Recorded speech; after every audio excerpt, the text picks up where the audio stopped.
zone situated in northwest Raccoon City, where we're searching for the helicopter of our compatriots Bravo team, who disappeared during the middle of our Chris, you mission. haven't found it? No, I haven't found it yet. Bizarre murder cases have recently occurred in Raccoon City. There are outlandish reports of families being attacked by a group of about 10 people. Victims were apparently eaten. Bravo team went to the hideout of the group and disappeared. Look, Chris!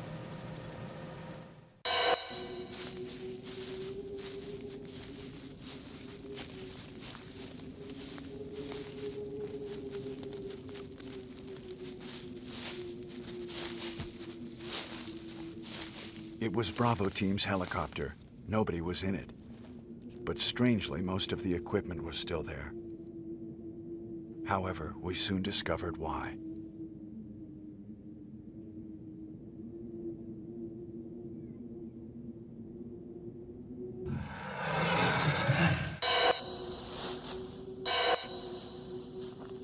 Hey! Come here!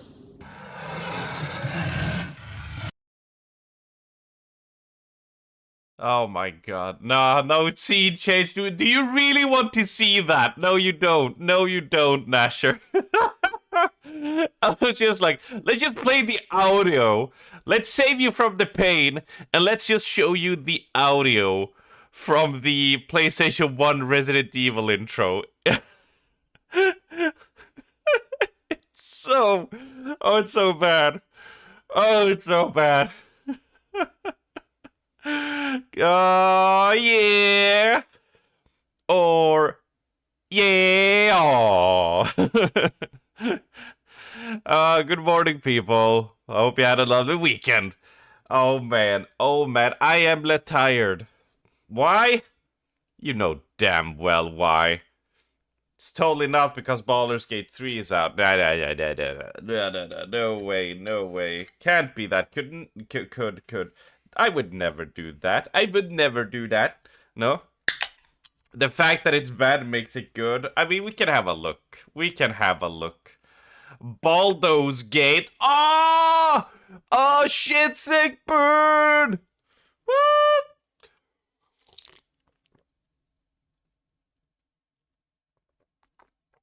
Oh, man. Oh, I need...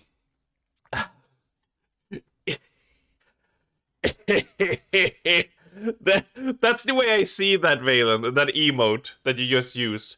Cross your arms. You just... That's what I see. That's what I see. Good morning, French phrase. Valen, Zero, Pristerdia, Nero, Nasher, Ladylike Sweets, Ali. Oh, don't think I missed Blondie and Camellia and Karen up here as well. Lovely seeing you all here and chilling. I hope, for those of you who are stopping by to say hello before you go and check out Mike playing FF, enjoy. I'm sure that's gonna be a blast. I don't know which game he's going to play, but whenever he's playing a Final Fantasy, it's time to hit it, to walk into another shitstorm, right? Give him my regards. At least it ain't Banana Cat Cry, yeah. But it's only one arm. I mean, sure, you're absolutely correct. It's only one arm, but it's something like a dad emote, just putting it like that, right? In the history of fucked up things, my playthrough in BG has been really fucked up. Yeah, I don't want to talk spoilers, French phrase, but oh my god, the amount of stupid shit that has happened. Like, some are arguably my fault, because I assumed stuff, and some are just luck, the roll of the die. And for the most part, I roll with every single bad decision, and I roll with every single bad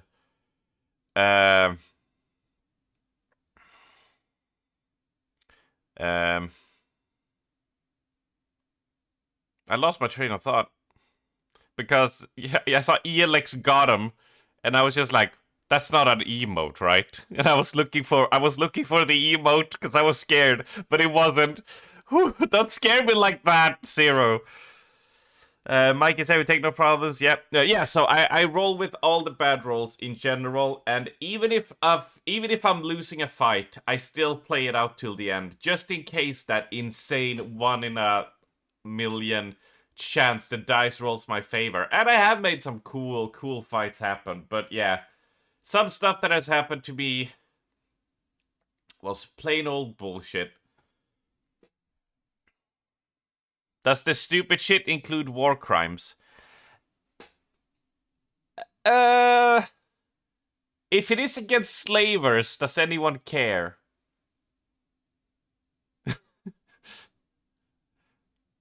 You basically like the end of the game probably won't spoil for me. Yeah, absolutely. But we have a lot of people who are just entered Act 2, right? Because not everyone has time to degen it. So I've just hit Act 3 myself. Although at the moment I'm playing through like 3 campaigns, so it's my single player campaign, and then I have the Chaos campaign with Nasher, Kieran, and Abra, and then we have the second campaign as well, so it slows it down a bit, my progress. Oh shit. It could be an emo with those crossed arms ELX got him. Ah, I see, I gotcha. Luckily, Abra's not here, so we're safe. 8 months and I haven't run out of patience to save this sinful strummer. Your salvation will happen one day. Jesus, Arctic. Jesus. Thank you so much. Let me see. Yeah, let's double it up. Ooh, yeah. Oh, man. Thank you so much, Arctic. 8 months. Holy shit. You can, do you have a fish Bible? That would be my question. And what are the prayers and the psalms and the passages you would read from it to turn people into virtuous Christian fishmen like yourself? It's been a great 8 months. It absolutely has been. June was a tough month. June was probably the toughest month I've had during streaming. That was an annoying time, but now things are looking up. Now things are getting better.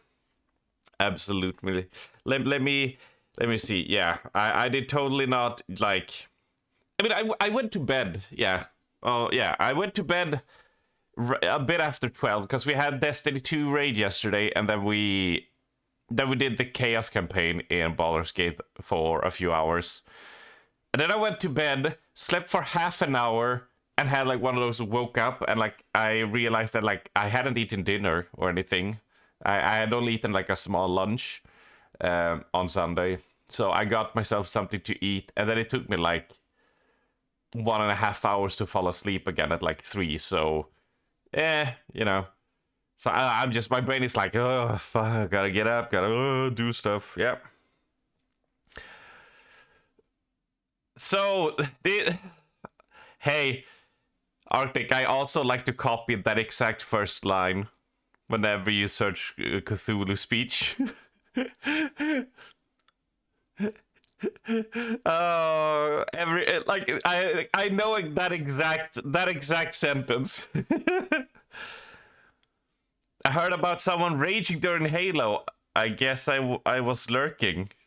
Wait, what? Oh, right. That image. Oh my god. The person writing that. Oh my god. I was laughing. That made my Friday. My Thursday. That was so funny. Oh man. You know, I thought only bigger streamers would get those kind of crazies, because like they have a much bigger they touch a lot of different player bases.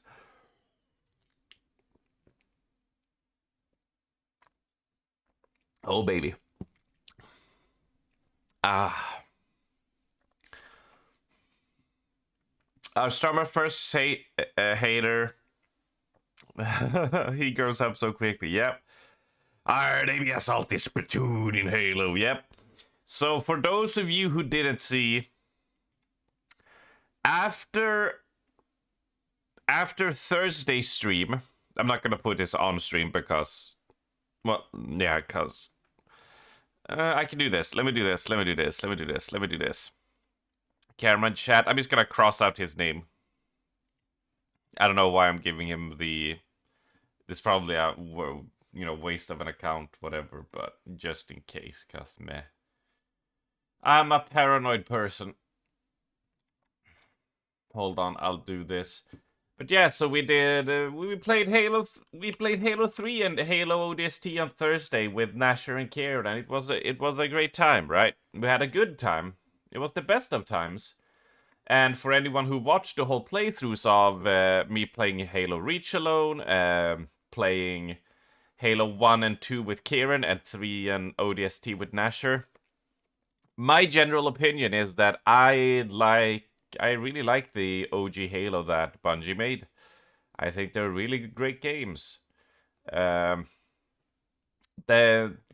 The only criticism I really had was like Halo 2's like, hey, if one person dies, you respawn, right? I don't think anyone really is gonna contest you about that.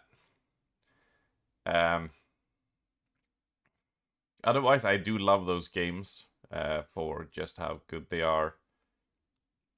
Let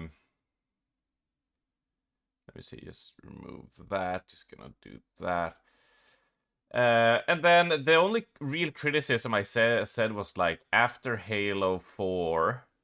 Well, when Halo 4 launched, I played it a little bit, but I sort of lost interest. I sort of felt complete with Halo. Those were like my only criticisms of it, which wasn't really so much criticism. It was like, hey, this is just, how I feel about it. But point is, one person did not like this. One person took this very personally, and let me put on some Resident Evil save room music in the background. They got very mad. So after I closed the stream and I, went and took my evening shit that I do after. Oh, look at this little fjomp. Look at this little. Look, it's like boing, boing, boing. Can we get you down? Yeah, we can get you down. So, yeah. And then I see I have 3 messages in my messaging bot, which for me, Mike probably has a gazillion, right? People just messaging him all the time. But me, I don't get messages on Twitch, because who the fuck DMs people on Twitch, right? Right? That's something you never see. That's something you don't see. But so the message I got when I clicked on this, because I was like, oh, what the hell is it? I was honestly expecting someone being like, hey, I'm a graphical designer. Do you wanna order some, emotes? Do you wanna order some stuff like that? No. What I got was, fuck you, you no-talent cunt pussy. Grow the fuck up. Some of us believe Halo 3 Master Chief is dead. Hey, Google Matthew 1110. Yeah, do you have your own theoretical backstory in Halo? Fuck you, motherfucker.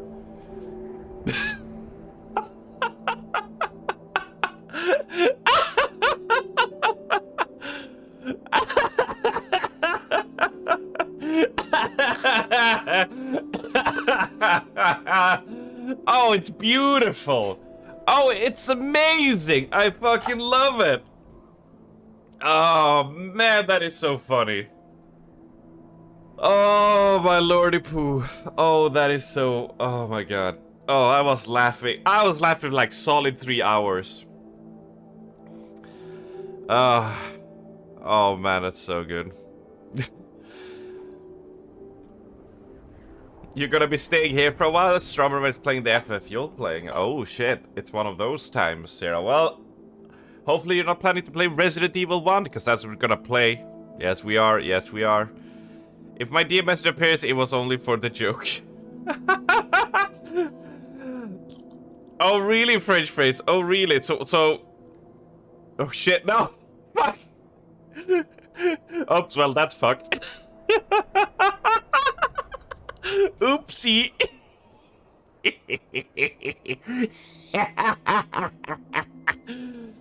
Oh man, that's funny. Hold on. Don't save. Just gonna do this. Get this off there. There we go. So, right, here we go. So if I go on Twitch right now,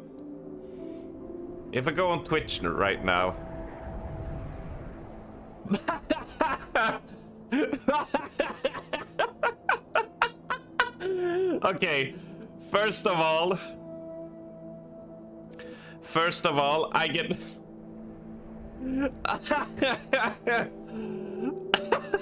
Alright. So, my questions to you people.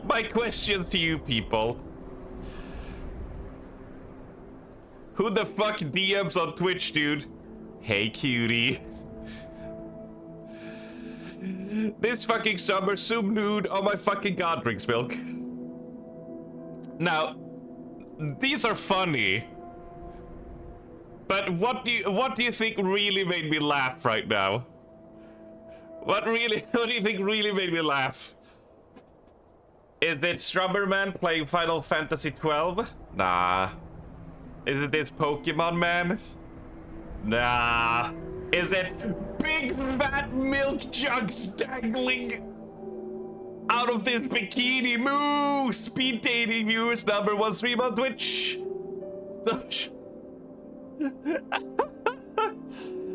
They think I will like this. Look, I will simp away my next paycheck to her, okay, Twitch? I did it like last week, okay? Can you give me some breathing time, all right? I need to wait before I can simp more, all right?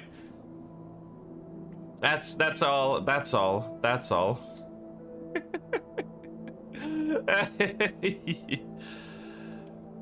Arthur's cat girl, Twitch, yeah. There's men with big drifts being very... Oh, Val, oh. This is when you go to the front page of Twitch. You should always go to the front page of Twitch. You get recommended some silly stuff. Who has gotten the woman who she paints her breasts and it's like, hey, give me $200 and I'll put your name on a Pokemon thing in the backgrounds. Or like, oh, if you donate 50, I will draw something on my boob. Who has gotten that one? Because I've stopped getting Amaranth. Has she stopped streaming? Because they have stopped showing that for me. That was like the start of the year. The only person they showed to me was always like Amaranth. It like recommended, right?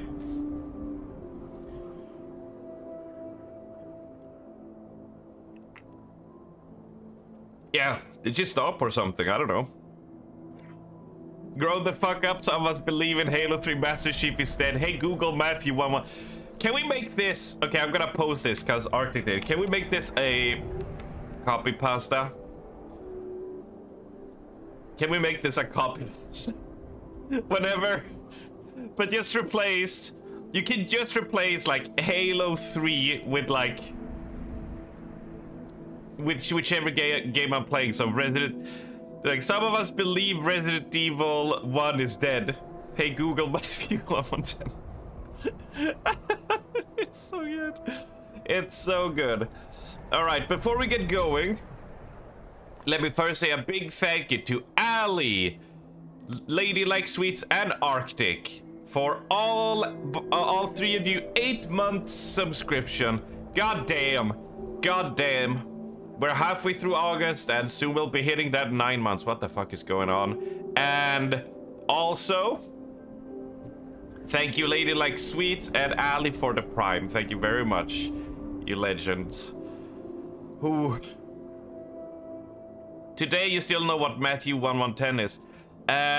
No, it's not a Bible verse actually. I thought it was a Bible verse, but what it is, well, it is a Bible verse. Technically, but what he's referring to is a fan fiction character.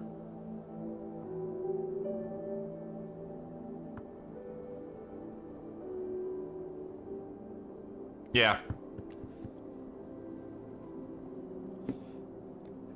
Halo Matthew 1110.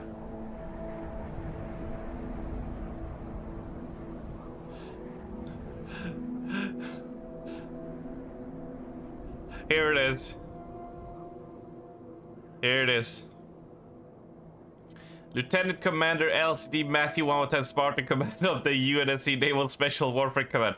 A veteran of many conflicts, Matthew 110 is relatively well known amongst the UNSC forces and maintains a close relationship with several Spartan, notably Caden and Michael 15. Matthew is known for his strong leadership and brutal efficiency, leading Fireteam Wolf in over 97 individual military operations. Look at this. This is a teenage boy who's like, what colors should my character have? Gray and black. What face should he have? Marcus Phoenix.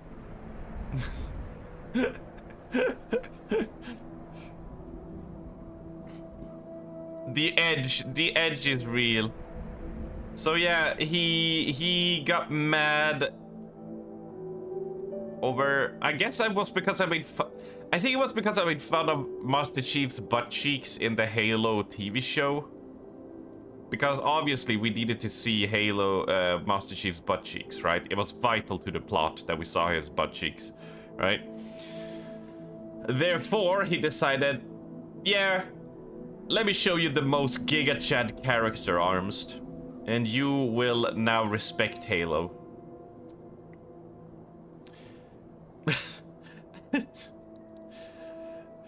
I don't know. This is amazing.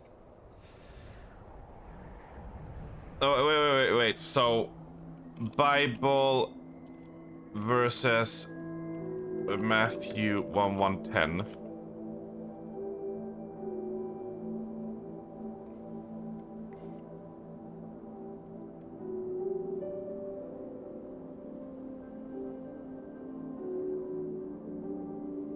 For this is he of whom it is written, behold, I send my messenger before thy face, which shall prepare thy way before thee. Talks like Urianjay. The New International Version translates the passage as, this is one about whom it is written, I will send my messenger ahead of you, who will prepare your way before you. So, I decided to fact check Val. So I decided to do.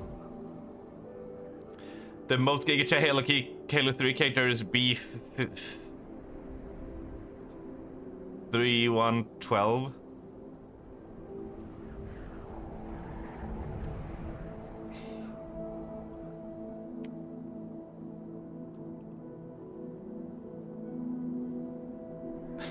Yeah, of course. Of course you were gonna take Noble 6. Right? Strummer reads the holy word finally. It's because it's only because it's 8 months, right? That guy was a messenger for Matthew 1:10. He's for warning us at the end of the ages. Oh, hello there, Barad, and oh yeah to you all. Oh man. All right, so oh no, shit. Did I read it? I did. Yeah, okay. History. Hold on. Before I start playing, let's watch the original intro. I was gonna just play this over the intro while I was getting ready, but I was a bit late. Since we won't be playing that at all. Alright. Here we go.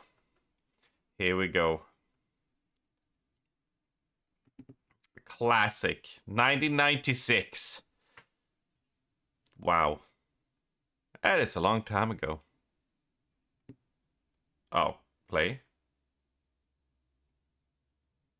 Sound. Resident Evil. There we go.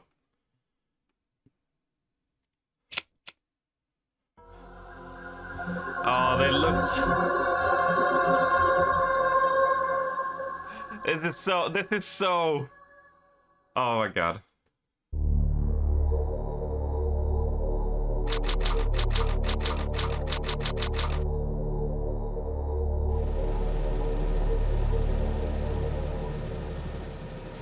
Alpha Team is flying around the forest zone situated in northwest Raccoon City, where we're searching for the helicopter of our compatriots Bravo Team, who disappeared during the middle of our mission. You haven't found it? No, I haven't found it yet. Bizarre murder cases have recently occurred in Raccoon City. There are outlandish reports of families being attacked by a group of about 10 people. Victims were apparently eaten. Bravo Team went to the hideout of the group and disappeared. Look, Chris!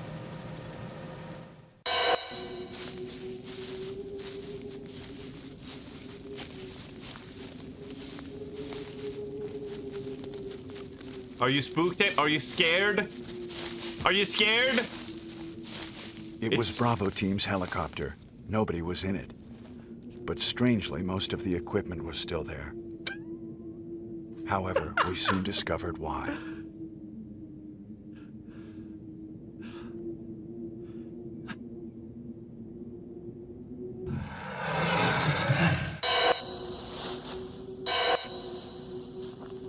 Hey! Come here!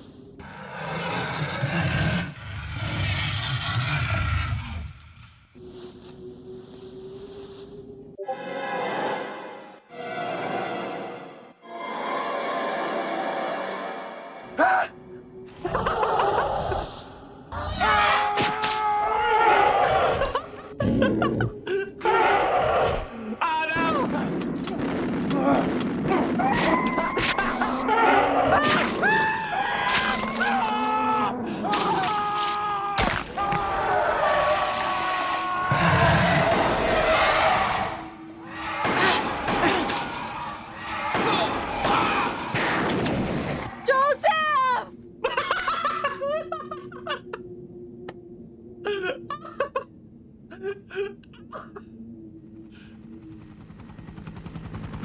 No!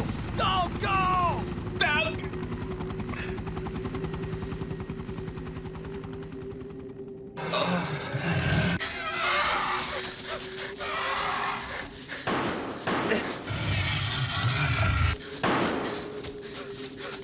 Jill, run for that house! Zoom in on house.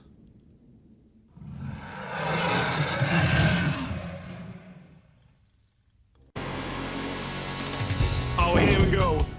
Chris Redfield. Oh, what a badass. Holy shit. Jill Valentine. Barry Burton.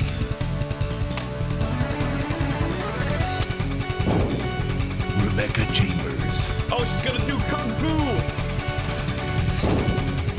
Albert Wesker. Check the do, Wesker. Check the do. All the time. Resident Evil. They have escaped into the mansion where they thought it was safe. Yet, What is this? Wow, what a mansion! Captain Wesker, where's Chris? Stop it! Don't open that door! You can't hide forever. What is it? Maybe it's Chris. Now, Jill, can you go? I'm going with you. Chris is our old partner, you know. Okay, let me handle this. Stay alert! stay alert. We need a stay alert sound alert.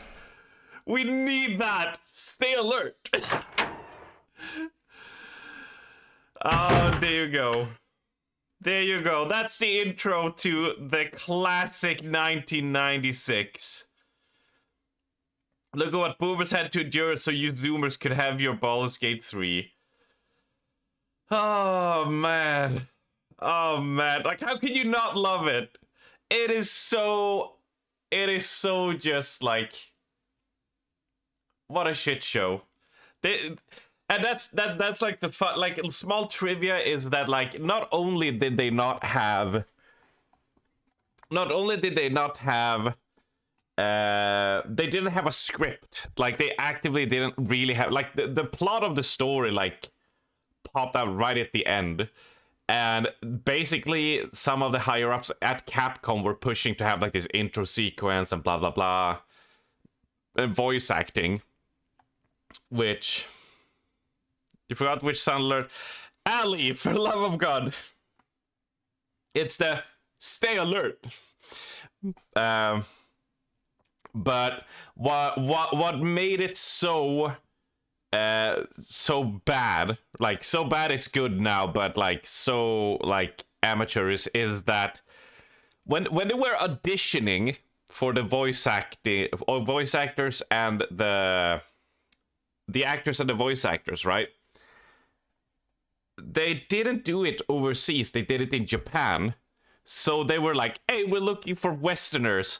And they didn't do a screening. They just took the first people that arrived at the doorstep. And they didn't have like any audio director. They didn't have anything like that. They just went and recorded their stuff, right? On a script like of the story that they just like threw together at the end. A lot of the developers didn't want it because, yeah, you're white, you're in. They're like, we're looking for Westerners, so we won't have English, because they wanted to have English for the overseas, you know, for the game. No one has it on sound alerts. Well, you know what that means, Ali? It means that I will have to implement that on my own. You had internet this morning, so a little frazzled. It's all good, it's all good. Yeah. Because Resident Evil 1 in itself is actually a remake of... well, it's not a remake. Well, it's like a spiritual successor. It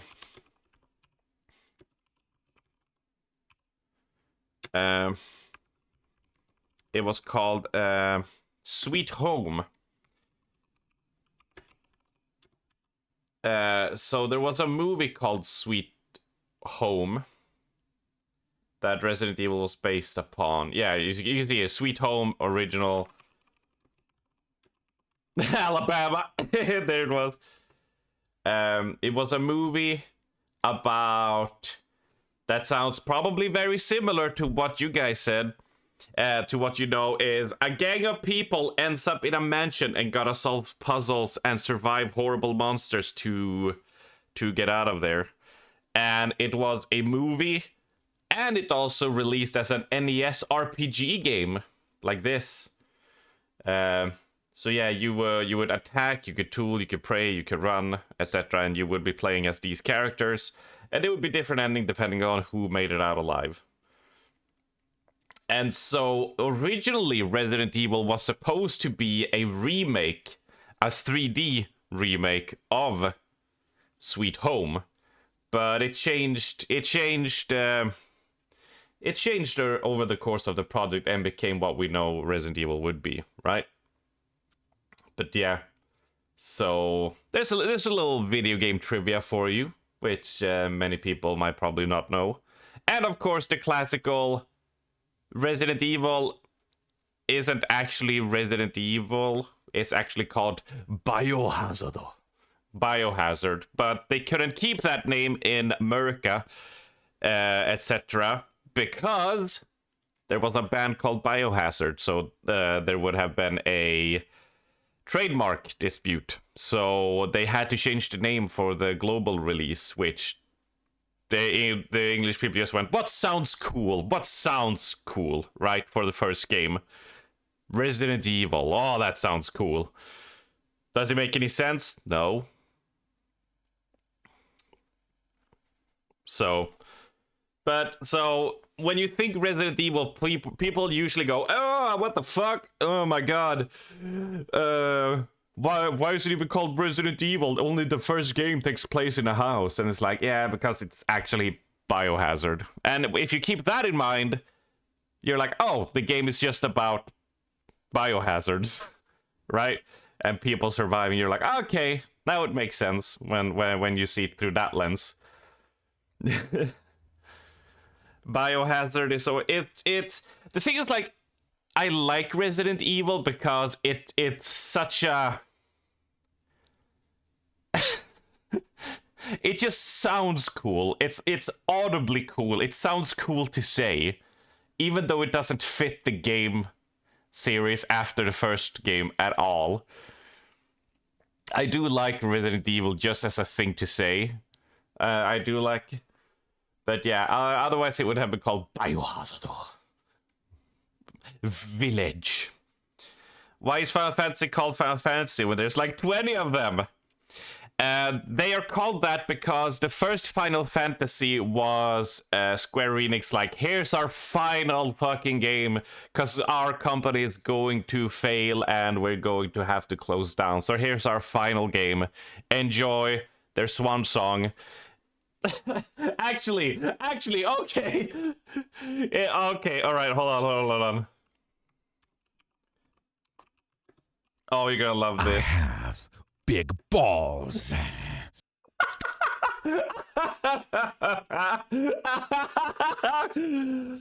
Sagauchi's Final Fantasy. If you don't know Sagauchi, well, creator of that. But here you guys go. Here you guys go. So Mega 64 got our old lovely friend Sakaguchi's Final Fantasy.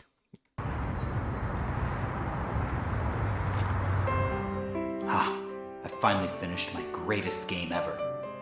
Rad Racer. One more game left on my contract, and then I'm free to pursue my real dreams. Hip-hop. Yes, it's time for my final game. My final fantasy. Great job, Sakaguchi! Final Fantasy was such a hit, we're gonna need another one. Oh, and don't forget, there is a clause in your contract that says if the game is a hit, you owe us one more. Get to work! Final Fantasy 2? That doesn't even make sense! Okay. One more game. Sakaguchi, Final Fantasy 2 was better than Final Fantasy 1! I don't know how you did it! I think we're gonna need a trilogy. That's it! I can't come up with any more stuff. I'm gonna cram all the same ideas into a new game. I'm gonna burn them out. Yes, then I'll be free to go. Oh my god, Sakaguchi! The wizards, the magic, these games are amazing! We should make one more. Okay, you like wizards? You like magic? Well, let's flip the script a little bit. Do you like riding on the backs of whales? Having a trip to the moon? Yeah, let's see him get a load of this. Oh, Final Fantasy 4, it made me think, it made me cry. Oh, the lunar whale, nice touch. We're gonna need another one. Number 5, get to work. The main character's name is Butts. Oh my god, this is so good! How did I go? Make 6! Okay, Final Fantasy 6. You know what? Magic is dead. Robots everywhere. Oh, in the world? Yeah, it's run by a cloud. And you know what? He destroys it. Ah! No way Final Fantasy fans will like this. Hey, that was your best one, so, 7. Okay. The world is dead. Humanity lives under a pizza in the sky. No magic. No, they got rocks. And everyone's mean. Except for this one nice, we'll make her a girl. And we'll murder the girl.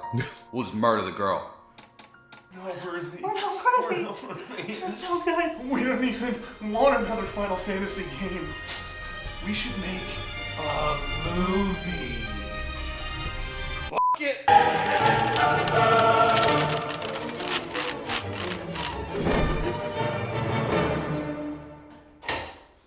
Hey, I'm here to tell somebody named Sakaguchi that they're movie bombed and they're fired. Yeah, so if that's you, get the f*** out. Yeah, thanks.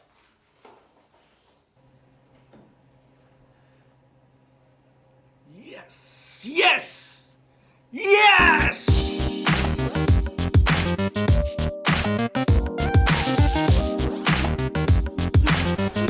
Sakaguchi!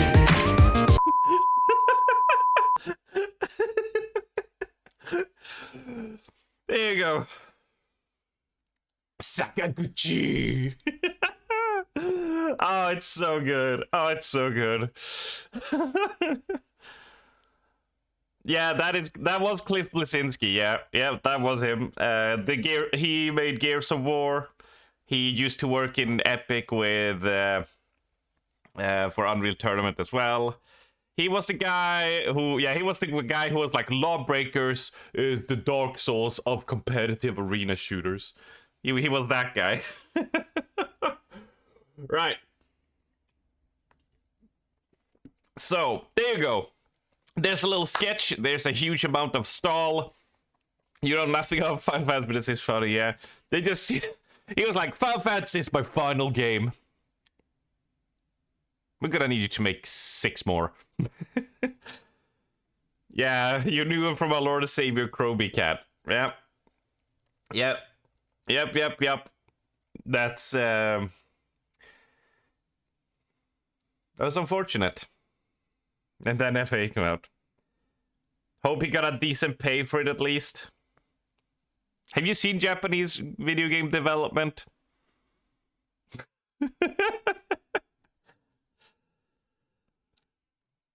But anyways.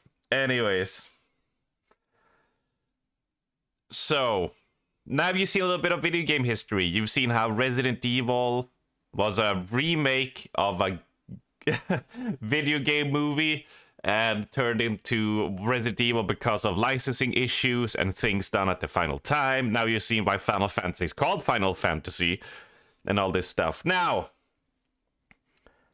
is he talking again? Where are the meds? Wow. Let's get rolling. Let's fire up Resident Evil 1. But we're not going to be playing Resident Evil the original. We're going to be playing the remake.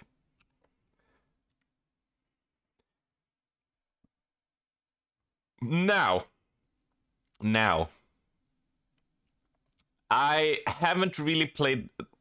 I played this only to help a friend, because he was making a D&D campaign where the characters had to escape a mansion, and we used a layout of this, so he wanted like all the camera angles to like make it look similar. So if people picked up that it was Resident Evil, they could predict like traps and stuff ahead of time. So I haven't really played it like properly since whatever it was. But I did play it. I think you can see when the save happened, right? Yeah. But I did. But we're gonna be playing it on the hardest. I think that'll be fun. Then we'll get some funny deaths of me getting killed. Replayed. I played it 3 times on GameCube, and I played it 1 time on Xbox and 1 time on PC. So pre-played sausage times 5. Can we get a pre-played and 5 sausage emotes in a row? Oh wow, it's not started full screen. This is me every morning.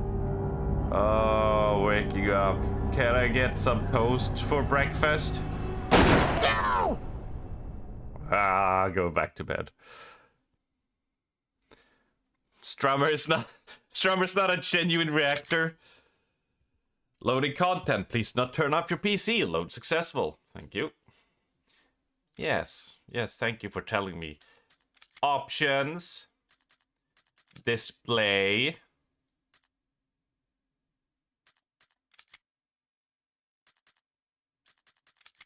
Wait, alright. Nah, we can go window, right? No, because it's not that. It's not that. We want to be full screen, yep.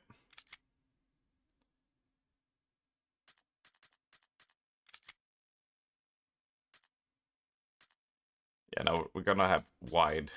We want to be a wide boy, don't we? Let's see, the audio is a bit low.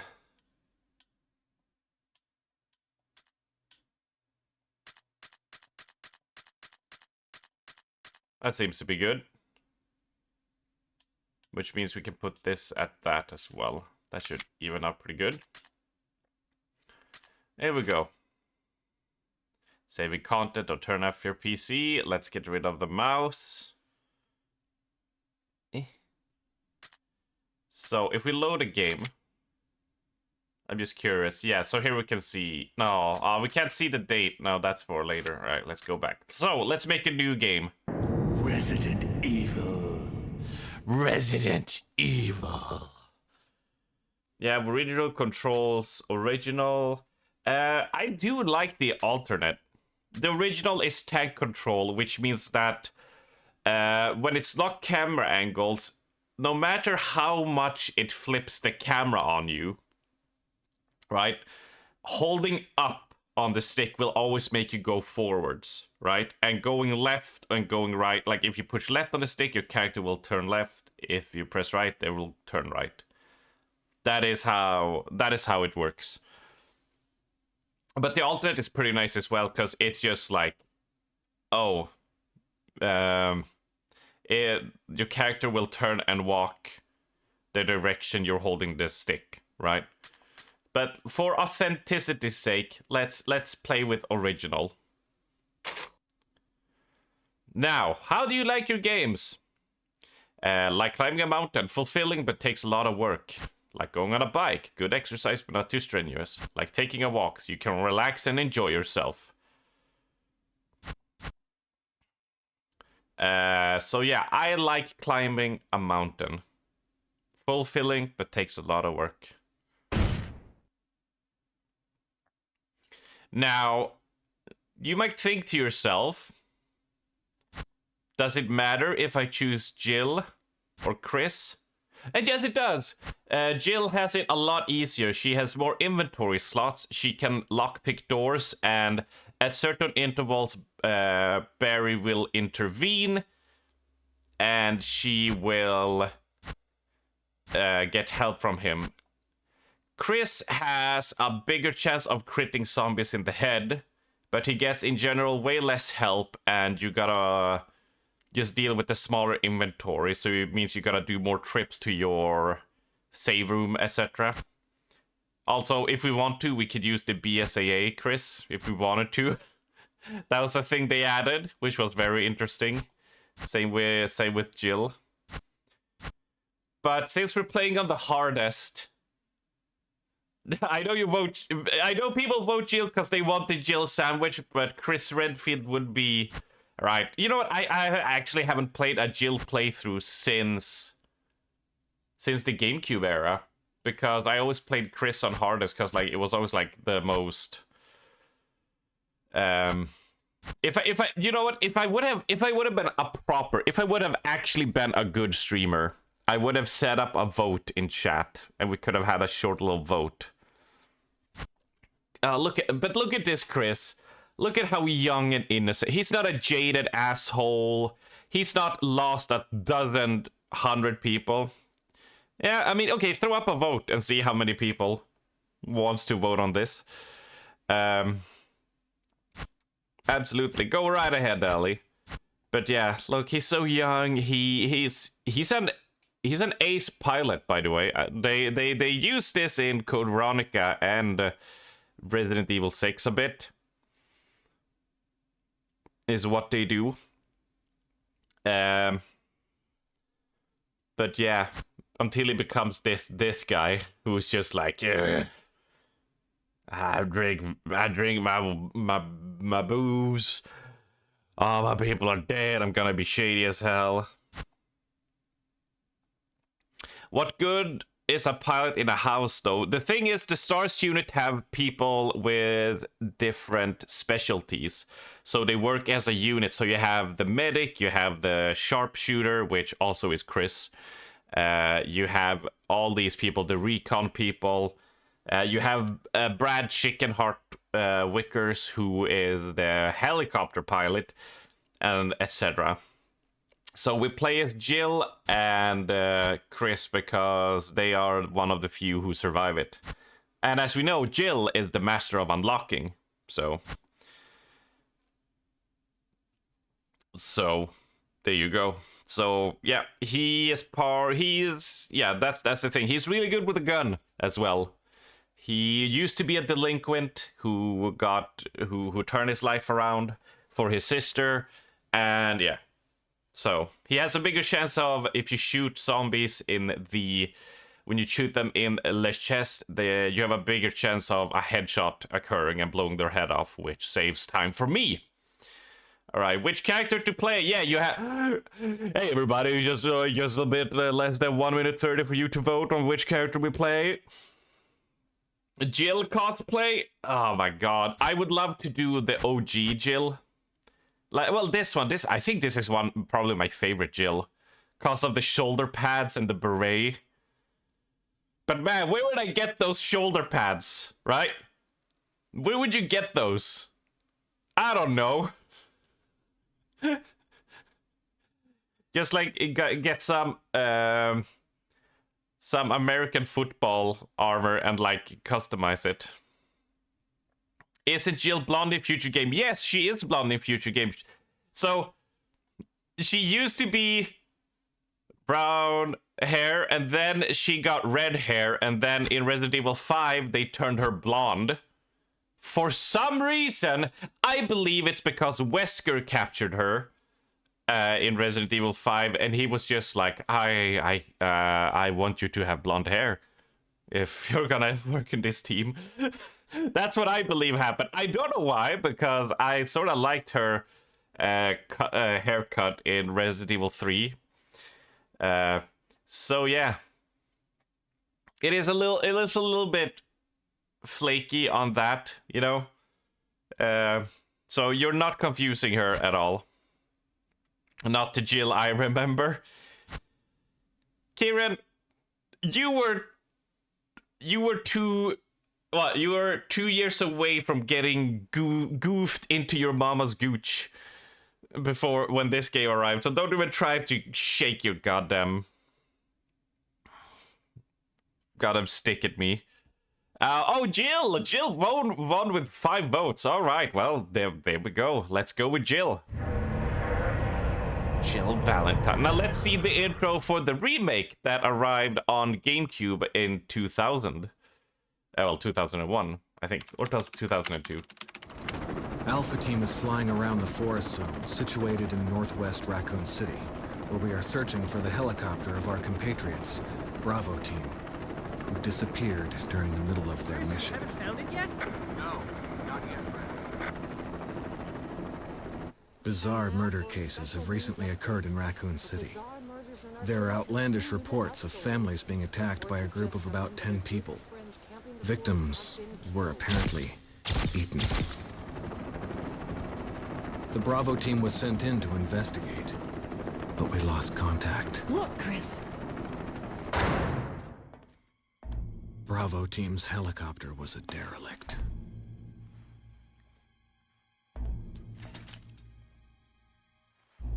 Save for the remaining body of Kevin. Not Kevin!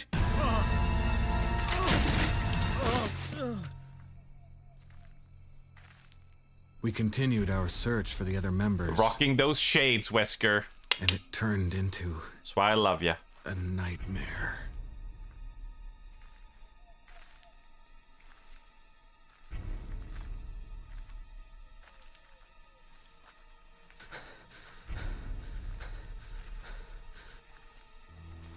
I like how they make it look like there's a camera.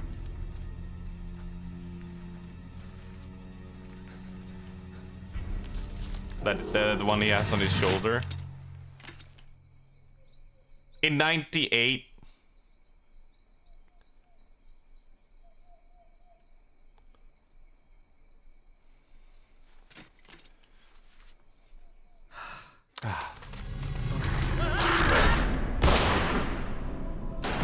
Oh shit, no!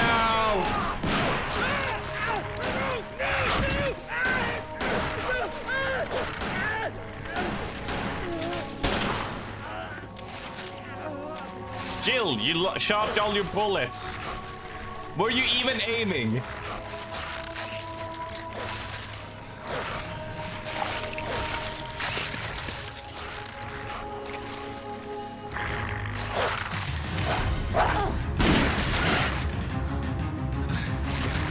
Come on!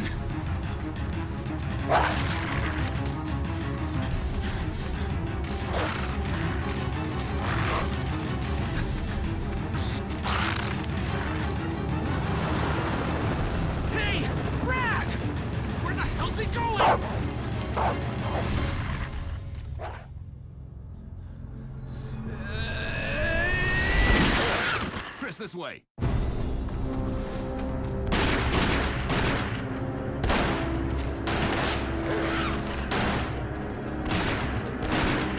it! Make for that mansion!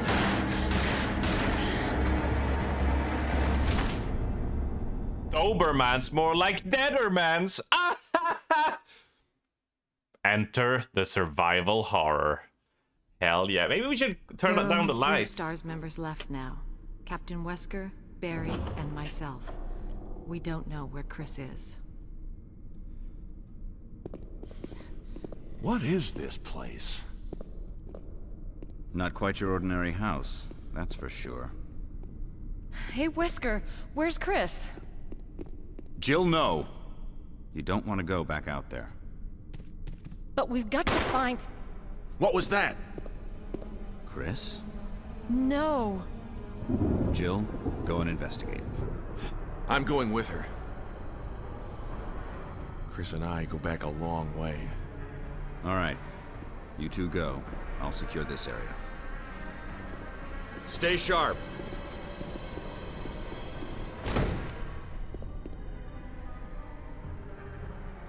Hell yeah.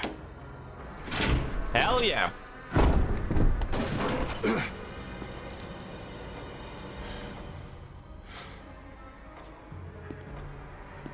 A dining room.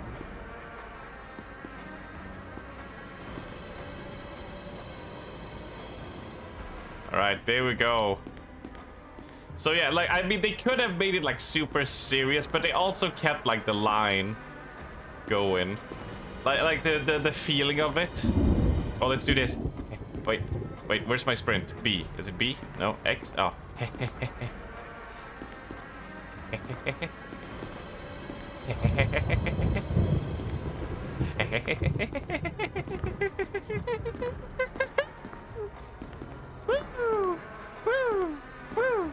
Oh, man. I think you'd better take a look at this. What is it? Blood. It's ketchup. See if you can find any other clues. I'll be examining this. Let's just hope it's not Chris's.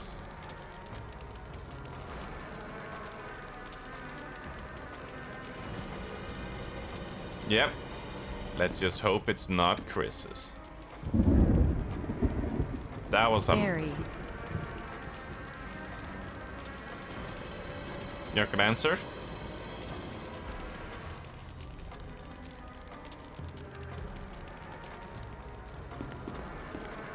And then you ready like this. You gotta ready your weapon when you shoot. Very. And now you can investigate and look at like a picture of 2 knights striking each other. The short sword has been thrust into the breast of one knight, while the long sword has pierced the head of another. You know Kieran is here when you glance over, you see emotes being added. Yep. That emote is so cursed. Big balls. Fuck's sake. I thought you were gonna add, I required an egg. Hope nothing happens to Barry, yeah? Is the first game the best one? You'll find people who will argue very differently which Resident Evil game is the best, but it's also hard to compare 1, 2, 3 Code Veronica, which would play like this, compared to Resident Evil 4, 5, and 6, which are the over-the-shoulder thing, and then you have the new ones, which is first person. And sure, you do just survive, craft, you know, survive and try to make the best of your situation and survive, but like, some people really hated the leap to first person. Some people thought that Resident Evil, this is Resident Evil. Having an over-the-shoulder, that's not Resident Evil, and some people refuse to acknowledge 4, 5, and 6, and 7, and 8 as Resident Evil games. Because Resident Evil is this. This is what it is. Me? I don't know. It's tough to say. It's tough to say. I do love 7. I do love... Oh man, between 4, 5, and 6, it's hard for me to choose. 5 and 6 are so good if you play co-op. 4 is just a classic, obviously, and this one and Code Veronica are just such solid fun games. It's hard. The games got evolved. Yeah, I mean, when Resident Evil 4 released, it was a breath of fresh air for many of us, because we had played 0, 1, 2, 3, Code Veronica, and then you had all the rip-offs that would do... Well, I mean, okay, technically, Resident Evil ripped off Alone in the Dark with the locked camera angles, right? Is what they did. But, you know, when Resident Evil made it big, like stupidly huge, you had, you know, you had your Dino Crisis, you had all these games. And that was all we had. So when Resident Evil 4 released, it was new, right? And it was refreshing to have something different. Why? That's how we find the menu. We have the staple here. We can examine the pistol. Look at that. Fires 9mm per barrel round. Custom automatic. The Samurai Edge. And then you have the combat knife as well. Look at that bad boy.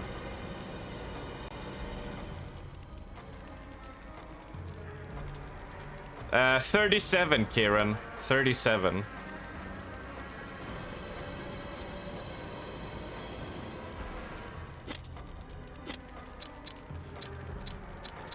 Alone in the Dark was a game? You thought it was just a shite film? It was an entire game series with like 5 games before the movie came out. But yeah, let's keep on going. Yeah. The first Alone in the Dark had been out way before this happened. Resident Evil dropped. Because the developers were inspired by that, like using the camera angles locked and the control scheme is what they did. So that's where they were like, oh, let's make a remake of Sweet Home with the locked camera angles. Because then you could do the RPG turn-based stuff slow because of how slow you would move. But then they dumped the RPG aspects and was like, hey, let's make it zombies and stuff, so generally they're slow. And that's how it sort of went. It's locked, yep. An emblem of a sword was carved into the lock. Now here's the thing, you can walk really slowly. Or you can do the shimmy. Shimmy, shimmy, shimmy, shimmy, shimmy. Which is by pressing, because you take a stance when you aim, right? You can't move while you're aiming. You can turn around like this, aim up and down, but you cannot walk backwards or forwards, right? But when you take a step, when you start to aim, because she takes a step ahead, right? You can do like that. So when you're walking, you can start doing the shimmy, which goes a little bit faster if you wanna do like you can run, obviously, but I always love doing the shimmy upstairs because it just looks so funny. The Resident Evil shimmy.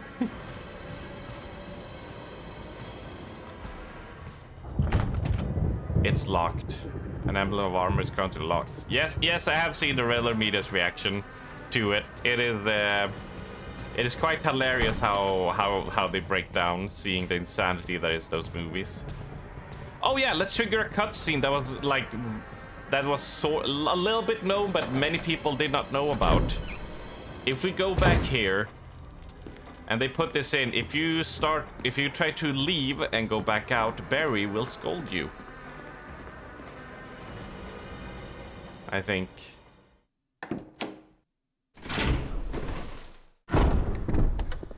That gunfire. I'm counting on you to investigate, Jill. Yeah, sure he says thing, that. Wesker. Yeah. Sure thing, Wesker. Yeah, it says it's like you're not supposed to come here, dude. All 3 doors are locked. There's only one passageway to go. Got cold feet already? That's not like you. There you see. People didn't know about this one. If you go a second time to the doors, you get scolded by Barry as well.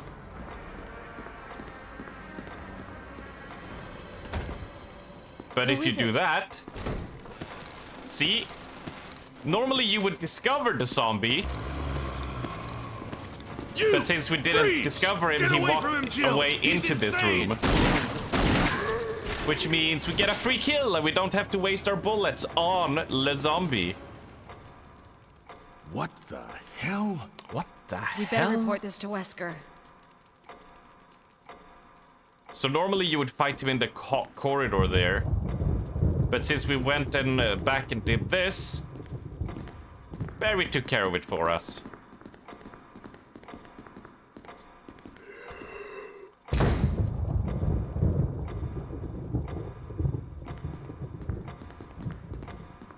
But wait! He's gone! Better report back to Wesker. Barrage. Yep. Metagaming, yep. This gross ass metagaming. Nasty. Disgusting.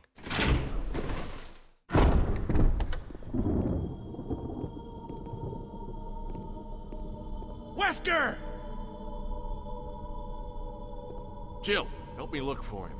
But let's not leave this hall. Good idea. Alright, let's look for him. Now, I think I will not do, because this is gonna be bad. Wait. Okay, congratulations to Val, who triggered the automod. A few claps to you. The term was Fat Pink. Fat Pink was the term that automod did not like, and I don't know. Fat. I get that maybe, but get fucked? Oh my god. Really, that one as well? But yeah, so another point here, if we go through this door, if we touch this door, Jill will open the door and a dog will hop on in and attack us. So we don't want to touch that. There are a few traps like this I will be avoiding. I will try to remember to mention them. I will trigger some traps intentionally just because it's fun. Alright, let's check this door. Better finish searching the hall first. Fine. Oh yeah, they want us to check the upstairs, right? Barry. Any luck, Jill? No, nothing. What's going on around here? I can't figure it out. Same here. Chris and now Wesker. There's not much we can do. We can search for him separately. I'll investigate the dining room again. Let's split up. Okay then, I'll try the door on the other side. Be honest. This mansion is gigantic. We could easily get lost. Let's start from the first floor. Okay. Oh, I almost forgot. It's a lockpick. You'd make better use of it. Got the lockpick. Thanks. Yep. I may need it. You may need it. If something happens, let's meet up in this hall. Yeah. Got it? Okay. Got it. And it lets you say fat pink pussy. Yeah, yep, they let you do that. Right, so you see here, let's go to the inventory. We have here the lockpick. So this will let us pick all the locks. Chris, if we played as Chris, we would have to go find these little key rings to like let us open them. But Chris spawns with the lighter. As you remember, he was taking a smoke at the start of the original intro, which is pretty funny how they tie that into a mechanic we'll be talking about later. But yeah, so they want us to go this way.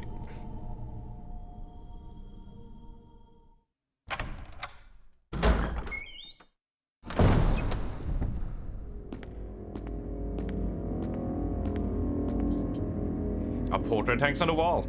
It almost seems like it's watching you. Spooky.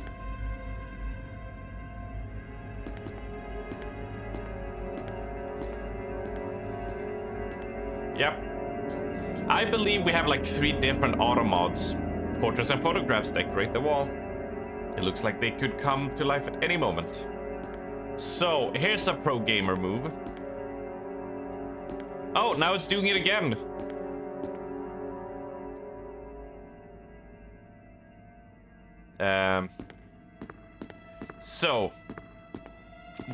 Yeah, and like Kieran said, metagaming. here is a trick. So if you go down this hallway and around the corner, you'll find like a grenade and shit. But a zombie will spawn behind you, and you'll have to take it out. But you see, it's flashing here to give you a hint of like, hey, how do we get this, right? So this should be in the right position. Get us up. There's a map of the mansion first floor. Take it? Yes. Now we see the mansion. Until you get maps, they will show like what you have discovered. But yeah. But so this zombie will not be a problem. We will have to take a hit for this, but it's fine. We want to conserve bullets. That's basically it. So we can clear out the hallways that needed. So you push it like this. And we're going to be getting the stuff and triggering the zombie. And then we're going to try to get past him. We might juke him if we're lucky. Can I change the control, by the way, to alternate? Yeah. I want to see how it felt playing it with the alternate controller. Yeah, look at this.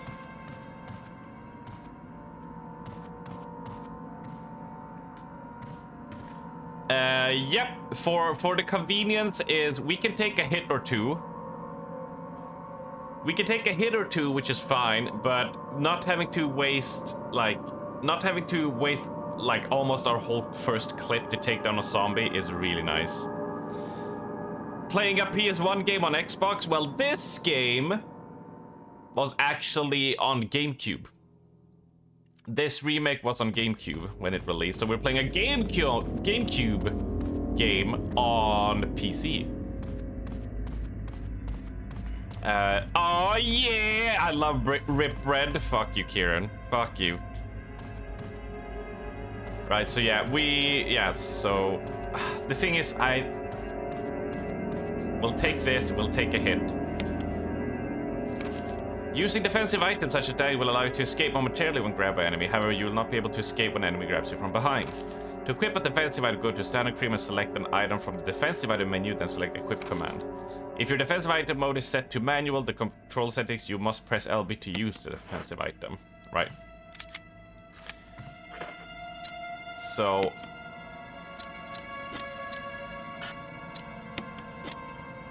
now we have nothing equipped, so we won't use it when we get grabbed. Playing a remake of a PS1. Yeah, more layers than X's girl. So you walk like this, and you're like, oh, okay, nice, got a knife.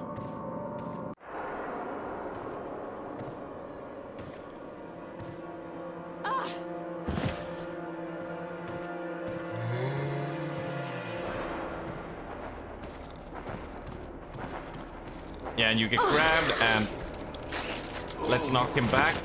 And then we just take the hit, and we just run.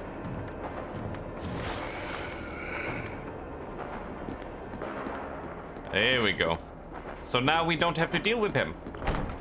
It's locked. An emblem of a sword is carved into the lock.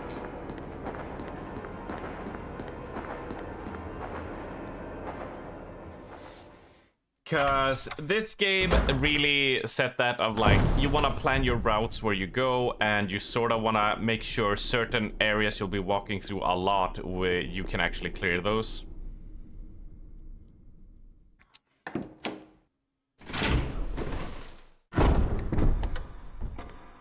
Alright, now we will grab this. We'll take the int ribbon, and we will do one save. Loading content, yep.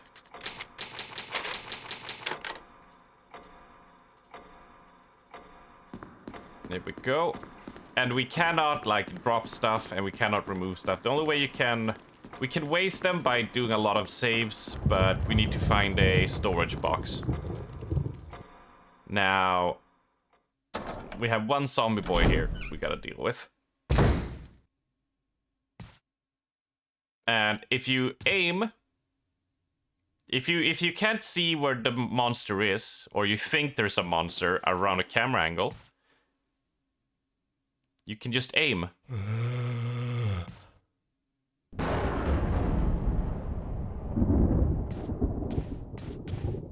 And now he's over here.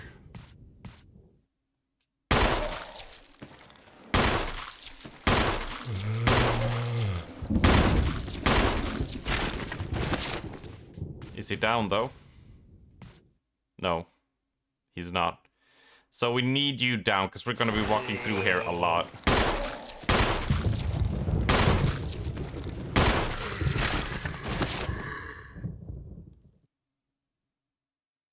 Now he's down. The blood is what tells it.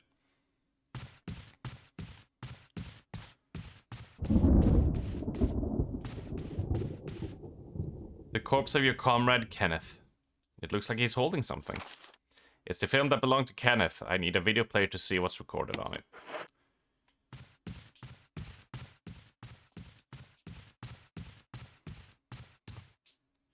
And now we continue.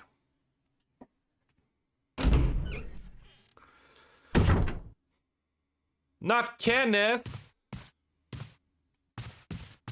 What will we do without Kenneth? We're absolutely hopeless. There we go. Let's get some handgun magazine. There's a corpse collapse on the floor, like it was an instant death. What the hell happened in this mansion?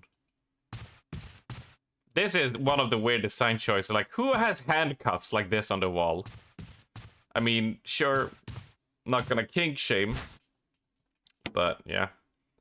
So, at this point, we would be like, oh, shit. We have run out of space if we were Chris, because he only has 6 slots, but Jill, she has a lot, so let's look at this. Oh, look at this herb. Oh, this is almost as good as ELX. I like this, that it opens the ink ribbon, so you can actually see the inside. It's very nice. Oh, I played this. I remember playing this right before Resident Evil 4. And getting all the zoom-ins just exactly the same, I always enjoyed.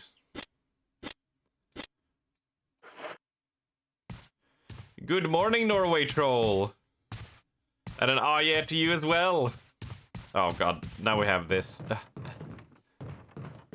Oh, the camera angles.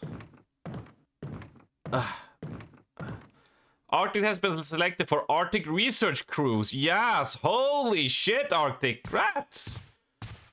That's cool as hell. That is cool as heck, yo. Now here's a cool little thing.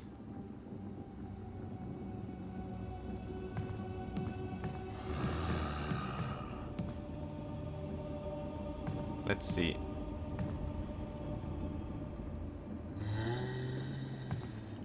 Three weeks around Svalbard. So yeah, now you have the reflection here.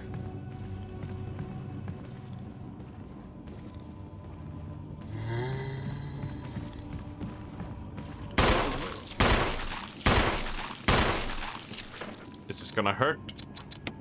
I don't think this will kill me, but it'll put me in danger at least. Oh, we got a flinch on him? Oh, that is lucky. But he's not dead, is he? What? No. Nope.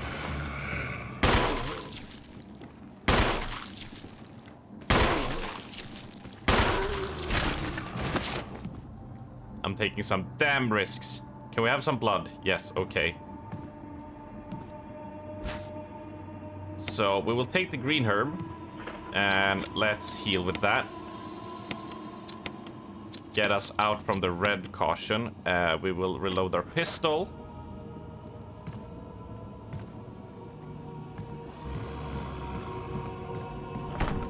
It's locked from the other side. Yep. And then we shall walk over here. On the search for the Yeti. Yeah. Oh, he's gonna find the thing. Alright, there's an inscription of the shield. Death is only the beginning.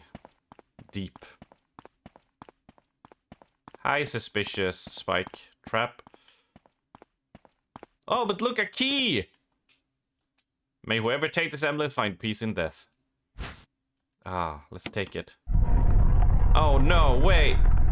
What did I do? Oh shit, no! There's an intention to be alternative come from within. Use!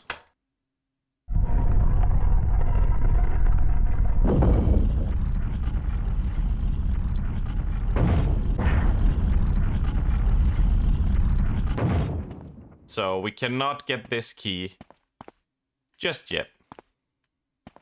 Not yet. It's locked. An emblem of a helmet carved into the lock. So currently this we cannot access here yet. So we'll do a little bit of a head back.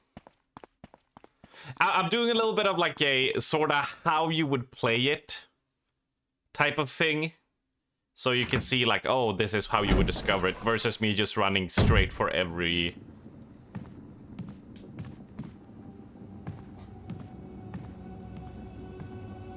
Alright, let's see here. We're gonna have another zombie here. So this is why I wanted to try and save ammo, although we got unlucky with the deaths here. So see, now I'm aiming like this, there's no enemy in line of sight.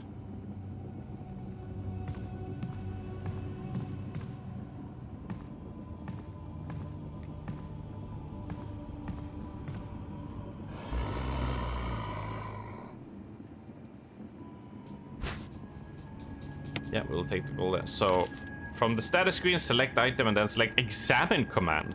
The details of the item will be displayed. So, if you would skip the tutorial, etc., you would not pick up that you should be examining stuff regularly. Look at this. Look at this arrow. The arrowhead looks like it can be removed. Whoa, we got an arrowhead. Look at that. It's made from peridot, sometimes referred to as a poor man's emerald. Now, the moment we go around the corner... Yeah, see, she's already... She turns around. I'm gonna go to try and get the ammo here and retreat. There we go.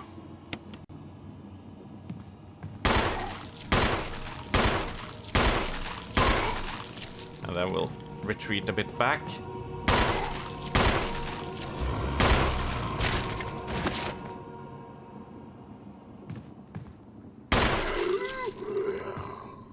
Oh, did we get an easy kill?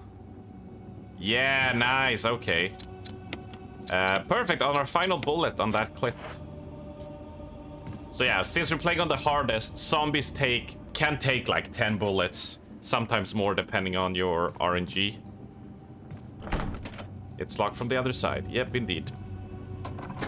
You unlocked it. So it's a bit random. Like I said, you can... Jill has a very small chance of landing a crit. Oh, should probably equip that. Oh, it is equipped. She has a very small chance of, when you shoot an enemy, bigger if they get close and you aim up to the head, to just immediately explode the head on the zombie. Chris has a lot bigger chance of that happening. Which, if he does it at the right time, that is something you just go, yes! On. Alright, zombie man. We need to either... We can't ignore him. He's very easy to dodge. We just need to bait him to this side so we can do what we need to do on the other side.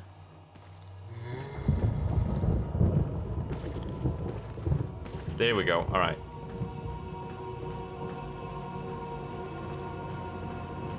What we need to do is we need to push you there. And then we need to push you off.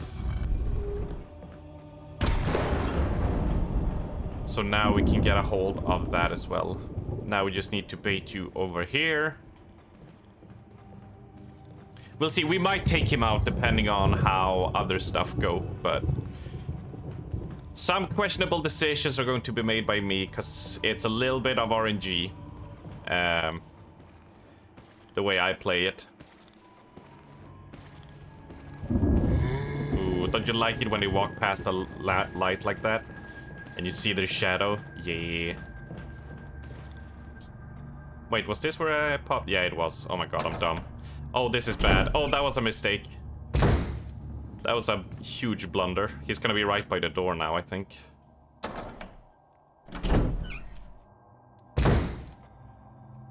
No, he resets there. Right, yeah. Some zombies can follow you into other rooms, some can't. It depends on where you are.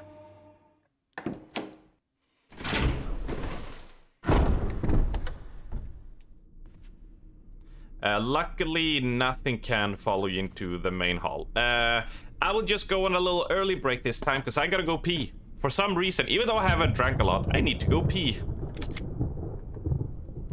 So I will leave you on this screen to of arm seals and all that stuff. So I will be back in just a moment. All right, man.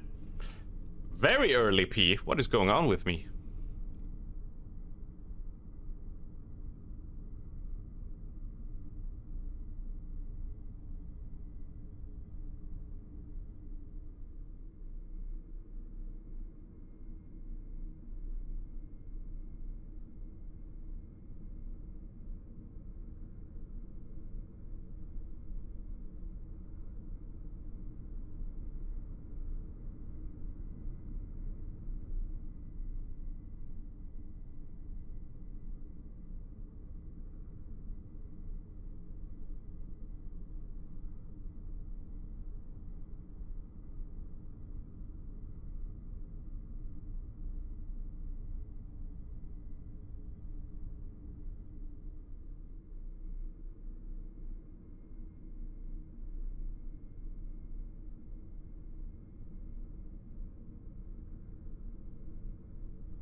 And we are back. Sorry about that. Streamer Piglot's prostate gone. When is it? When do you start having your prostate checked? Like, when is your first? Like, what age is it? They're like, oh, you're at that age. It's like 45 or something. 40. They're like, we gotta check your prostate, dude. Might be some bad stuff lurking in that prostate. The 40s, yeah. Right. So I'm a bit early. I'm a bit early then. Aren't there polar bears in Svalbard, Arctic?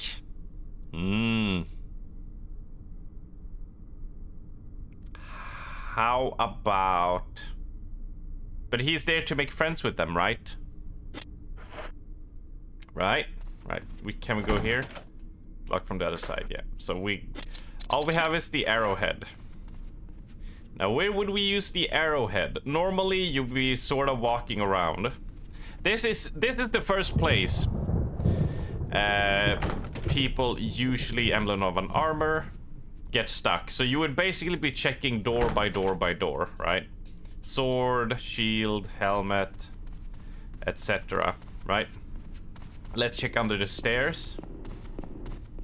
And I don't remember this being super obvious in GameCube at least, but I remember this is where people really got stuck. So you would check every door. Let's check here.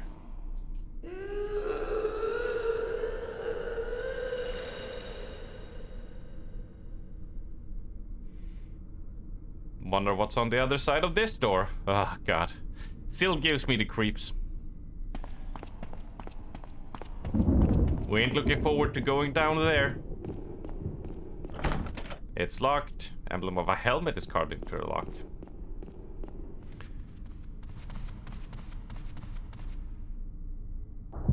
So, yeah. So this is where people, you'd be like checking every door. It's like, oh, these are locked. This needs helmet. This needs sword. This needs all that. You would check your... No. There it is. You would check here and be like, all locked. This is all locked. Where can I go? And what people usually miss, even though they give it away here when you walk, is that this is actually a door. I don't know how obvious it is that it is a door, but I've just seen people get stuck here many times, being like, "What the hell? This is actually a door." And yes, this will go through, because you're like, well, where do I use the arrowhead, right?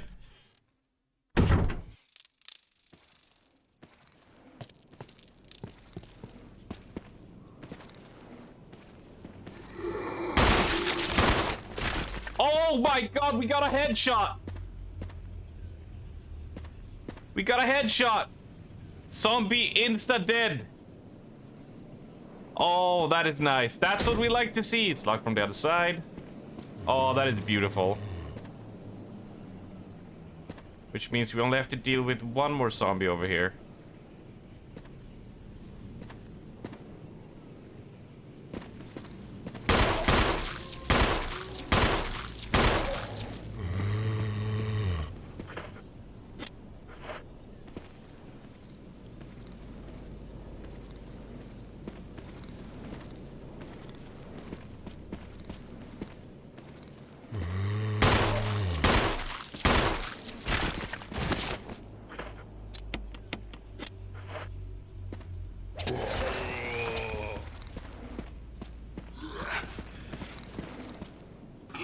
Ah, shit. Okay, we're doing the knife.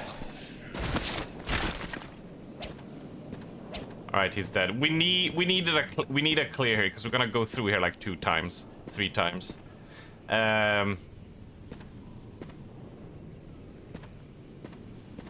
On other difficulties, there's only this dude. But since we're playing on the harder, there's an extra zombie here to soak up some of our precious bullets. Will you take the shotgun shells? We will take those shotgun shells. Yes, we will, baby. Just spam a little bit of A to see if there's anything we can inspect. Because not only are you supposed to... you know, kill zombies and stuff, but you're also investigating what's going on. This is a mystery, after all. I mean, now the tale is so wide known, but the way it was... A tomb engraved with a picture of an angel. There's an indentation in the shape of an arrowhead.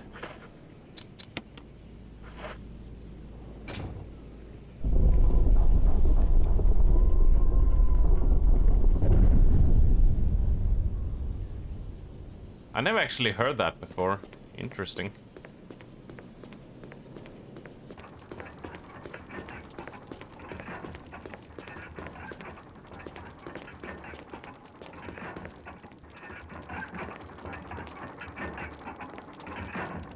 A stone statue with a hole where the eye should be. A stone statue with the holes where the eyes, nose, and mouth should be. A stone statue with a hole where the nose should be. A stone with a hole where the mouth should be.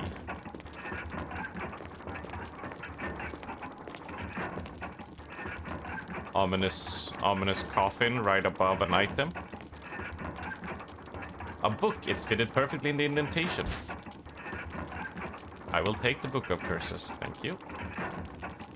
The following inscription is carved into the indentation. An eye for an eye, a tooth for a tooth.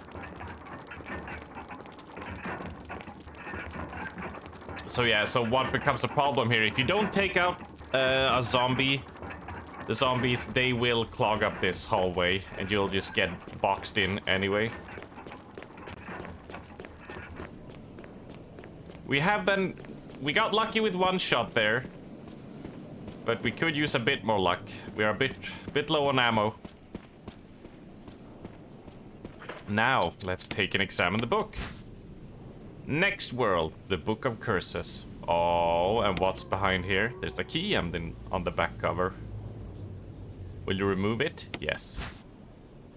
You got the mansion key. Book of Curses. The 4 masks. A mask that speaks no evil, a mask that smells no evil, a mask that sees no evil, a mask that cannot speak, smell, or see evil. When all 4 are falling into place, evil will awaken. Evil in our resident. Now we examine the key and we find out it's the sword key.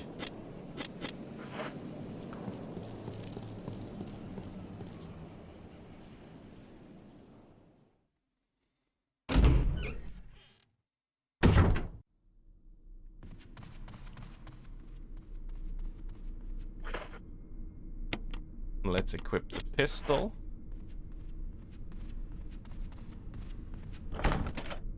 Yeah, that is locked.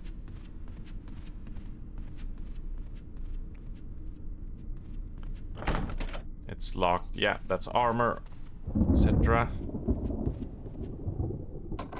Use the sword key.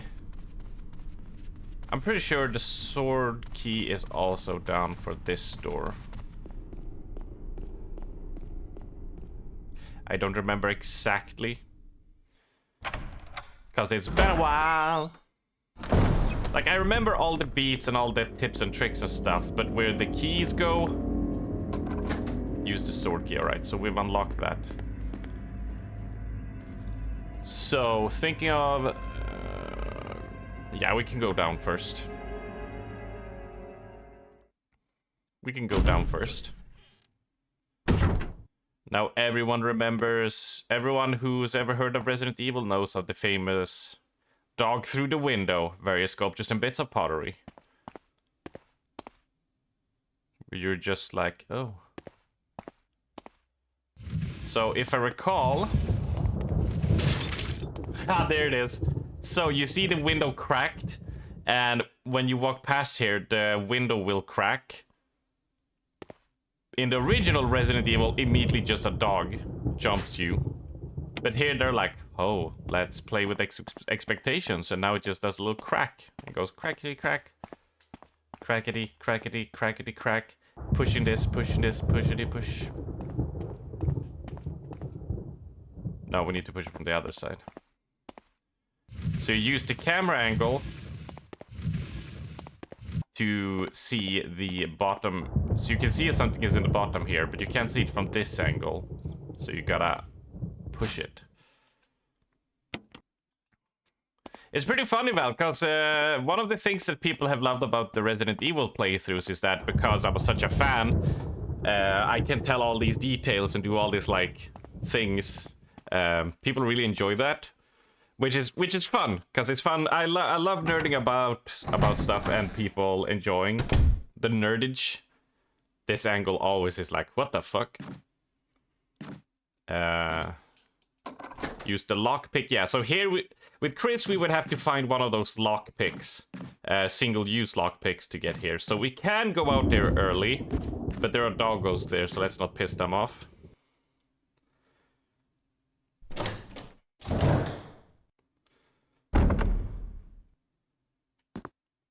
Now, the bathtub here is, you know, we can go for a soak if we want to, but maybe we should brush our teeth. It looks like the water still works. Yeah. Doesn't look like it's been served for a while. We're gonna hold on for a moment. Since we're playing on hard, I will use, you know, I'm not gonna blindly throw myself into dangerous stuff going. But the moment we empty this bathtub, we'll get an item, but we'll also pop a zombie. And that zombie can break out of this door, which will flood this area. Why does the bathwater look like the sea? Because the GameCube, as powerful as it was, could only do so much. I do love it though. Like for 2001, this game looked disturbingly good. It was so well executed. And if you look to the left, you will see good game fact. And if you look to the right, here's a hilarious, funny little thing. Got your stuff from Ethique, and Doggo Size looking better after her mucking around with it yesterday, making it worse again. Hey, nice to hear, Ali. So, let's see. We're a bit packed on items, so we will go here first.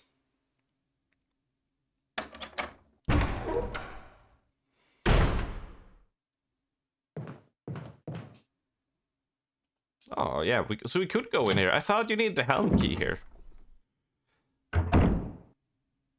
Oh, it's because it's this.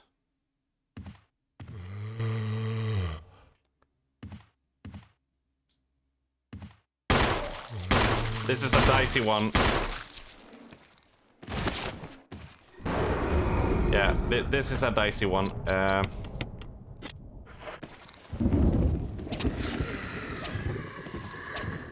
Oh, that gave us the kill? Okay, okay, that's good, that's good. We needed that.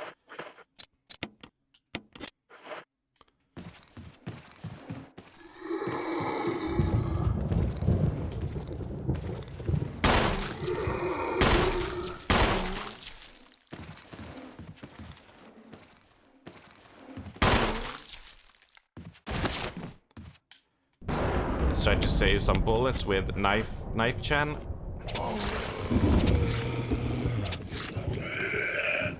And stabby stabs. Nice. Now we'll combine you with you. And before we go pick a fight with him,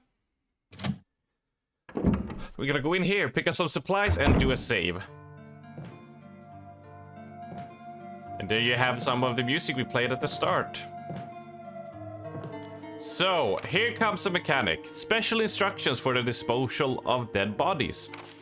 We have new information regarding those beings. They may appear to be dead, but in fact they're able to come back to life. However, there are ways to prevent them from becoming active again. Currently, there are two known methods of causing restoration: incineration or destruction of the head. If further methods are discovered, you will be notified immediately. Meanwhile, to those of you who still have the will to live, oil has been placed on the first floor of the mansion. Take as much as you need. You'll need something to light it with, but you'll need to find it yourself. Yeah. So here's the mechanic of burning bodies so they don't get back up later. Where you would have this, the fuel canteen. And you would fill it up with this. There's still plenty of kerosene left. Refill your fuel canteen, yes. You refilled your fuel canteen with kerosene. But we need a lighter, so there's no point in us holding on to that for now. So we will put you away. We will put the shotgun shells away momentarily. We'll fetch you very soon. We will go for the save now. An old typer, you can save your progress. Use the increment, yes. There we go.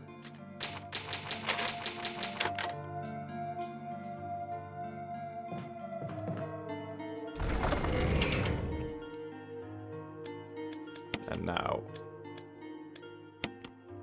put you there. Now we have a lot of space going.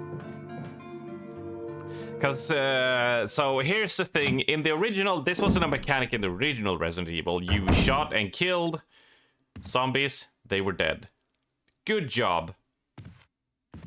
You know, that's how it was. Now,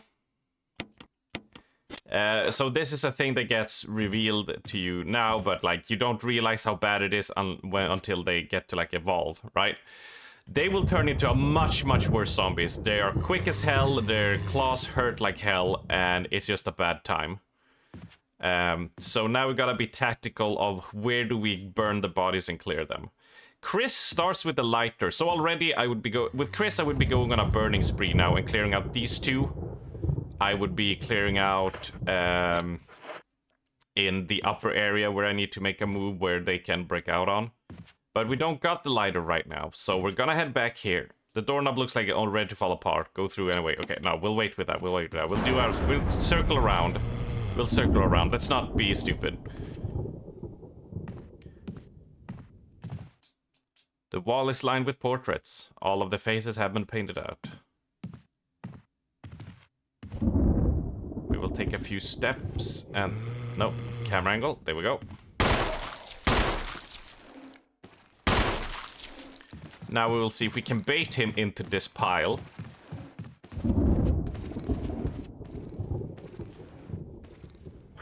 That would be optimal. Because if we light one of the bodies, if there are zombie bodies stacked on top, they will all burn. So that saves us some kerosene.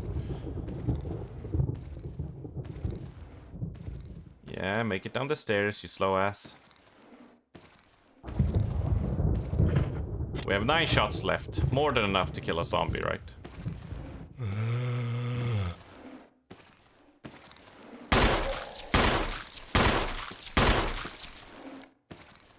Ah, shit. Alright, well.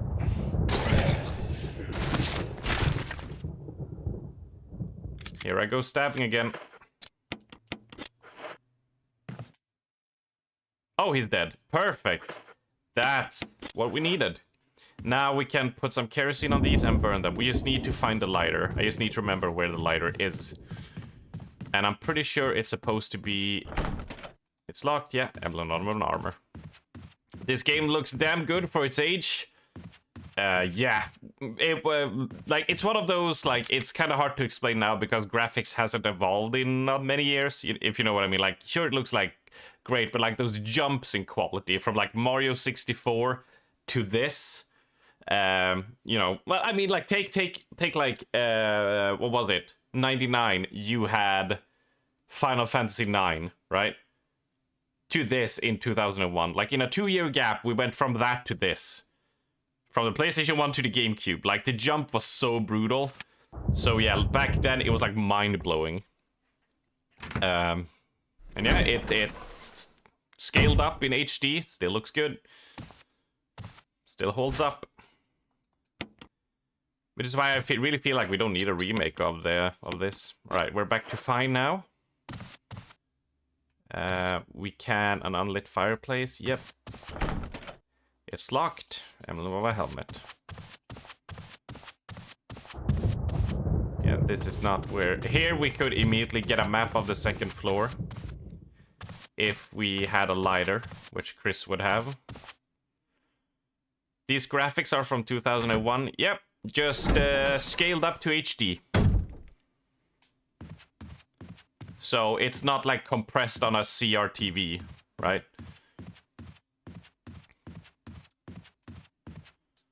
There's a knob on this door you can't go through. You unlocked it. Yeah, locked from the other side, the classic.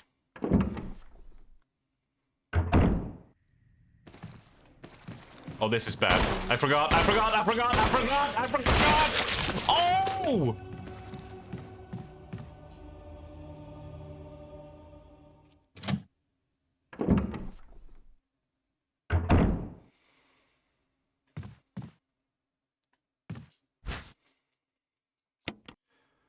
Oh shit. A chessboard card from Ivory.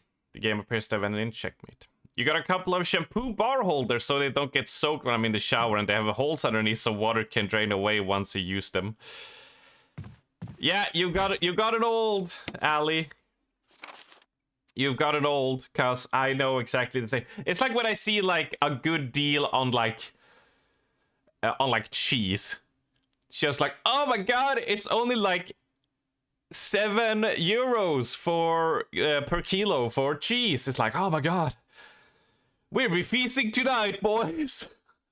A crumpled memo. Today, Sir Spencer told me to hide something where no one could find it. Well, I had this idea. I figured out if I could somehow have it protected by a dangerous animal like the vicious canine that lives here, no one would be able to get near it. Good idea. As far as I can tell, the mutt is always hanging around the second floor balcony on the west side of the terrace, and he ought to come running at the sound of a dog whistle. This is where you come in. The thing is, I reckon you're the only person that can get near that damn dog without risking a serious mauling. Which means only you can put this collar on him. The object that Sir Spencer wants hidden is concealed inside. You're the only person I can trust with this. Of course, you'll get something out of it as well. Remember that certain item you always wanted to get a hold of? Well, in exchange for your service, I just might be able to get it for you. This could work out well for both of us. John Tolman.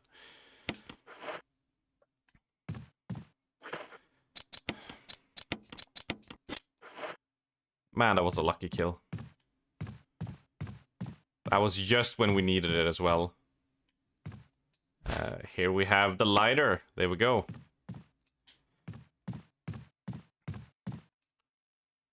On Chris's playthrough, I think this door is ready to like fall apart, so you can only enter it like once. Alright, let's go burn some zombos.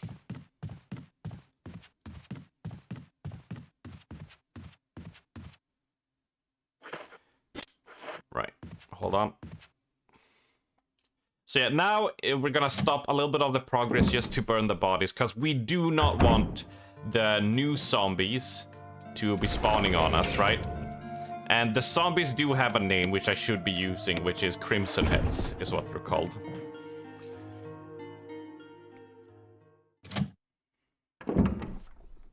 Reasons why it's called that is pretty obvious. Let's go this. Let's use the kerosene. And now all three of them are burnt.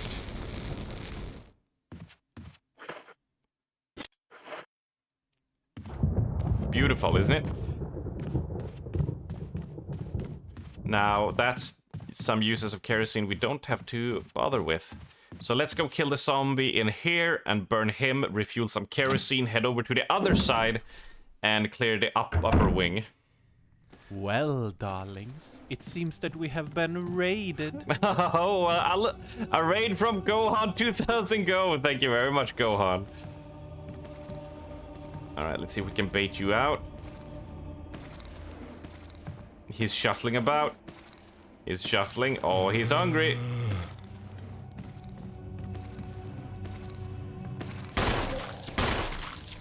Thank you very much, and I hope you're having a lovely day. And now, you go down. Are you bleeding? No. Do we risk it for the biscuit? Oh, yeah. Oh, it's down. He's down. He's down. Perfect. Aw, thank you, Gohan, for the follow as well. Thank you very much. All right, let's burn this bad boy. Oh, crap. I did a rookie move. Crap, because I was looking at chat. Oh, that was bad. That was stupid. Unless they have fixed that, I just did a boo-boo. Oh, no, it's gone. Okay, it's fine. It's fine. It's fine, everyone. It's fine. All right. Body is gone. He's dead. We can relax. We can kick back and relax. Hello, hello. Let's go get some kerosene. And do a little roundabout. You did your first run of Resident Evil 1, eh? How did you like it? Did you play the actual PlayStation 1 one, or did you play the remake, which is this one?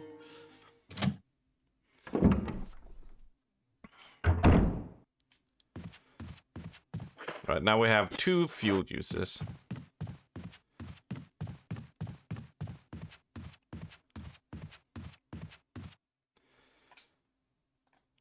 At the moment, we've just gonna started, and we're playing on the hardest difficulty, so I am playing very cautiously.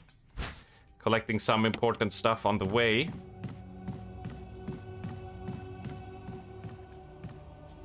Ah. Yeah, it's locked. Armor. Yep.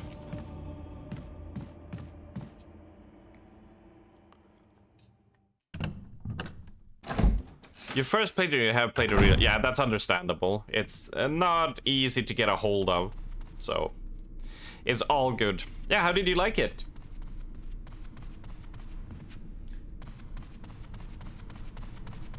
It is a very different type of game from many games nowadays. Right, we're going up, and we're going to be dodging Le Zombo, and we're going to be going into that corridor.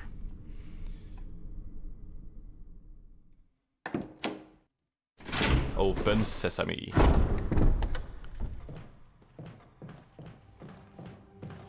He's on the other side, which is excellent for us.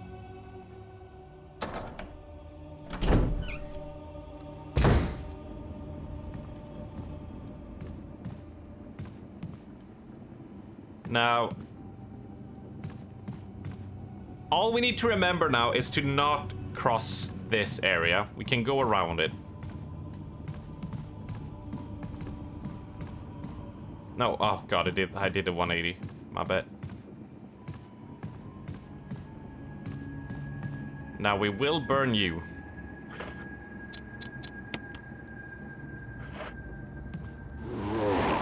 Oh, fuck! Oh god, I fucked up. The wrong corpse.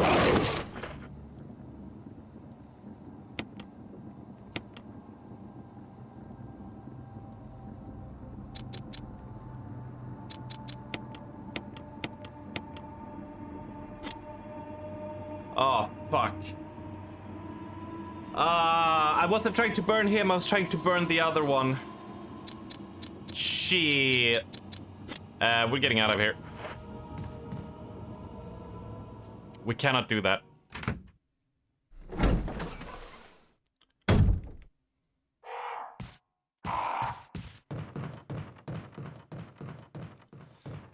If you burn the... If I watched my positioning carefully, I could have burned the other corpse, but that one, if it knows you're metagaming, he will just get up. So that was a Crimson Head.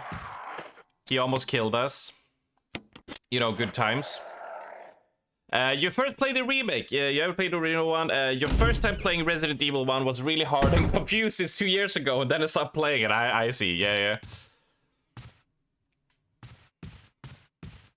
Then you go back this month ring and so beat it. Hey, nice. Alright, where are you, zombie man? You've already transformed!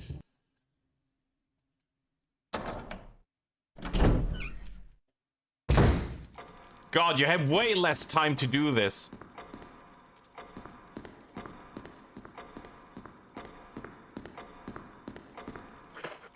No, we can't pick that up. We gotta go get the shotgun. We gotta get the shotgun.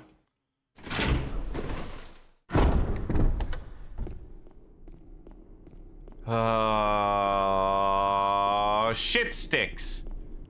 Wow, okay. I forgot you had so little time to burn the corpses of the first ones you killed.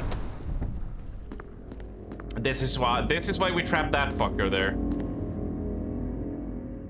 Save bullets, and we don't have to burn them. That's the second reason why I didn't want to kill that guy. Now, we gotta get Doggo here. Not yet. Soon. Alright, let's pick up this. Alright. So, on your arms-guided room tour here... Yeah. Do the shimmy, do the shimmy, do the shimmy, do the shimmy. We enter this. We enter this room.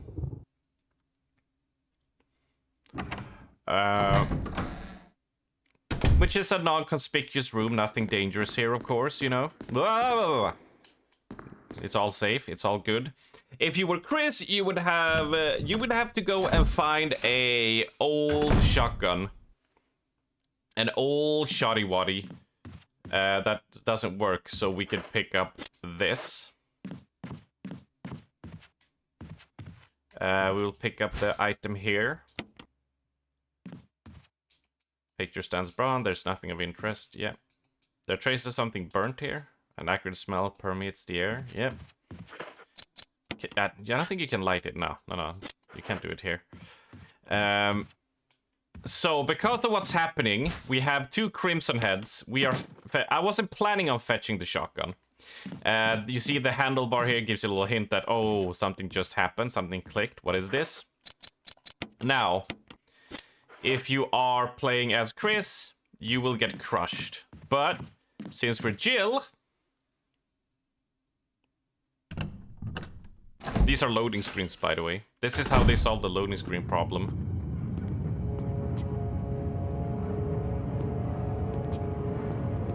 Oh no!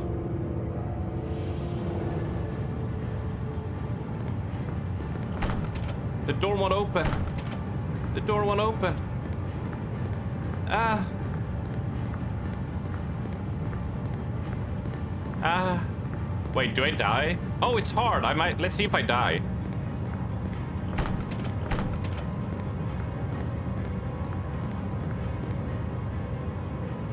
Yeah, you die. Okay, never mind. You do die. All right.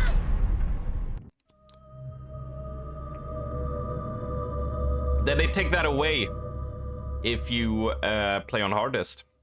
Usually what happens is that Barry will bust open the door and get you out. So you can just grab the shotgun and run.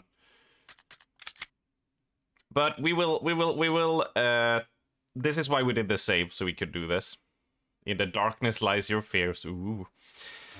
You should have not started Chris. Chris is the harder of the 2 with how he starts out. Alright, let's not pick up the wooden thing. Let's not pick up any of that.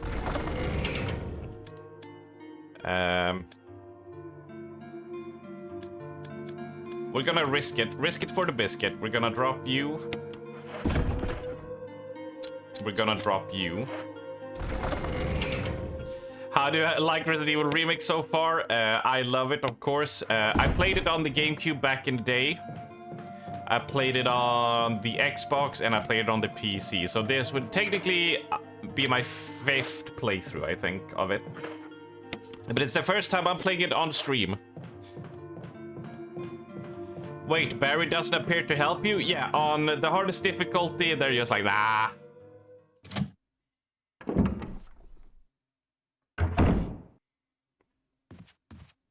Alright, we need to get the lighter. Almost forgot about you.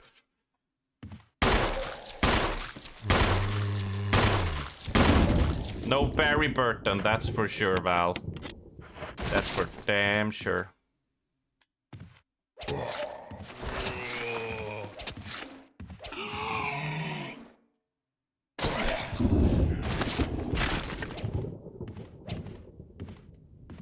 Oh, I'm a dumbass.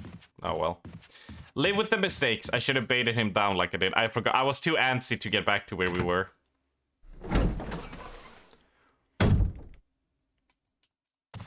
Let's get this.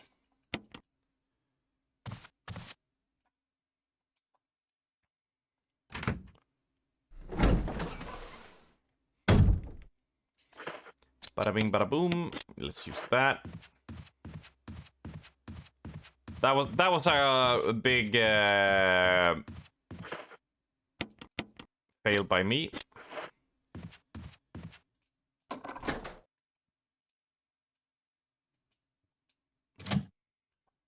I don't think, where can we dump off?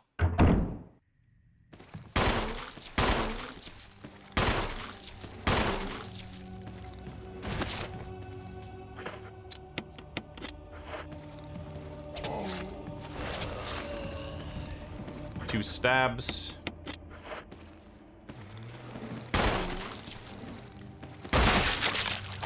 saw the luck again, but I would have preferred that luck on my second shot like it was the previous time. I take the shot. The dog whistle. Yeah, we read all of this. I have learned something new. Well, something new. The thing is, like, I only played Jill back on a GameCube. Then I've always done Chris runs. So, I did learn something new here. I thought he always appeared to save you every time.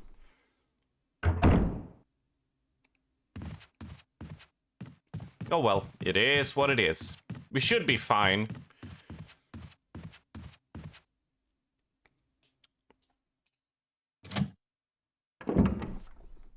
Wait. Yeah, exactly. No, I did not want that. What we want is you. Yep. So where can we walk then? Where can we walk? Where can we open up a few doors here to help us out? Burn. You're gonna burn, all right. And because of that fuck up, I gotta go over here now. And we're gonna burn you as well. We're gonna have to cross through here at least a couple times. So this is a corridor you want clear every single time of the day.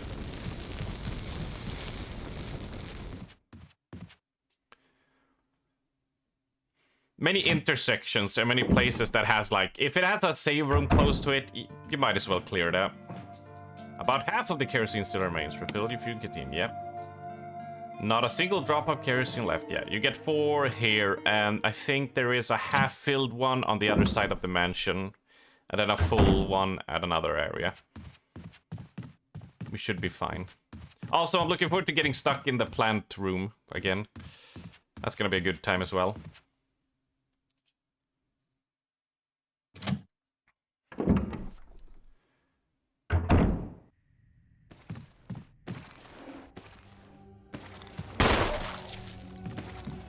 You gotta head out and have some sleep. It's all good, my dude. Hope you had a lovely stream time, and thank you so much for the follow and the raid. Have a lovely night, and take care of yourself, alright?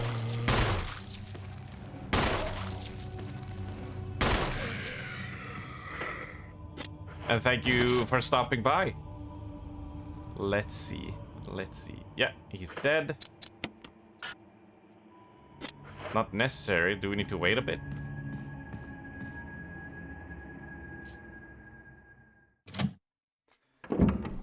Let's see. Let's see. Let's go. Bada bing, bada boom. We go right through.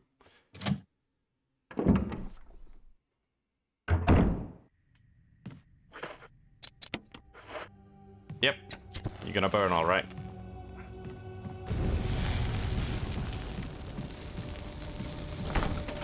It's locked, emblem of an armor. Yep. And you're locked as well, emblem of an armor.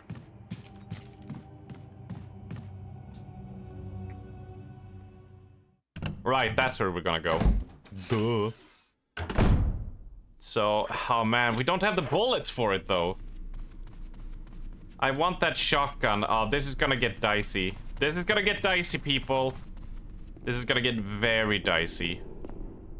Because of the claws, yes.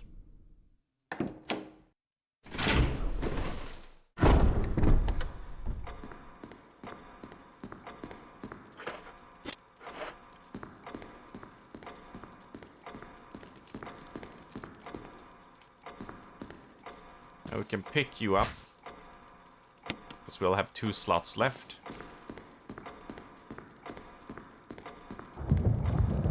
We can pick the shield up here, but we're gonna save that. We're gonna hold on to that for a moment.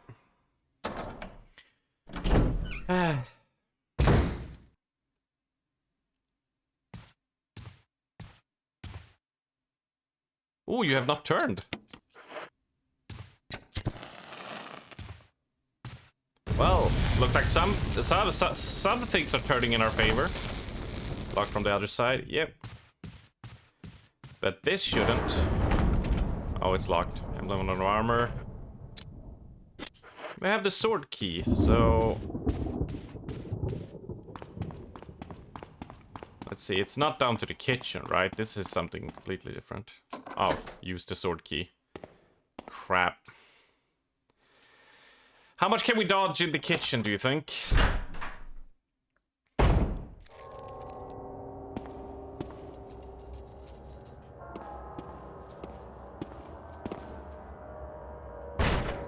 Locked from the other side, yep. I will take the dagger.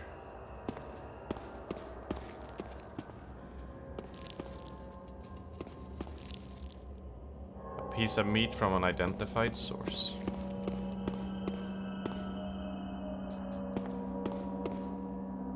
The power doesn't seem to be working. Nope.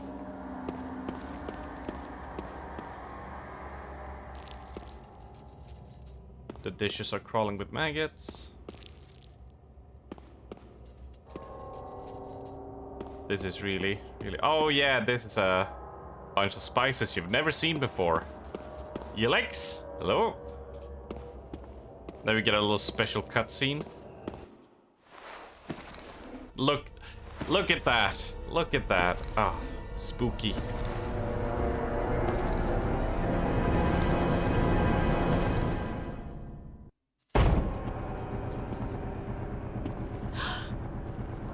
Stop falling over, Jill. Come on now.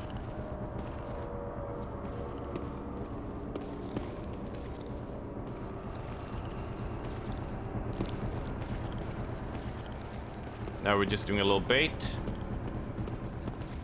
And we're getting out of here.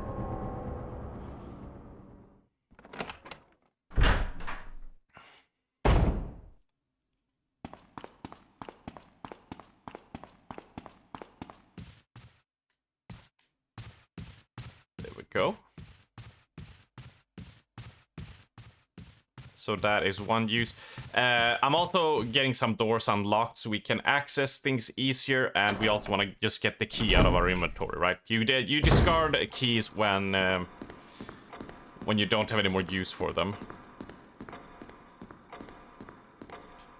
Spices other than garlic powder. ELX, ELX lemon, ELX cola, ELX strawberry.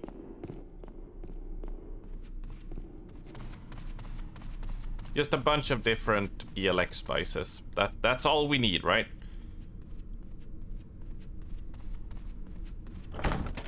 Yeah, lock from that side. Every time. ELX gongster. Oh, that would be... I think, Karen, if you drank ELX gongster, you would hear Kickstart My Heart. Is probably the song that would start playing. Alright, now we open you. Use the sword key. There's no further use for this key. Discard? Yes. We are discarding you.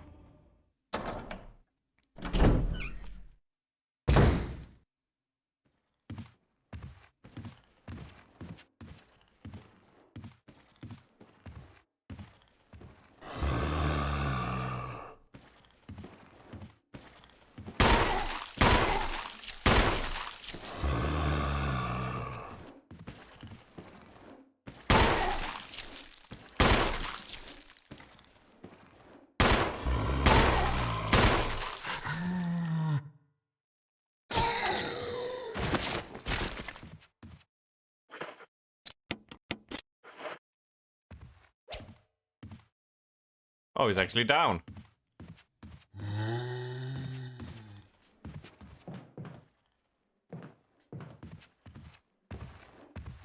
Oh yeah, that's where he is. We gotta move. We gotta move. Look at this one, been dead for several hours. There's so many extra zombies in here. I can't specify how many extra zombies they've thrown in this difficulty.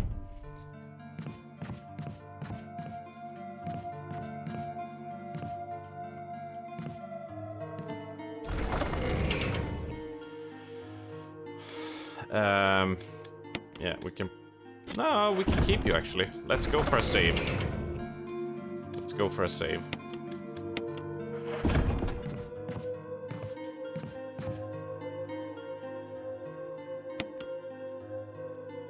How many knives you get? You get 1 melee knife. And then, I don't know, you get a total like, what, 8, 10 defensive knives to use if you get grabbed. You burn through them at the start very quickly, until you get like a lot of... Until you get like the shotgun and other stuff like that.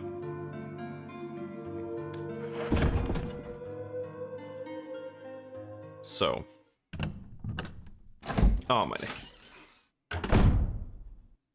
Because that thing, the knife one is not a lot of damage, and it's more used to get you to safety. I would prefer to have them when you get grabbed by much nastier stuff. Hey, lockpick, we can immediately access this. It's a limited resource, the defensive knife. The defensive knife is not the same as this knife. You cannot use this to defend yourself if you get grabbed. There's the broken shotgun. Will you take the battery pack? Yes, I will. Now we can use the taser ones, which is great. Should also be kerosene here. There's plenty of kerosene. Yes. And we'll pick up the ink ribbon. Let's see if I can go for a cheeky corpse burn.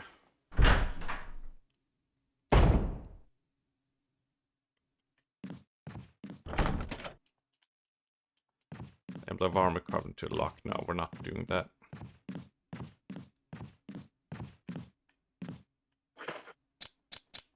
You will burn.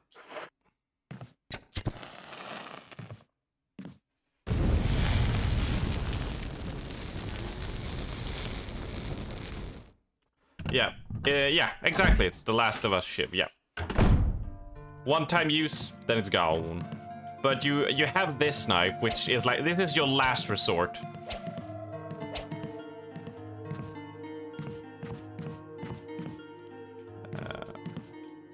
Yeah, we don't need to save.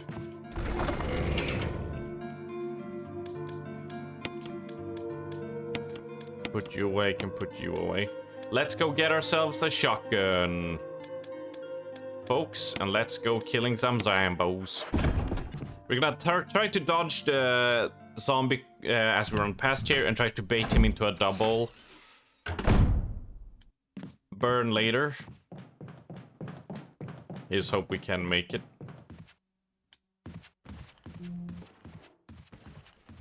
Yep, we can.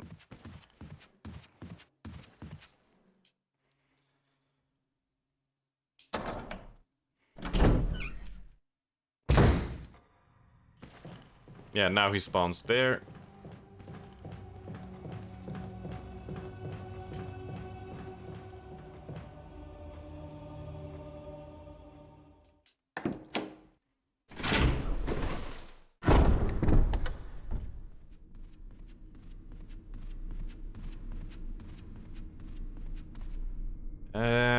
Alright, since we're going down this way, we can actually do that.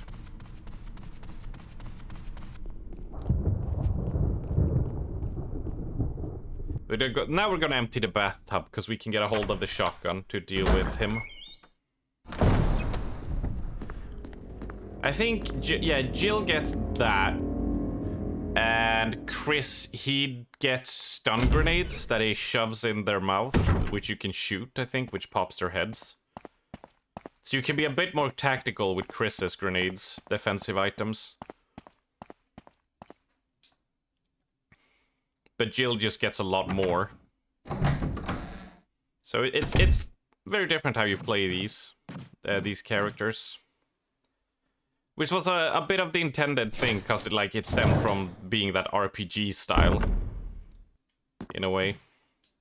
It's full of dirty water. Remove the plug, yes. Let's remove the plug, people!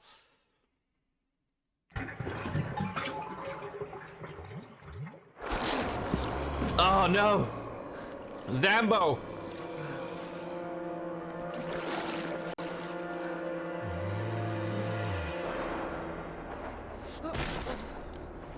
It would be great if I could play this so I could run away.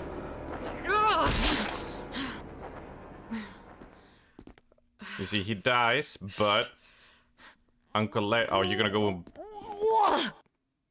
Well, it's a good time to do that, I guess. They would get a Last of Us Shiv.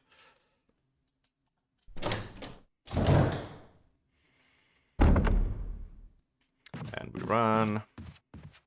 And we run.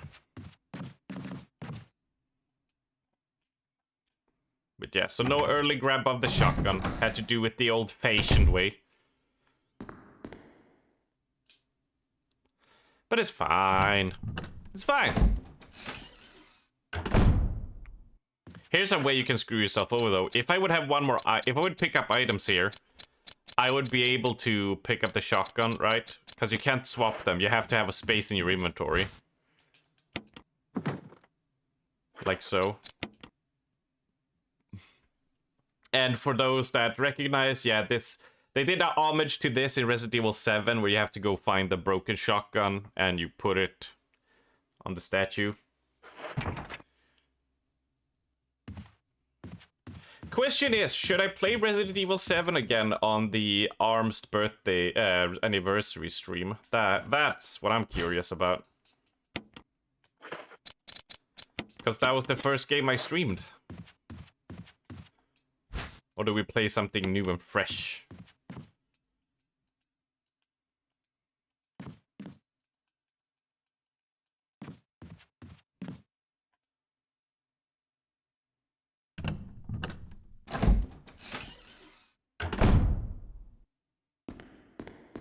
So now we're not getting crushed.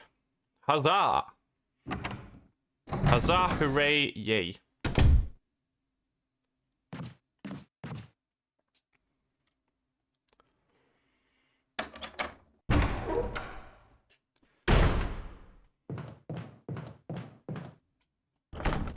It's locked. Spencer family emblem is carved into the doorknob.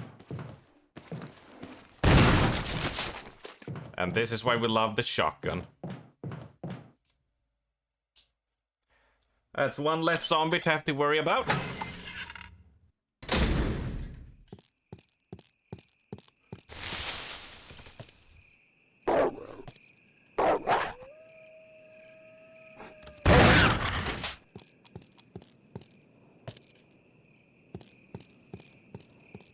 Let's clear that out. Something written on the invitation. The defiler of the accursed coffin.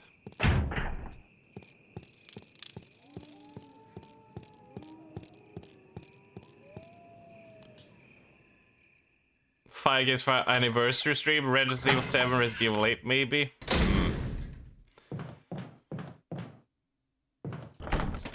It's an interesting idea. Alright, now we've got that.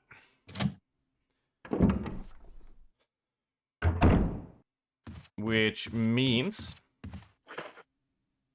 looking at this, let's go drop off some. We can do a save here. Now we're in pretty good shape right now. Yes, I will use the ink ribbon. A long anniversary stream. The thought of making it a subathon with goals and stuff is floating around in my mind.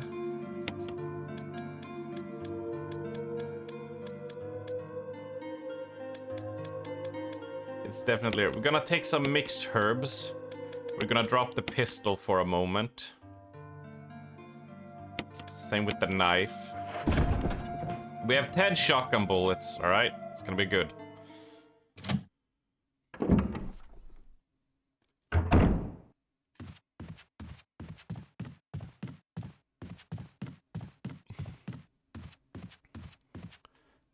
And we're gonna go... First, we're gonna go here and pick up a wooden placard. Because it might not be obvious what you're supposed to do. This one, on my first playthrough, this took me a bit while to figure out, like, the wooden mount, right? Now it's just like, huh? Excuse me? What do you want to do with this?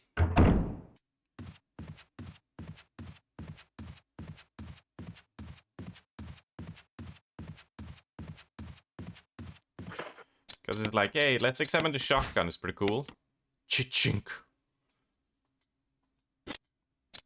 But yeah, you go like this, and you're like, oh. There's a paper attached on the inside. Nothing is written on it.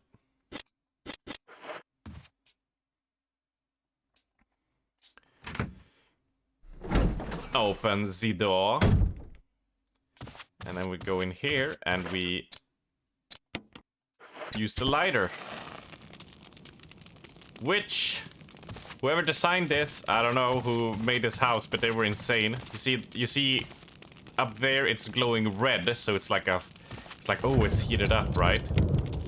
So you use the wooden mount on that, so it goes. There's a map on the second floor. Take it, yes. So that gives you the second floor map because it gets burned in on that paper. So now we have it on the second floor. And that is that out of our inventory as well. It's locked, emblem of helmet. So now that is out of our way, that's some less of items to burden our inventory with. Let's go clean up some of those crimson zombies. Am I right, folks? Yeah. Also, they have this lovely thing that you can see when rooms are cleared. There's no knob on this door yet. That room. You gotta go. You can only enter through one way.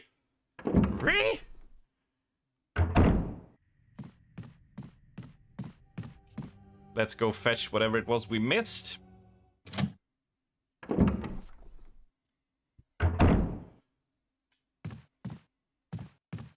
see, where exactly was it?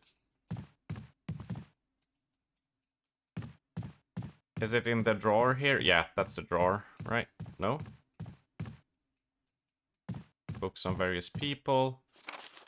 Uses of medicinal herbs is a well-known fact that there exist many plants that are credited with medicinal healing powers. Since ancient times, mankind has been healing wounds and diseases using various plants. In this book, we will sample 3 herbs that are native to the Arklay Mountains that briefly outline each of their medical qualities. Each herb has a distinct color, a distinct medical quality. The green herb recovers physical strength, the blue herb neutralizes natural toxins, however the red herb has no real effect by itself. We have found that mixing green and red herbs results in a magnified effect. We will outline the effects of the red herbs when mixed with other herbs when we have more data. Meanwhile, feel free to experiment on your own. For true knowledge, it's only acquired through experience. And now, this room is white. So now it tells you that it's clean, which is perfect. There's nothing there anymore for us to find.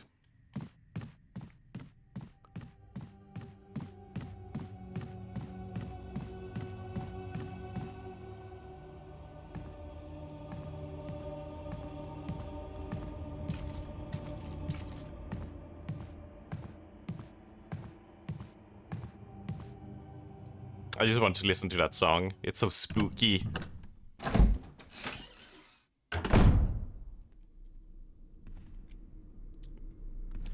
Right, so...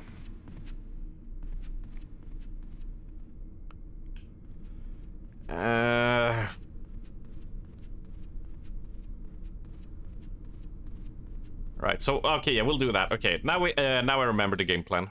I remember the game plan, guys. It's fine! It's fine. Have no panic. Whoa, whoa, whoa, whoa, whoa, whoa, whoa, whoa.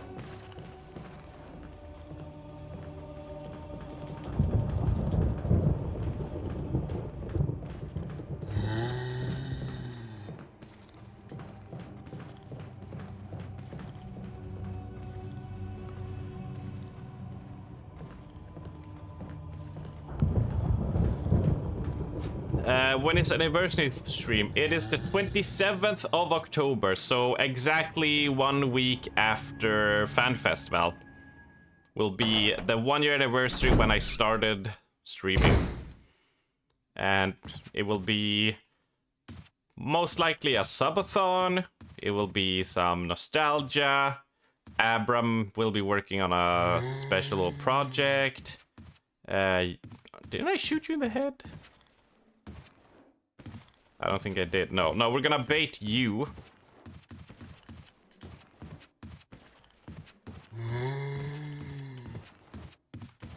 Can we bait you? Can you follow? So, I haven't workshopped it, because I'm pretty open with you guys, like, with, like, my plans and stuff. Like, I'm not gonna act like I'm some sort of genius that knows everything and stuff. It's just, like, some sort of subathon would be fun of, like, some subs extending a stream, maybe having, like, some challenges, reaching those goals. You know. That was not enough to kill you, was it? No. Let's go for one more.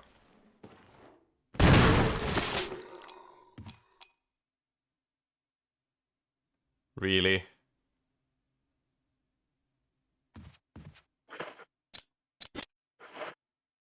Should have brought the fucking knife.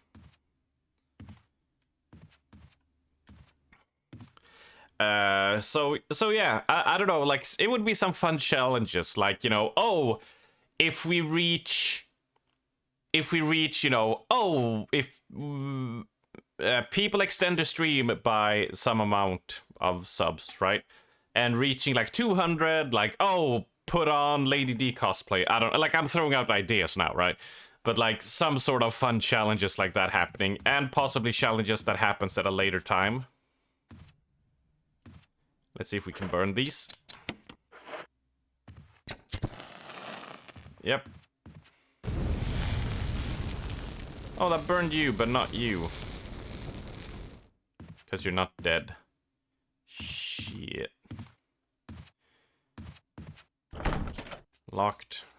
Helmet. Yeah, Yep. let's double it up. Oh, yeah! Thank you so much, Talon. 5 months! 5 months! Ah, it's so crazy. Like, we have we had Ali and Arctic and these people of 8 months, and that feels so long ago. And Talon, it feels like it was just like yesterday. It was like, hey, it's your first month, enjoy the straw, you know? And now, like, boom, here we are 5 months later. Where does the time go?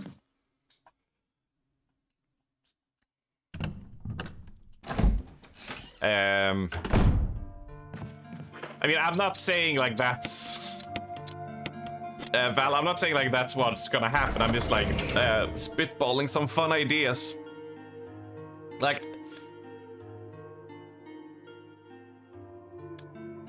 yep, indeed. You just went for 6 months ago, so you're now discount strummer for me. Ah. I mean, still though.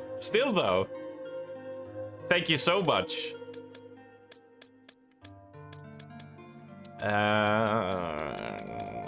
No, we need to fill up on that.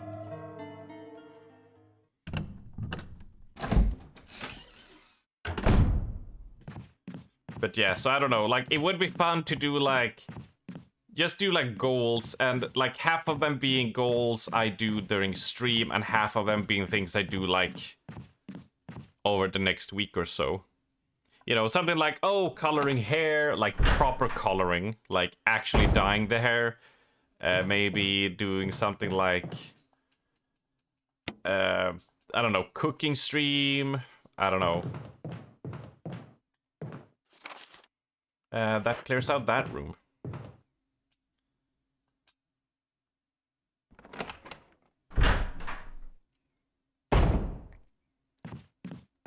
I basically, what I need to do is look at what other streamer has done and throw my own spin on it, or just copy it straight up. See, like, what kind of fun thing would be fun to do, right? You're still alive. Fuck. Yes, we unlocked it.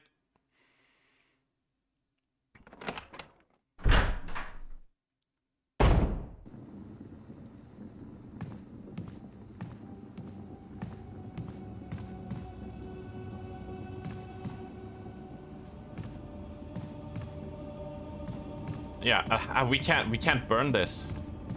If I try to burn it, he's gonna wake up and interrupt me. That's the thing. I really want to burn this dude so he also didn't turn into a crimson head. But now I'm shit out of luck.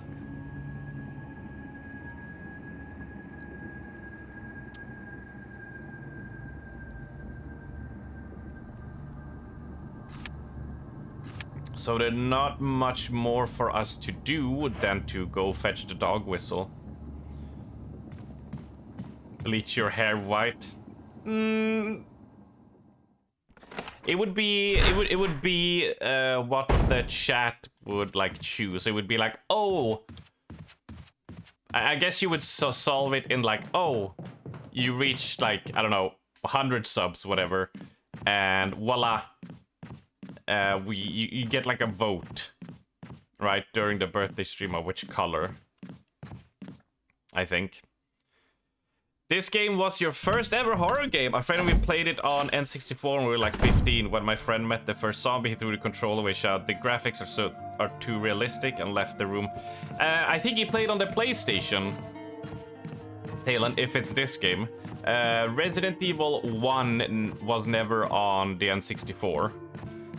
Resident Evil 2 was. So it might be Resident Evil 2 he played.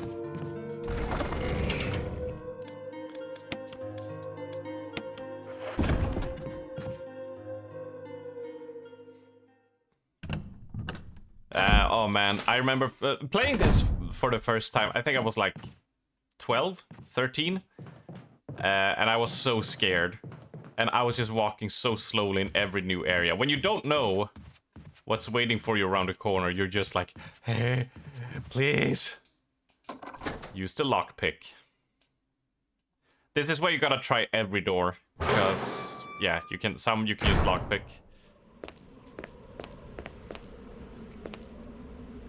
There are green herbs growing here, but there's only enough for a few uses. Use them? No. So now we're going to do this. You blew the dog whistle.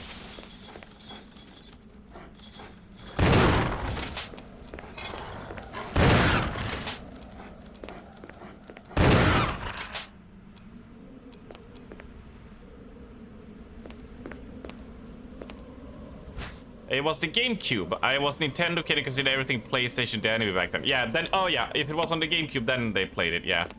I mean, these graphics for that time, right? Look at its contemporaries. Look at any PlayStation 2 game in 2001. Look at any GameCube game even in 2001. Like, you had Luigi's Mansion, and you had, like, this, like, a few months after. Unlocked it, yes, thank you. This is all clear, but we do have the herbs now. So what does this mean? Well, they told us in the text file, in the note, that there's something here. There's a switch. Will you press it? Yes. And you get a little peppermint. Let's eat it. Yum. Oh, a stretch. Absolutely, Ali. Thank you for keeping us both stretchy. What is this? Oh, what is that? Oh.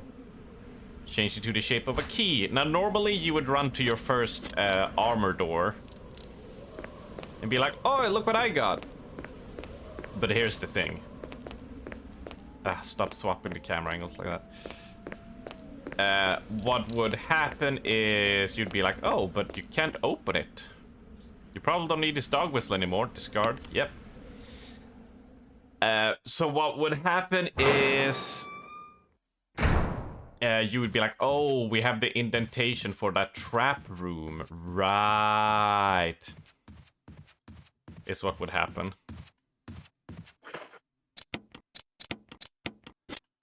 So that's where you're supposed to go to get the armor key. Peppermint digivolves to Keymon. And he has a keyblade. And then the story collapses, and this is when this dude finally wakes up. And it's to preface this how scary it was, for people that played Resident Evil 1 on PlayStation were like, what the fuck? And for people for the first time, your first time playing this blind is like, you have no idea where you're going, you don't know what to do. I'm breezing through this because I know where to go, right? And I can plan it in my head. So you have seen this body multiple times. You have. So you have walked past here multiple times trying to figure out. You have no idea what's going on. Like, you probably spent 3 hours before you're up to this point in the game, right? And so you just keep on walking, and all of a sudden, holy fuck, it's finally alive! Fucking kill it! You're like, oh my god. Oh shit! And not only that, they're quick as hell, they get up just whoa, immediately, and your first time through, he's probably gonna slice your head off. You're gonna be like, what the fuck? And all of a sudden, so what happens is, this is when it clicks in your head that, oh my god, every single zombie that's dead around the house right now can become that. And now you're just like, oh my god, we need to burn this place, we need to burn everything, and we are gonna burn you.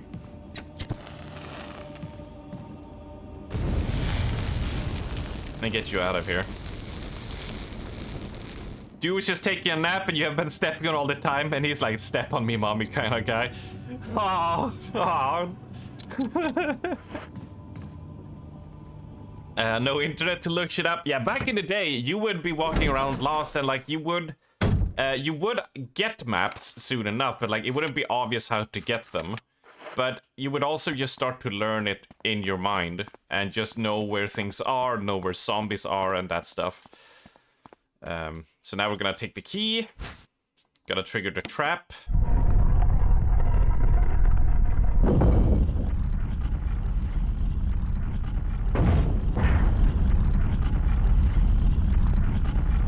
And now the suit is coming towards us, so we're just gonna put the fake key back. Because there's a spinning blade that comes after us, but it doesn't show that after the first time. And hello there, Devamond, and an yeah to you. Sorry, I saw your name there when you wrote noted. I just missed it. Hope you had a lovely weekend, Devamond. And enjoy the Pride Parade. Did the other countries have Club Nintendo Hotlines and Last Resolution if you were stuck? Nah. At best, you could buy a strategy guide. If you were lucky. If you were lucky, there might be a strategy guide. You needed decent luck to find like a magazine that gave you the basics run through. Like, I don't know if I got it here. Hold on. Let me do a little bit of a check here.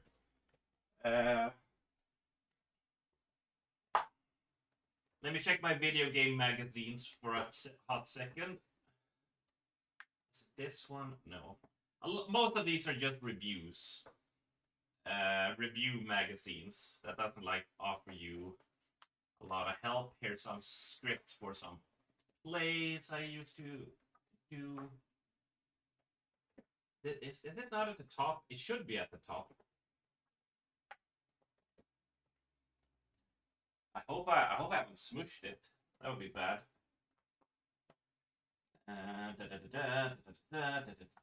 It's been 84 years. Yeah, I know.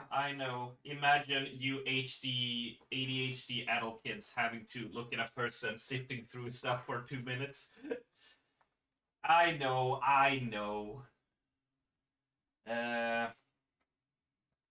Oh, I would really like to show you this one. It might be in here as well. Because I just want to be careful with them. I didn't want them destroyed. Let's see. Did I put it somewhere else? Maybe. Ooh. Let me take off the headset and let me check. It's a damn shame because I wasn't looking at it and I never used it, but I sort of learned how to play.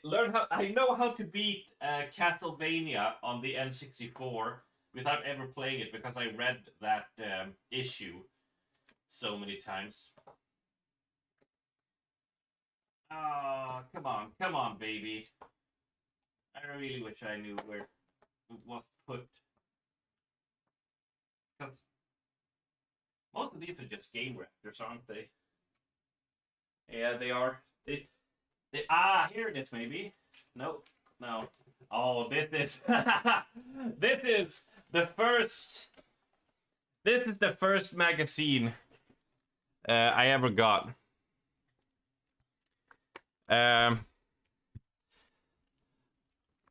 So this let me do this. Let me move this. Oh, you can even see here, like, here's like old prices and stuff, like reused. But so the cover on this magazine is ruined because I read this so much, because this was my first gaming magazine, so I have to be really careful. You can see like how torn where the staplers are. So this, oh, okay, this is gonna be tricky. This is gonna be tricky, right? So this has like the first preview, like the first review of Ocarina of Time. It has, and it has an interview with Shigeru Miyamoto. Let's see. So it has some. Was Nintendo Power for you? Nintendo Power didn't exist here. We had Level and Super Play. Oh, and here we have, of course, immediately after the forward, here's all the prices for different PlayStations with controllers and all that stuff. Crash Bandicoot 3. But the issue... this is an issue of Level, which was a Swedish... I think they're still going. And this... Where is it?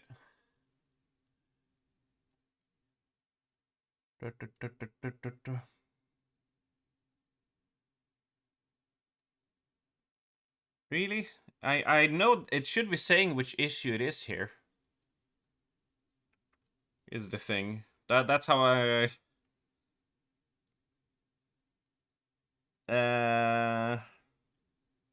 Oh my god, so many numbers, so much stuff. So much stuff. 1998. The 12th issue, so December 1998, because they had one issue per month, basically, is what they had. Pouring over old war memorabilia. Yeah, I mean, that's the problem with the internet age. All your stuff is gonna be deleted and forgotten, but I'll at least have this to sit and cry about when gaming goes even more down the shitter. It's dark times for us all. Yeah, so here's the... how do I see? So, the man, the myth, the legend. So this was in 98. So he had been, like, Mario had been in, like, existing for, you know, a little more than 10 years, right? And he had made Link to the Past, Mario Brothers 2, Mario Brothers World, like, all this stuff. So at that point, he already was a legend in video game industry. This was a lot of pages. That was surprise doom saying. I'm just saying, games get murdered. Over hundreds and hundreds of games get murdered every year because they're taking offline because only 5 people play it, so they're murdered. And all the articles gets deleted and removed and all that stuff. And you need people to do internet archiving for shit to survive. Oh, let me see. Where's the review here? Yeah.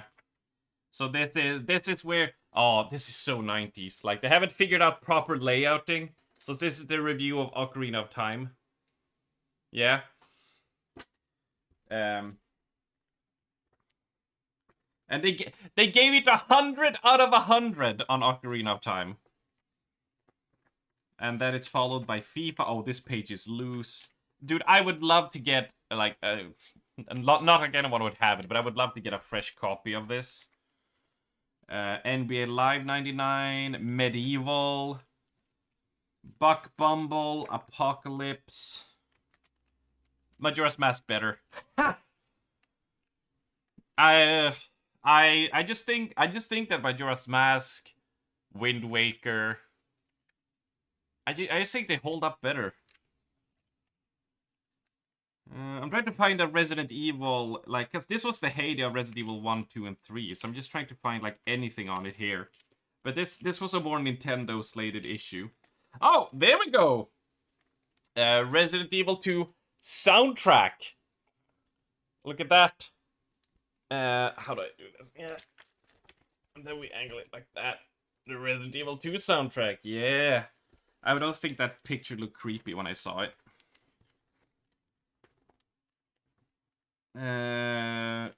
Oh, but here's something. Okay.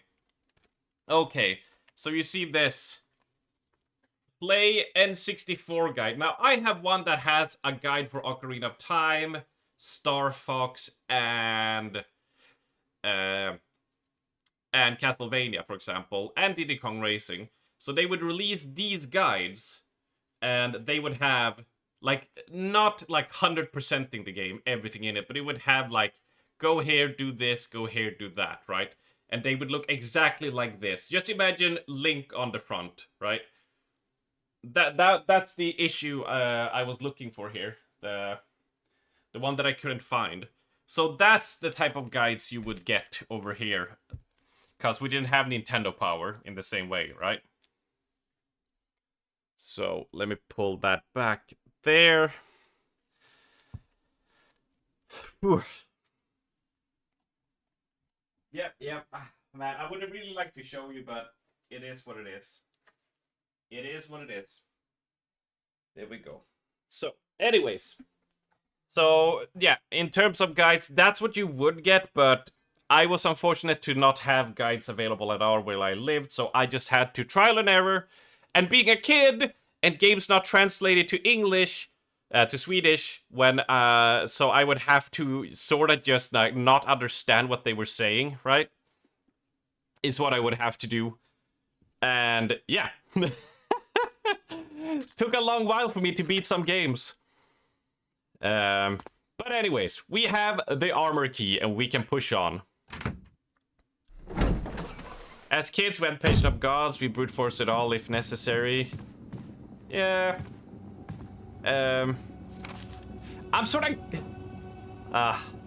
it's hard to talk about it without sounding like such a hyper mega boomer. But I sort of appreciate it in a way now, because it means I have more patience for games, and I have patience in learning mechanics and taking my time. You know? Like, I'm not so rushed. Like, I gotta get it done, and like, getting really annoyed that I would die to something, right? Cause it's just like 2 shots. Just have inbuilt patience to slowly learn stuff and explore stuff. Like, that's why some people like get really annoyed at me. It's like, I just don't go metagaming super hard to beat games fast as possible. I will just stop and like smell the roses, experiment and see that stuff just because I did it as a kid. So it's like, it's not me taking a philosophical game design standpoint. It's just how I had to experience game as a kid that made it. That's how I enjoy them now, because I didn't have the tools available. Yeah, stay down. All right, let's burn you fuckers. You're gonna burn, all right.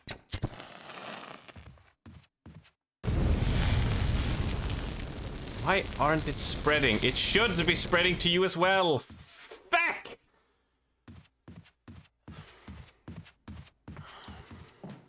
At what point did you learn English? Did games help with that at all?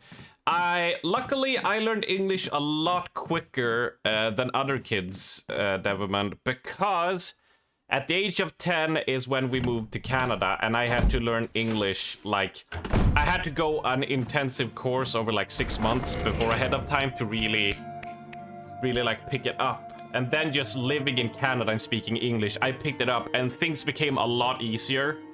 But even then I was struggling. So, and I mean, the moment I could, like, understand it, it became, it did help a lot with games, because they weren't translated to Swedish for the most part. I still had troubles with many things, because if I would encounter stuff I never... if I would encounter words or items that you wouldn't encounter as a kid. So when someone would go like a wood mount, I would not have an idea. Like the map we had to make there, we had to take this wood mount, open it, and put it against a thing. I would be like, what the fuck is a wood mount? And we still didn't really have internet, so I couldn't go on Google and be like, oh, what's a wood mount? Like, I just have to be like, it's a wood thing. Good luck from there, right? So I got by better, right? And I didn't really need my parents to come in and translate it for me, which was lucky. I could just get by. It's not wrong, it's just how your brain is trained when you are young. Exactly, Talon, yeah. It's just, my brain was trained that way, and that's how I had to experience games, so that's how I like experiencing them now. It's just, take my time and like take losses and try out stuff. Like many people, yeah, I don't know. It's like when you see people playing Dark Souls, immediately the first thing they do is look at their moves, attacks, and immediately be like, okay, this is my window. And then they do, you know, if the enemy does a chop down slice, if you're this far away, you can sidestep and do a poke, and then just do that. Bait the attack, sidestep, poke, sidestep, poke. And I will be like, no, I'm just gonna run around and see all the moves and try to fight in it and do that stuff. You know, it's just, and neither is wrong and neither is bad. It's just how I work nowadays. Boomer reporting in, but exactly. Internet is convenient, but it tends to develop instant gratification expectations in people. Yeah, I've noticed that. I noticed that as well, that people really cannot take losses anymore. Like the moment they die or are set back in games, like immediately it's like triggered this frustration. Like the feeling of having to earn your victory is like out there. And it's like, and if you can't win something immediately, you know, people like really can't take it. It's kind of weird seeing that. Like it has to be it has to go fast. It has to always be like, yeah. The beauty of being stuck on a boss for like 4 hours because it's tough and supposed to test your game skill and knowledge doesn't really exist in the same vein anymore as it used to be. But no French. In Montreal, I didn't need to learn a crash course in French because I could get by in English, but I was in a half English, half French school, Devamond. So I did have to learn French, sort of, in a way. I was dog shit garbage at it, but I did learn. But basically the stipulation was you have to learn English really good. French you can do while you're there. That was how it turned out for me. I hated it because I did not know shit and people would talk French around me and I would not know anything. You learned English through games and was pretty fluent by the age of 10. Yeah, it was a bit different because it's not only through games, right? Like, how old are you, Zero?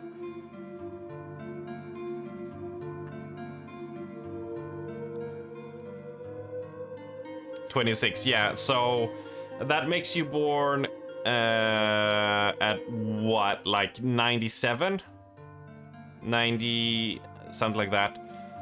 So you grew up in the internet age where you also had the internet to go to of talking. So you had like YouTube videos, you had all this stuff that would also help, which also helped people learn English a lot quicker. You didn't have that, and especially being you know, from like start of 90s and back, like if you grew up during that time, you would have like Swedish subtitles, so you wouldn't have that forced English media that you would learn, right? And you would have things dubbed, so it would be a lot bigger climb than like with the internet stuff, yeah. We had exceptions from going to French school because we were only gonna live there for 2 years. Yeah, exactly. We didn't have to go French because we were only gonna live there for 2 years, like Lady Like Sweet says, my sister said. French immersion.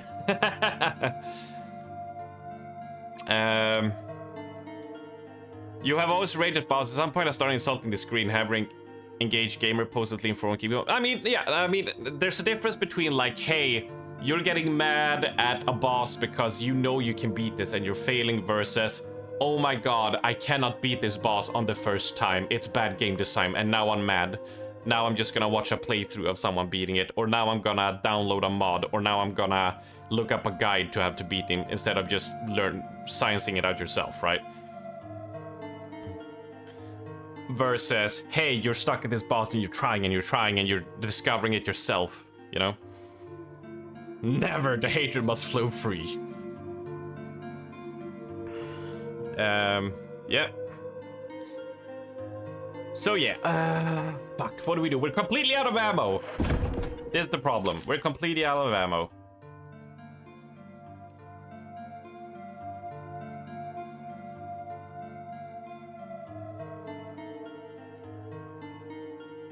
That is our issue here.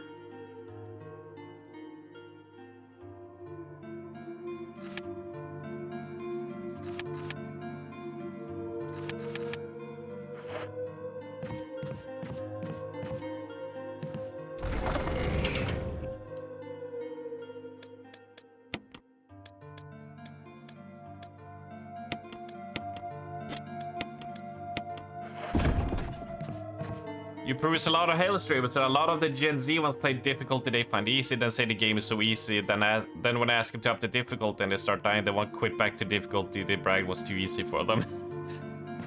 I mean, those people I find not just in, like, maybe they're a bigger representation in the Gen Z, but I mean, I've seen those, like, everywhere, of, like, the people who are like, oh, this is so easy, but the moment it gets hard, they're just like, oh. It's not hard. It's not hard. It's just bad game design, like that excuse. You see that a lot. To me anyway, like, video game has always been like, yeah, you're gonna lose a few times, you're gonna die a few times, you're gonna die to bullshit stuff, but that's just part of it, of, you know, learning, right? Sometimes it is bad. Yeah, I mean, absolutely. Not games are perfect, but a boss winding up a punch and hitting you, and now you know how to look out for the wind-up animation of the punch, is different from, like, oh, this game that plays on 60 frames per second and usually have enemies do a 30-frame attack. Now you have an enemy that does a no-telegraphed 5-frame move. Right? Like, absolutely, I can like agree on that, like, hey, that move is kind of bullshit, but like, it's still overcomable, right? You know? It's just deflecting every single skill issue onto game design. It's just what I don't, like, agree with, right? If that makes sense.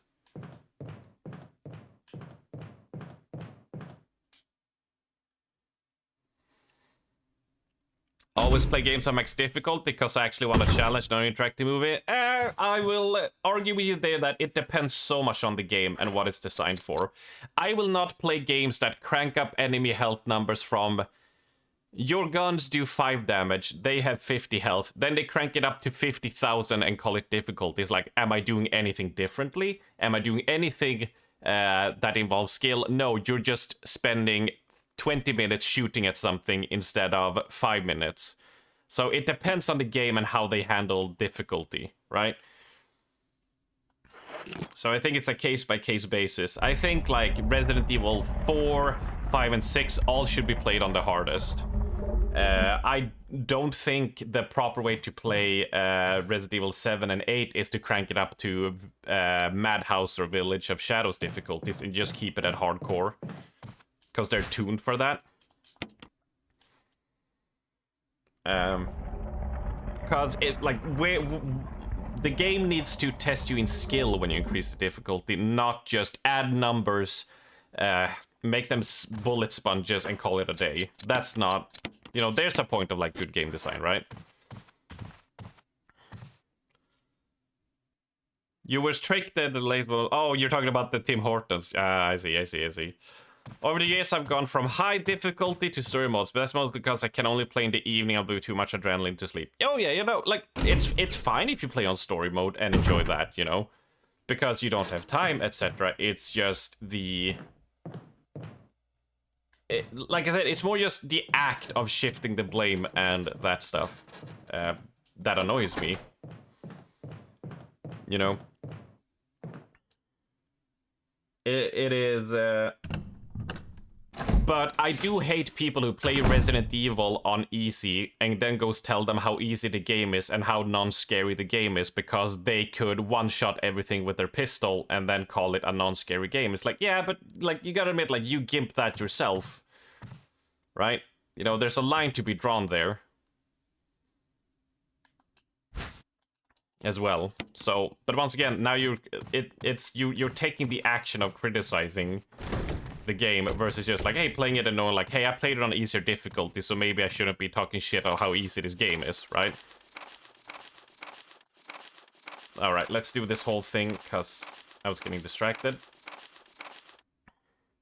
Yeah, like, there's not a hard set line, right? You know, it's a curvy line, depending on the game and depending on where you go, right? Keeper's Diary. Played poker tonight with Scott and Elias from security. Steve from research. Steve was the big winner, but I think he was cheating. Scumbag. Oh, he's a cheater. Fucking Steve. Is Steve the new Dave?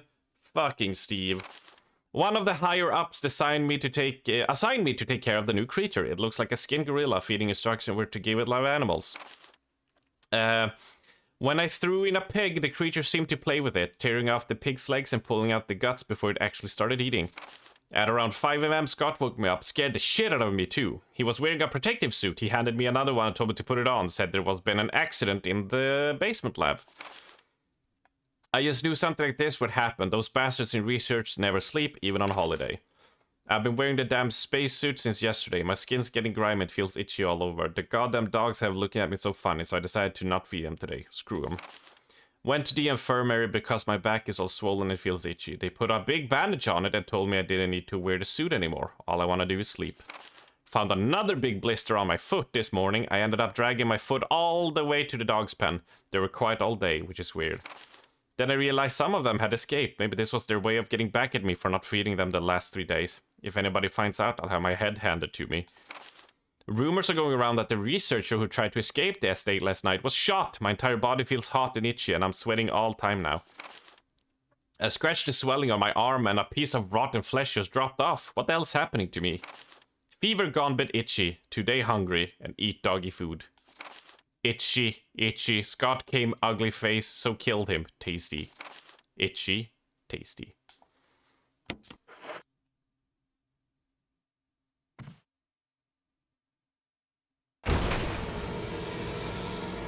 Oh no, it's Steve!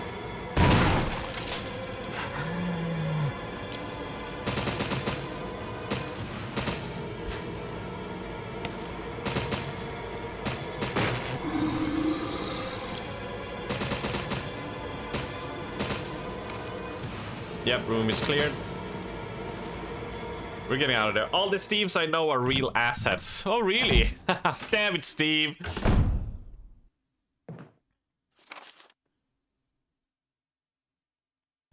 Let's see. Oh, no. Alright. If we walk past the corridor up there, we're gonna trigger a zombie. So let's go here first.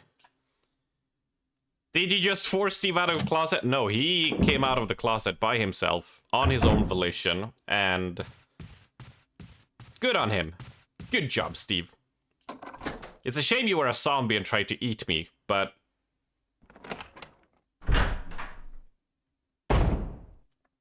even zombies can come out of closets, so don't be afraid. Don't let anyone judge you. Aroma like fine wine.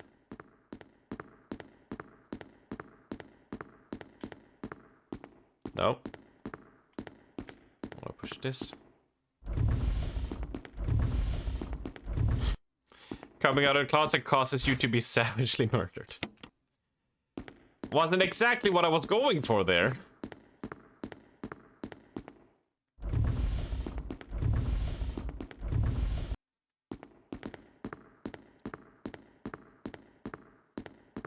Right, so Let's examine the note page. Well, look at that. Section of the music is missing, leaving only the beginning and the end of the music.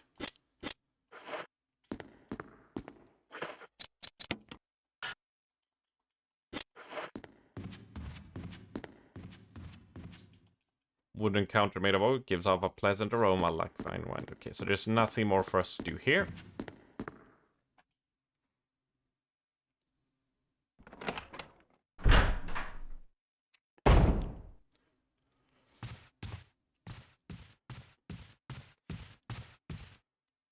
That is an interesting headcanon you guys are inventing right now. We can go upstairs. We have some doors we can unlock, so that's what we're gonna do. Cha-cha-cha-choo! Hey! Might also rehydrate.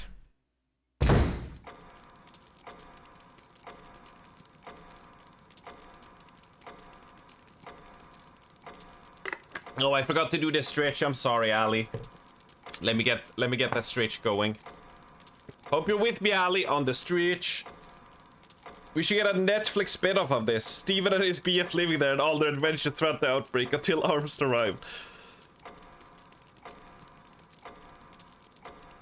It would be a kind of funny idea.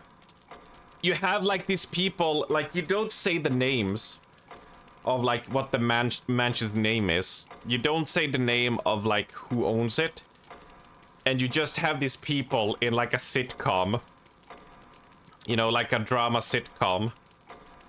And the final episode, all hell breaks loose. On like, it's like a 6-part series that's like an hour each. Of like these relationships and them working, you know, and trying to find a cure and stuff. And final episode, all hell breaks loose, and the final scene you see is just the STARS officer walking in and just takes them out. What we do in the closet. No one told you being dead was gonna be this way. That'd be pretty fun. That would be a cool idea. Although, you know, you would never get it off the ground because they would have to be like, well, you should make sure they name Spencer Mansion and ruin the whole twist. A rom-com? What, like the iZombie movie? Is that what you want? iZombie, right? That was the Twilight Frankenstein. No, I Frankenstein was what it was called, right? Something along those lines. When the two have run each other through, the path to your destiny will open. Yeah. iZombie, which was the one? No, I Frankenstein was the Twilight Frankenstein thing. Is that what you want?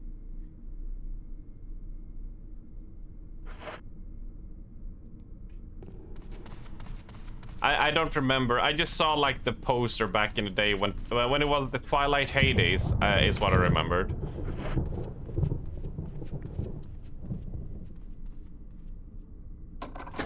Use the mansion key.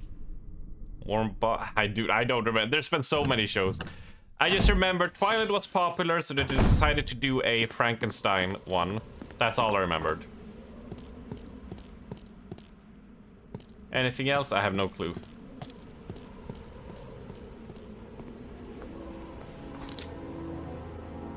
Jill, don't scare me. Speak for yourself, Barry. What are you doing here? Yeah. Well, I think you should take a look at this. I warn you, though. It's not pretty. It's forest.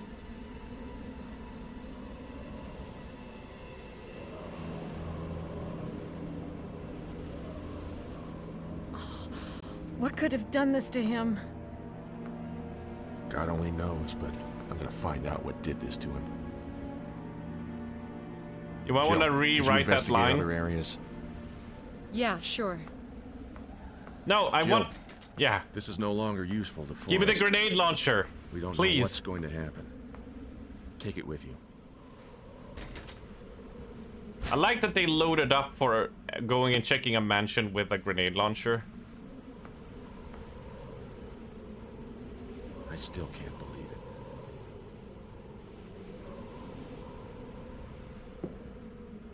And a safety dagger.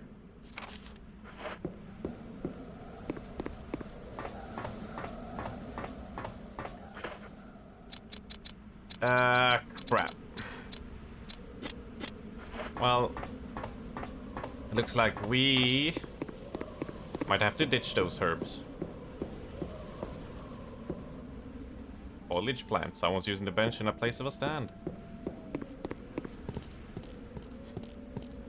So usually, as Chris, when you walk past here with the grenade launcher here, Forrest gets up and attacks you. Barry is here making sure that doesn't happen, so we don't have to waste the bullets. But if I want to go back for the healing herbs, we will have to trigger that anyway. Oopsie poopsie. Because I'm way too overpacked with stuff right now. I am packed with items. If they were all peanuts, I would be packed with peanuts. Use the mansion key. I'm just really full. Yep. You use the mansion key.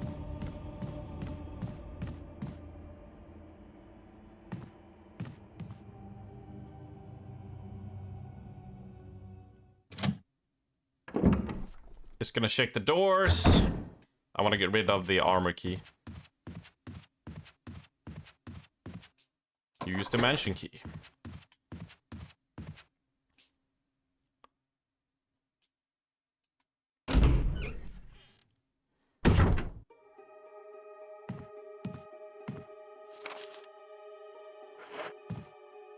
Use the lockpick.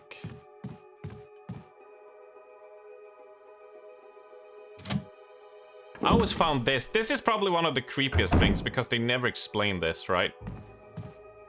You have this bed here, right? You have this creepy music. You're not really sure what's going on. Go pick up a herb there. And if you check the bed, these footprints look like they're headed straight through the bed. And I'm like, they're headed straight through? I'm like, what the fuck? So in my 12-year-old brain, right? I was just like, are there ghosts? Zombie ghosts? But I always found it creepy that they say it, but they never explain what is here, right? And the game will never, like, the game never explains why. There are, it looks like footprints are going through the bed, right?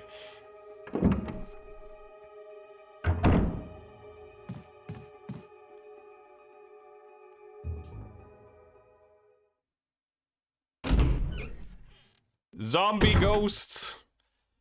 I wonder how many people know of Half-Life Full Life Consequences and know the joke I was making there. Zombie ghosts.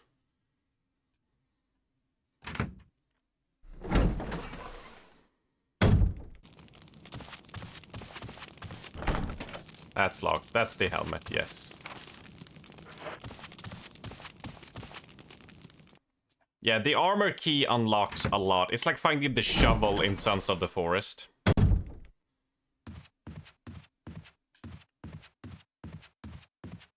I would go with gombies. Gombies, because that sounds like a really funny word. Gombies! Oh, Gombi! You sassy bitch. I left you some bullets in the room on the right. Feel free to use them if you manage to get yourself in trouble. Hugs and kisses, Barry. Keith. Mwah. Ready to fall apart? Go through anyway. No, we're not going to go through yet. We are going to go and do the puzzle upstairs. But we need to dump off a bit of our stuff. Oh, look at that. He leaves us healing aid and that. On easier difficulties, I think he leaves like pistol ammo and shotgun shells. No, that's Wesker. Yeah, so Barry helps you a lot. If you're playing as Chris, you have Wesker helping you out. but he only leaves like supplies for you, and that's it. So he's not the most helpful type.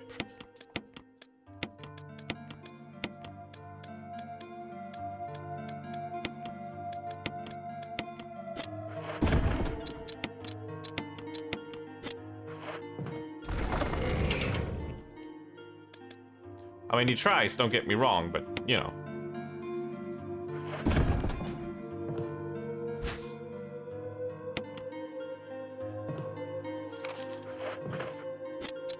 We're fine with that. Not being helpful is very Wesker thing to do. It is in line with what Wesker does. That is 5,000 points correct. It absolutely is. Bada bing, bada boom.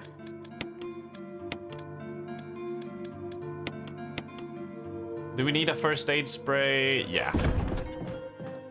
No, we don't, because we're gonna find one up there. Ha ha ha ha! Arms. Using your brain. Me use the brainy thinky apparatus. Yes, I do. Yes, I do. Yes, I do.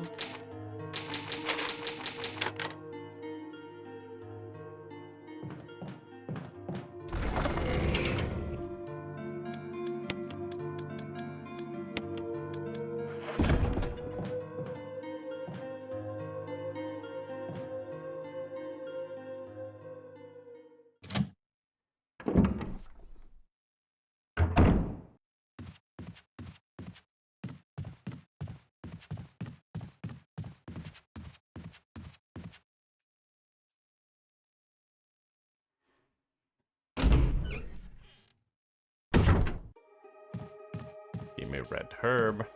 Thank you. We got a red herb, everybody. Herb.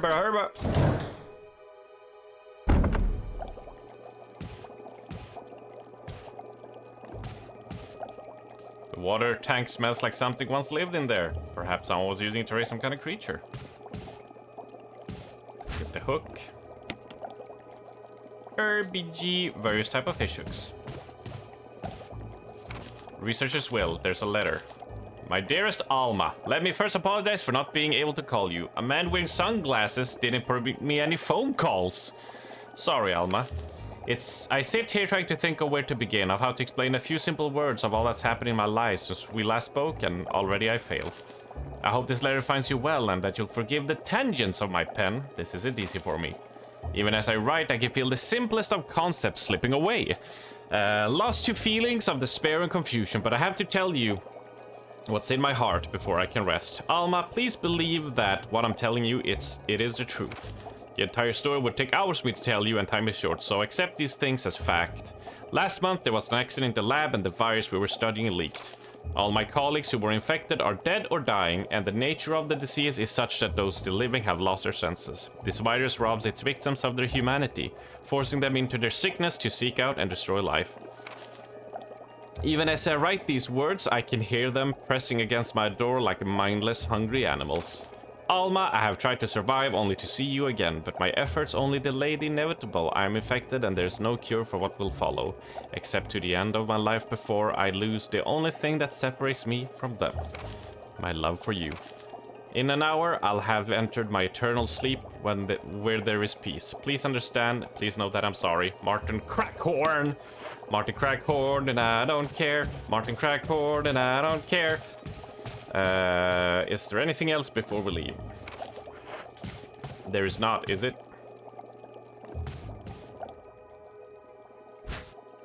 Will you take the bee specimen? Yes, I will.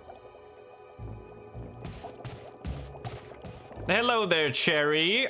Nice to see you and welcome in. It's been a while. How many cakes have you been eating? Nothing happens. How many cherry cakes have you been making, Cherry?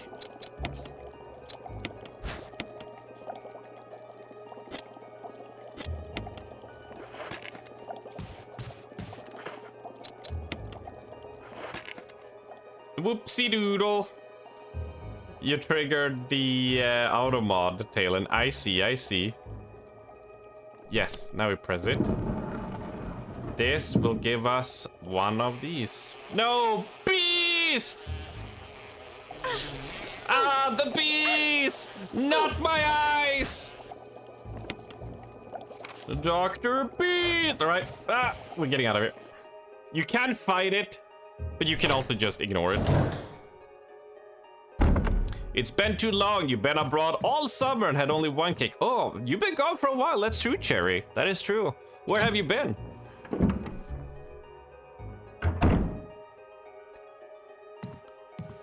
Thank you, Allie.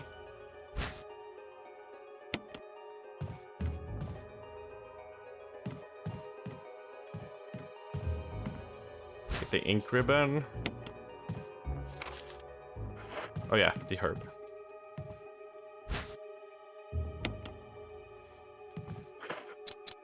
And then we combine you and you. We'll examine you for the first aid kit that is inside.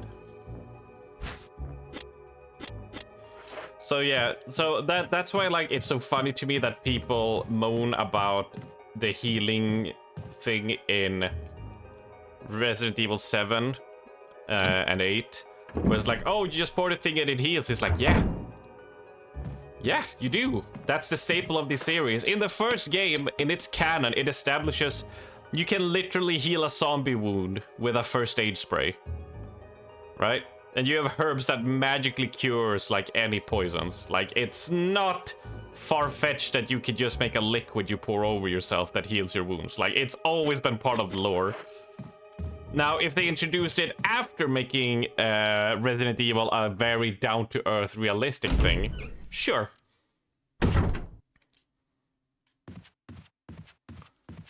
Then I get it, but so far, it's just how Resident Evil has rolled always. Hawaii plus Spain! So happy I finally caught a stream again. Oh, it's all good, Sherry. I'm always here. For whenever you have some free time and chill out. How was it? Damn, Hawaii and Spain. What a round-the-trip globe. Damn. You have missed out on Dave the Diver. You missed out some co-op streams of Halo and such with Kieran. What else did we do? What else did we do? I'm trying to remember. God, it flies by so fast. We had Dave the Diver. We had the co-op streams of Halos. We... Oops.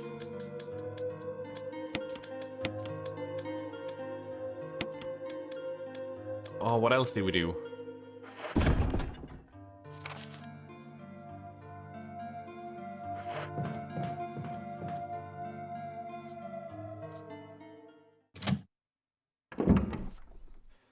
I'm trying to remember what games we played. Jesus. What games did we play in July and June?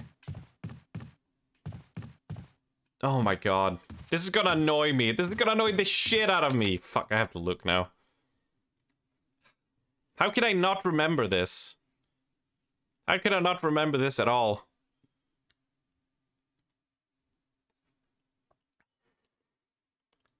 Let's see here. Videos. Oh, we played Hi-Fi Rush, of course.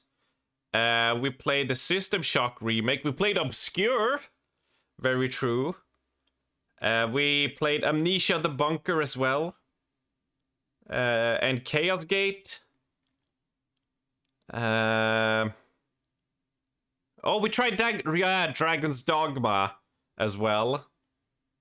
Oh, we played Stranger of Paradise as well. My god. That feels so long ago, but that was just like 2 months ago. We tried Ghostwire Tokyo and dropped it as well. Alien Isolation and Ori and the Blind Forest was in June. Yeah. Yeah, that's what we did. Woo! Party. Party. That's what we did. Oh, good times. Good times. Still waiting on more Dave. I'm gonna be finishing Dave off stream. I think I'm like right at the end, so I'm just gonna finish that playthrough on that. I know, Sarah, but it is what it is. You played Final Fantasy 14 while you logged in order to keep your highs, but technically, I will take that technicality, Talon. I will take that. I regret nothing, I tell you. Nothing! It was nice in Malaga for a day because the plane landed there. The rest you spent in Almeria. Luckily, sharks don't like eating cake. Ooh, lucky. Yeah, I'm... Richard! What It's happened? Richard! It's Worm Doctor! You're wounded! This whole place is a killing zone. There are monsters. What did this to you? A big snake. And it had to be poisonous. Poisonous? Richard, hold on. Bring me serum. I saw some, but didn't bring any. I'll go and get it, okay? You're gonna make it. Thanks.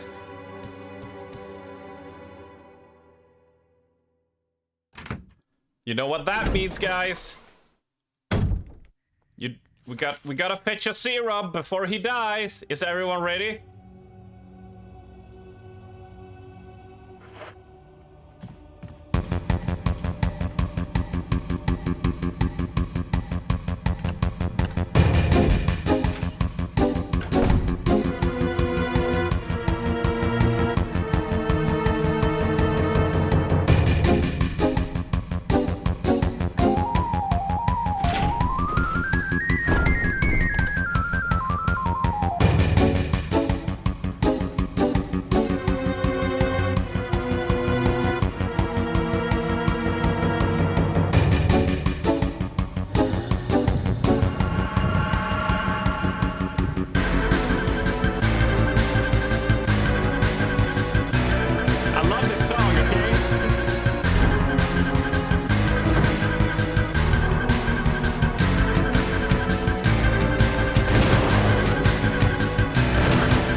To the syrup machine, yeah!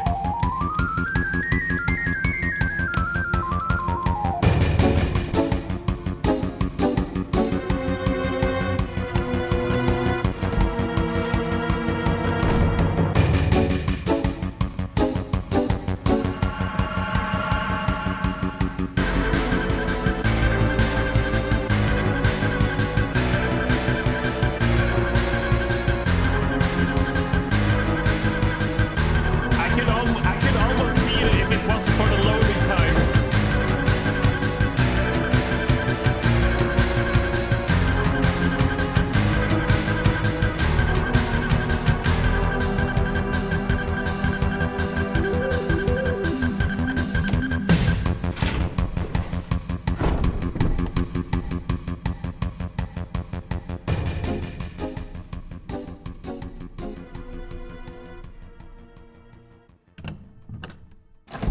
Nash is getting old, his hearing doesn't work. Got him!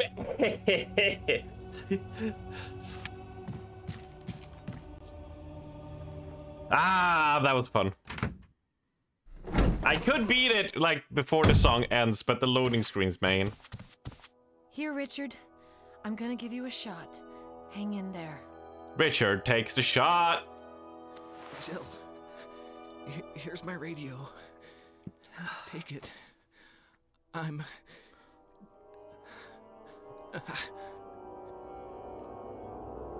Does it ever not hurt? A giant snake bite? I think you know the answer to that, dick. Or should we say worm doctor? The danger noodle was Steve's pet. Absolutely it was. I have no doubt in my mind.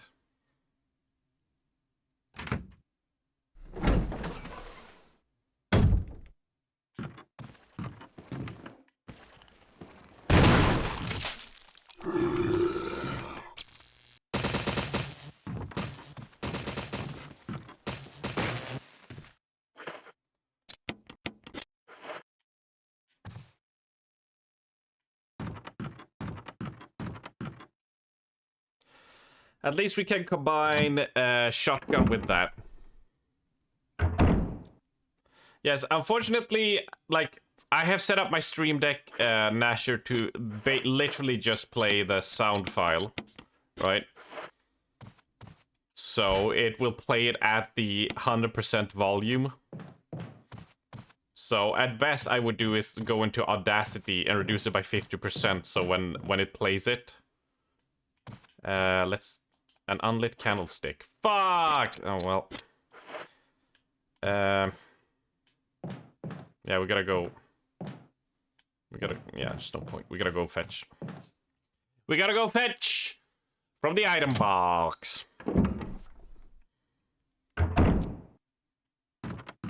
Because I'm pretty sure we need the helm here, right? Shield. Yeah. Alright.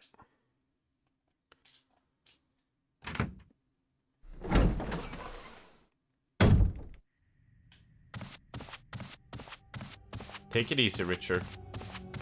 Take it easy.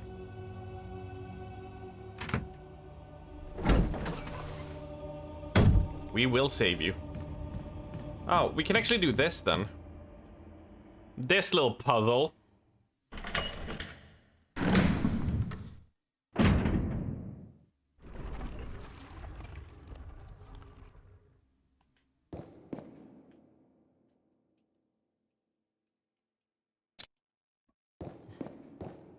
Right, it's shield, axe, sword, and spear.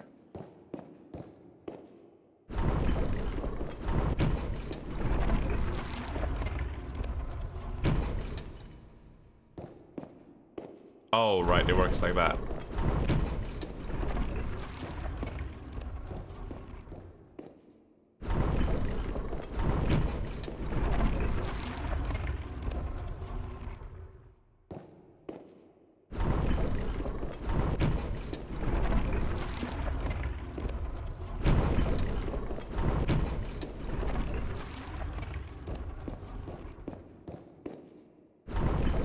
Get back in there!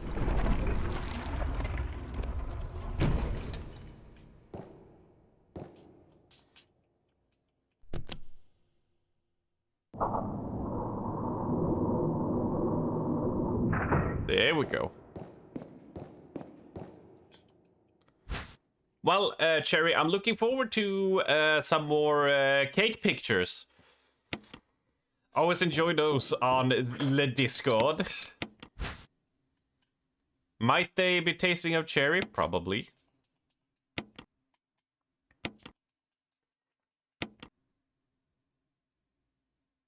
There was a mask inside.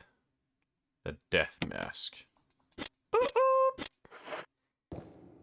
That cleans out this room, yes? Yes, okay, great.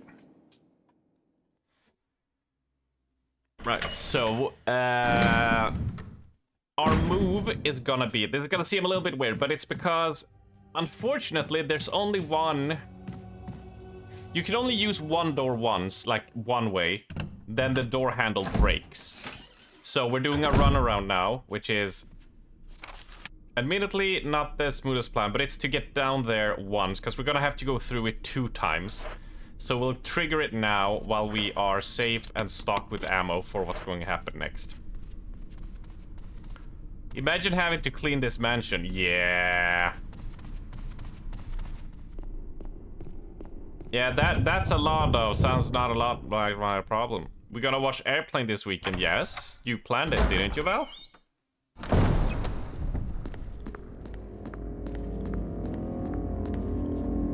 That was what said, right? Next movie is Airplane, and that was not this Saturday that was, but the previous one. We do like every other week, right? For the most part. Here comes the doggo. No? I thought it for sure when you went and did this run. Yeah. So to the Saturday, we got Airplane. I will totally not be playing Baldur's Gate 3 on the side. Totally not. Oh, yeah, we can deal with some doggos here as well.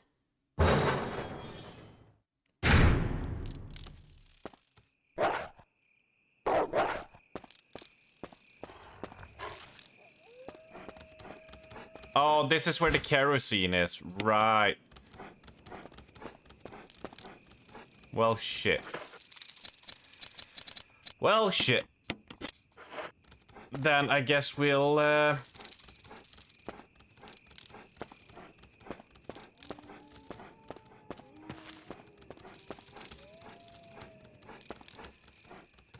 they're seriously not gonna jump after me. I thought for sure they jumped after you. Hello there, Seinfeld. Evening, evening. Well, good day, good morning, whichever. Right, these need to be dealt with.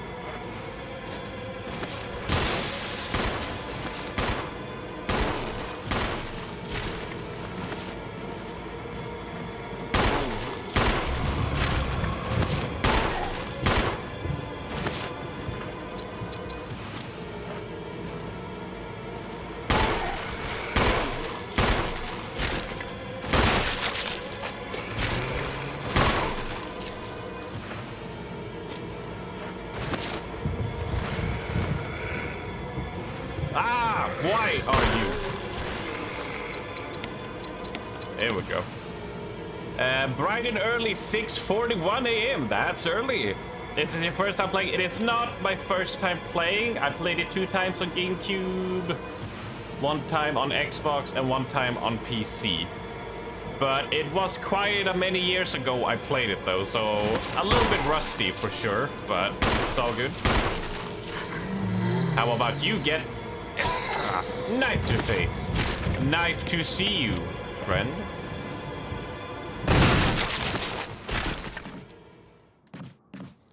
I take out these because they can follow you into the next room.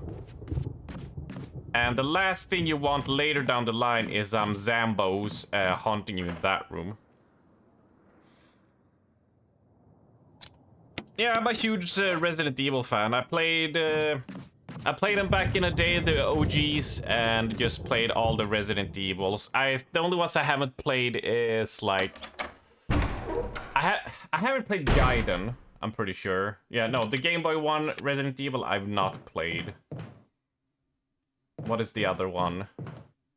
I haven't played.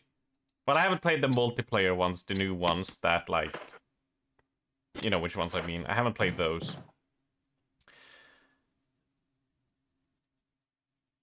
Nah, it's not worth it. It's not worth it, in my opinion. It's just like too much money for something that is like a mediocre kind of game, right? Like, at least from the reviews and what I've seen, like, it would be cool to play it just to say I have played it, but like, the money, way too much. Right, yeah. Head, green head, purple necklace, orange armband, right? Yeah.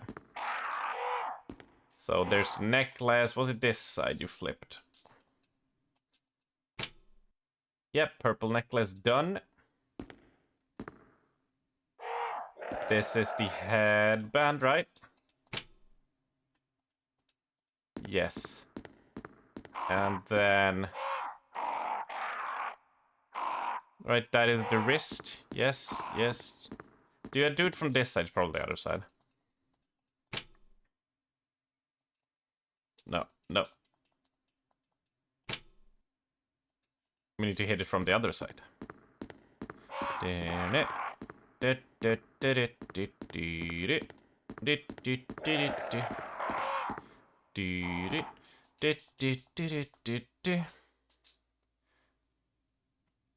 Yeah, the reverse stuff. I was just like, pass on that. But otherwise, I've played all of them. Dead Aim was an interesting one. Not very good.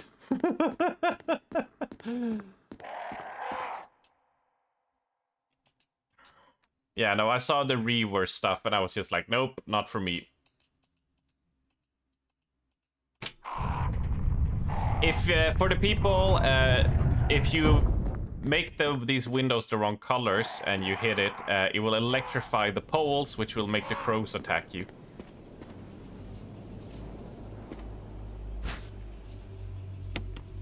Yep. Like, it's kind of weird, because for those that don't know, Resident Evil Dead Game used a light gun.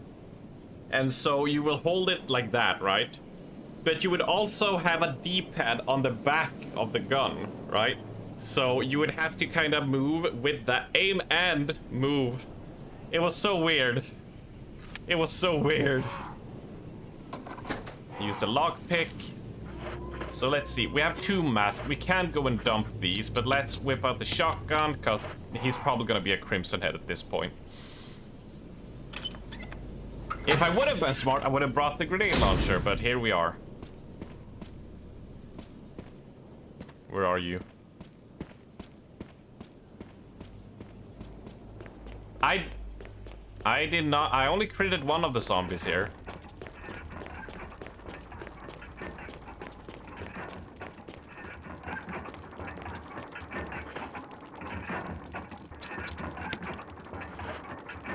And we put that there. There we go.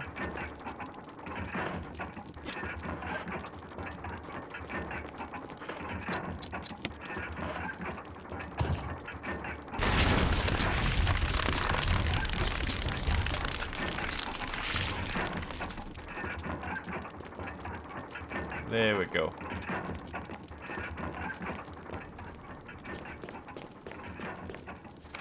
Yep, not much more to do, but now we got those off our inventory, so when we go down for the final 2, we don't have to stack our inventory as much.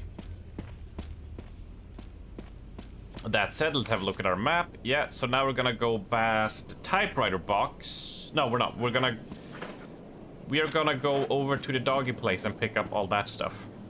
See if we can just avoid the doggies, heal through some of the pain, save some ammo. Fuck you, crows. You suck.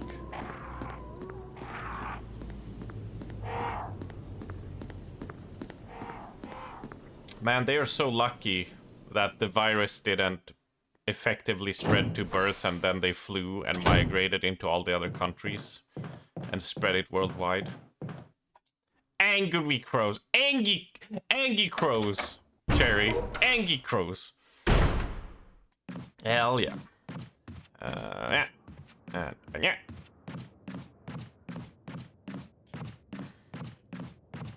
Because other than that, this should be the last time we ever have to go to this specific area.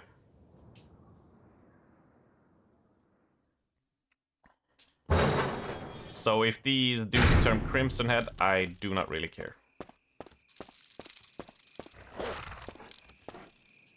Oh crap, actually I will have to do one more run, but that'll be fine. No, come on! The camera flip. I'm still not used to these controls.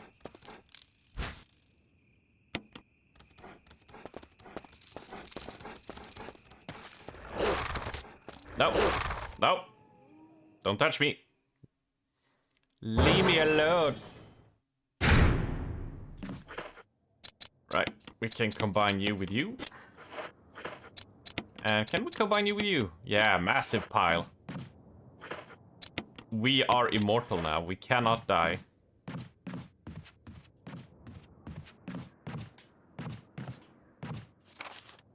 Yeah, so the only thing, like, we could head out there for kerosene, but I don't think we really need it.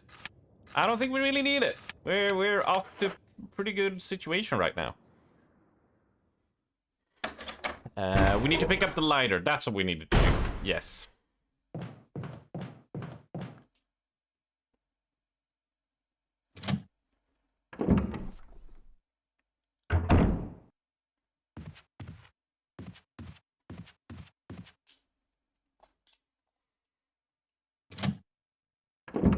We should also do a save.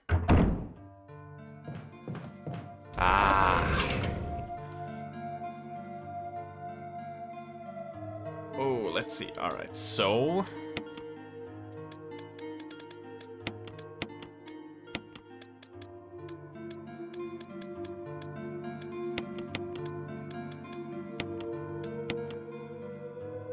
Right, so now I'm just trying to think. I'm trying to remember now, because my proper playthrough was like in 2016. So I'm trying to remember. So yeah, that will be the family crest. That will be that.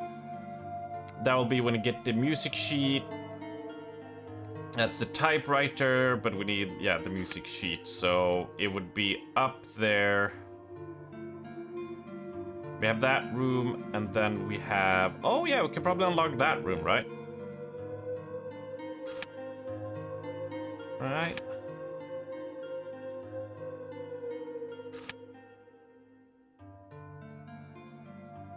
Just trying to map it out in my head how I'm gonna approach this.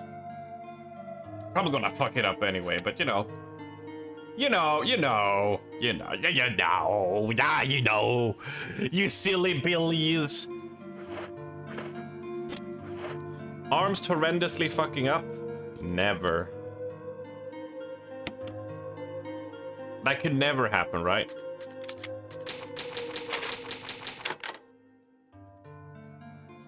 Could never be me.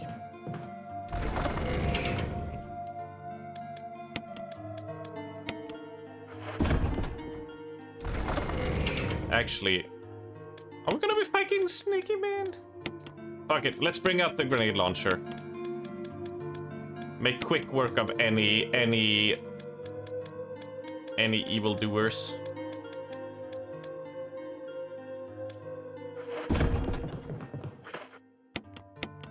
Because, you know, when you're going to check a mansion for missing people, you bring a grenade launcher.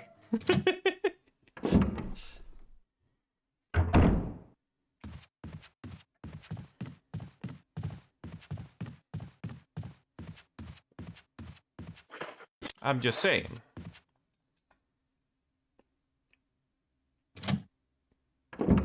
Man, I wonder how easy this would be. On the easiest with Jill.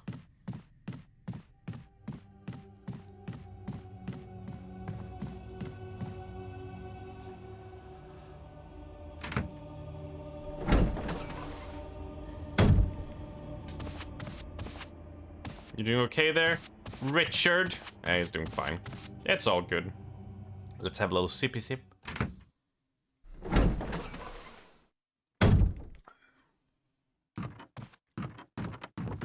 Don't you dare. Because if you light up the candles here, it will show you some items which you normally can't see.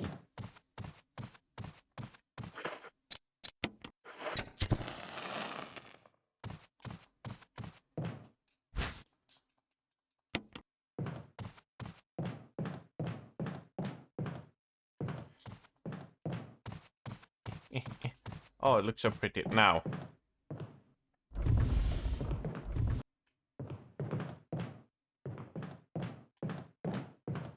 Oh, it's not enough.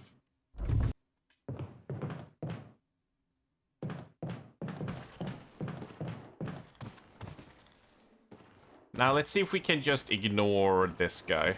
Ah. Ha ha. If he's around the table, I should have enough time to slink in, get the musical score, get back out, see that this place is completely cleaned off. Come on, come on, come on. There we go. Try to conserve a little bit of ammo. Just a little bit, just a smidge. I'm not having any of your shit.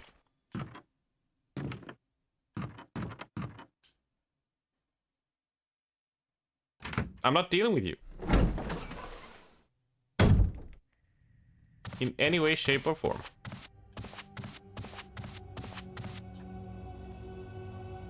You will go poof and you will die.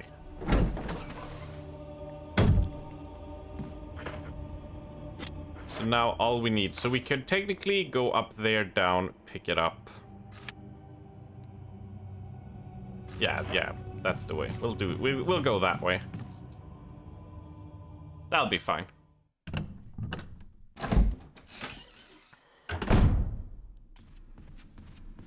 luckily we will have made good progress, so we'll be able to finish off this game tomorrow, which makes it a nice little short 2-day stream game, which is always welcome compared to all the huge long ones.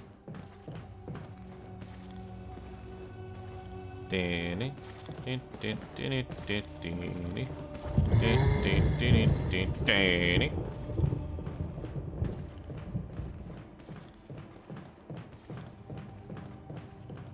it starts turning you around, but we'll be long gone by then. So I'm trying to think, we're gonna have the 1-year stream anniversary that's going to be going down. And I'm wondering, like, is that when I finally start doing 5 stream days a week? Or... I sort of like having that break in between as well. At some point I want to be streaming 5 days a week. Like, make it a proper job type situation, but... man, I don't know. Right, give us the sheet music. We need lots of cake for anniversary. You can have a floating I know I can have that, but I just like the consistency. Because I like... why I get so annoyed when I miss a stream time. Like, not one where I'm like, hey, I'm taking a break. I mean, like... when I like miss a time and stuff, is because I want people to know that, like, hey, Arm streams this time, so you know he will be there. You know? That's sort of what I want people to...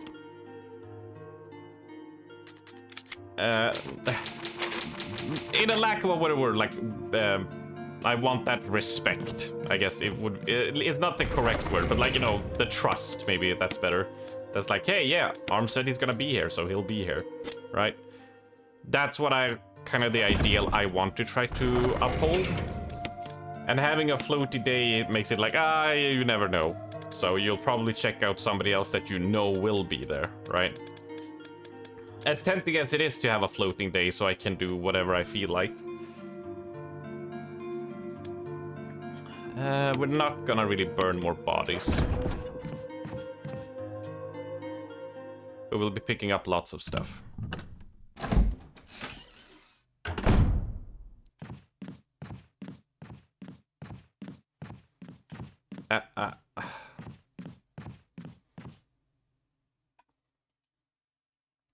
And yes, for the people that don't know, I said it before, but the way Resident Evil 1 managed to get the stuff done, looking so pretty and everything, is because in the PlayStation 1 days, things look so primitive because, hey, you know, you needed, or everything had a fog. Like Silent Hill got its fog because the rendering distance was so shit.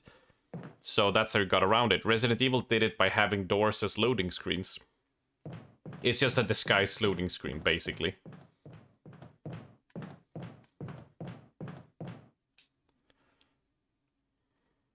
Yeah, the floating day was more for the burnout part. Yo, yeah, no, I get you, Nasher. I completely agree. It's just, you know... right. So how could I see... the green one went to the plant? Yeah, so this needs to be swapped to the red one. The lid on this water pump is open. Pump the water. Yes. Which way will you turn it? Green. Yeah, that water... yeah, so we need to turn it to the red. Yes, stop pumping.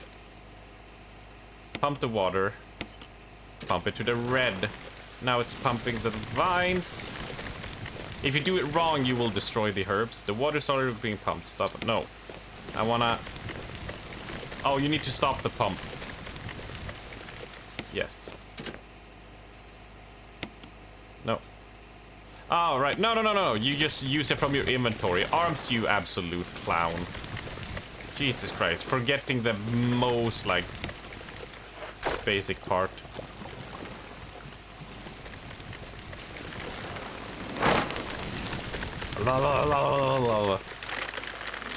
Pogge, Dorje. Pogge. Dorge. Gotta hand it to them. Was a clever way to deal with it. Now let's see. We have a ton of herbs here.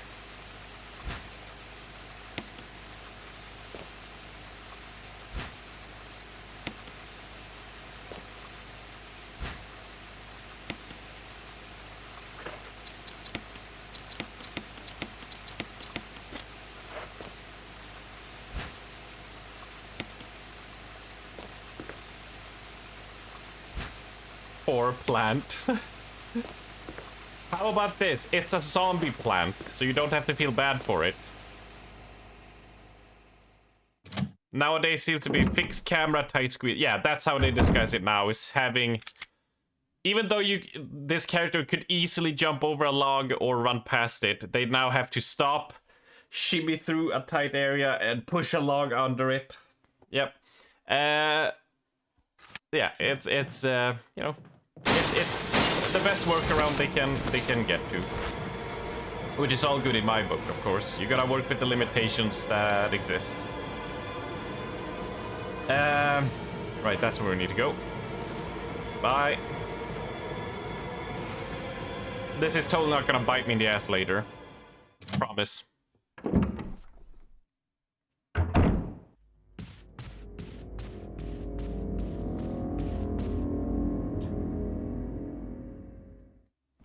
Yeah, the problem is just that it doesn't feel like a loading screen, but it does when you think about it. Like, the reason, like, you know it's in Resident Evil, but, like, every door looks unique, and it makes sense because you're going from door to door. The problem is, it breaks my immersion in, like, God of War, where you're like, oh, we're going through lava area, and then it's like, oh, it's the same rock placed the same way, even though we're a complete unique environment in the lava area from the Frost Mountain area, and it's the same thing he has to push away and do.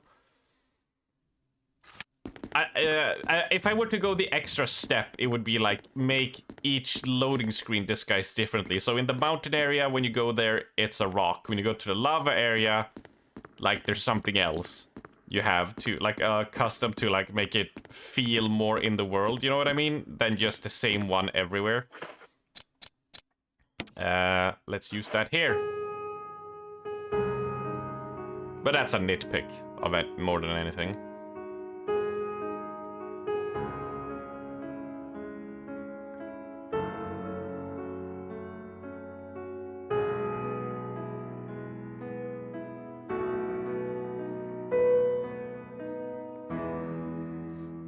It's just like when you know all those loading screens, it's sort of like you sort of spot the end of how did this. So it's not like, hey, when does this end and how does it go? You're like, oh, you see the loading screen thing down there because you know it's that rock. So now you're like, oh, there's a here, and now you're already like seen the area. So like yeah, it's kind of weird.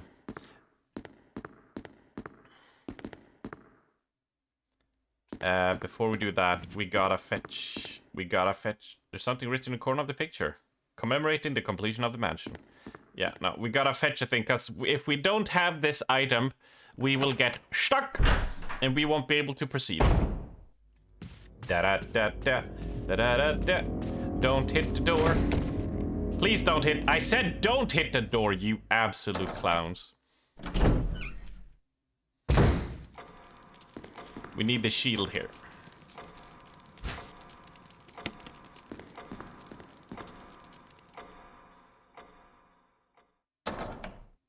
The Moonlight Sonata is a very fine song.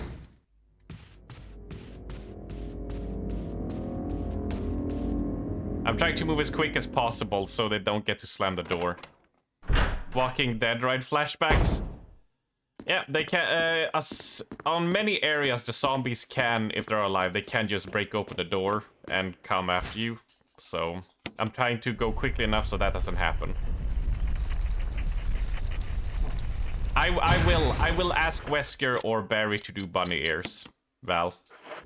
I will do that. Now we replace it with the wooden one.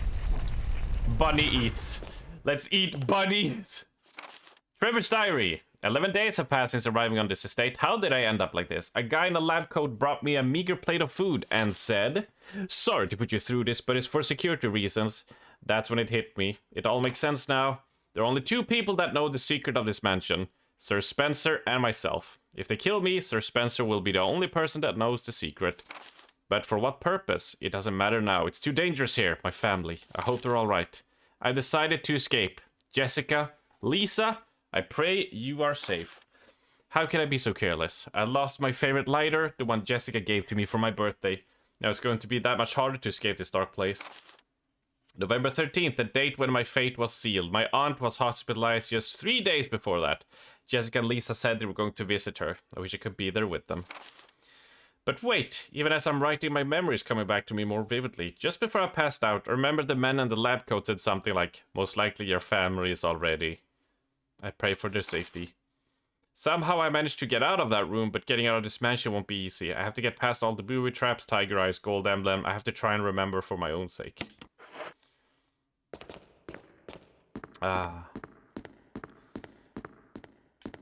His family's already enjoying some of the rides at Thorpe Park. Woo! Roller coaster of love. Roller coaster.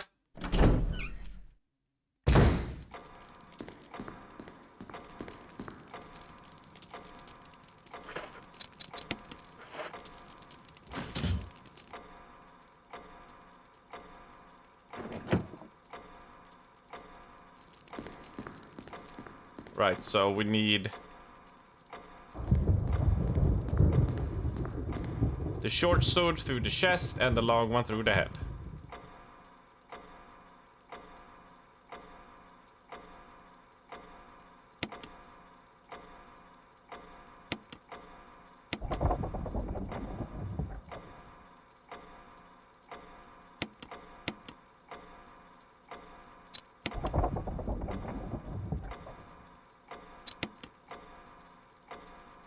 Ah, fuck's sake.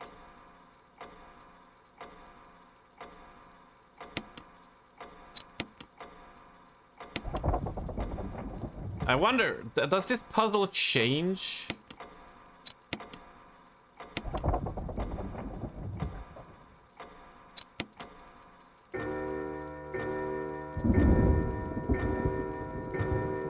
In other difficulties? Oh.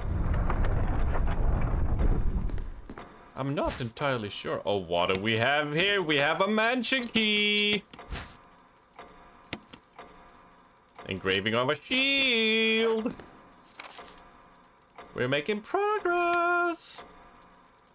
So we can go up there. We can open that one and that one. Is that shield or is that... We can go to Snake San. Well, where Richard is. That had one.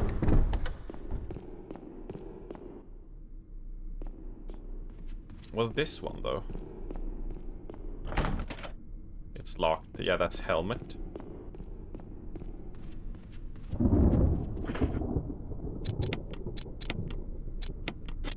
Alright, let's go dump off one mask. This is an extra step. Some people will get like... there is a boss fight in the room with the masks. And some people will just like put it in their inventory to save time, right? And bring out 4 masks, half inventory with that, have like 1 healing pot and some stuff. But I'm just gonna slowly trickle them in, so I only need to put in 1 and have like... Yeah. That's what I'm gonna do. That's how it's gonna be, and I am getting hungry. Ooh. I am getting so hungry. My stomach just did like a huge growl, just like rah, rah, rah, rah, rah.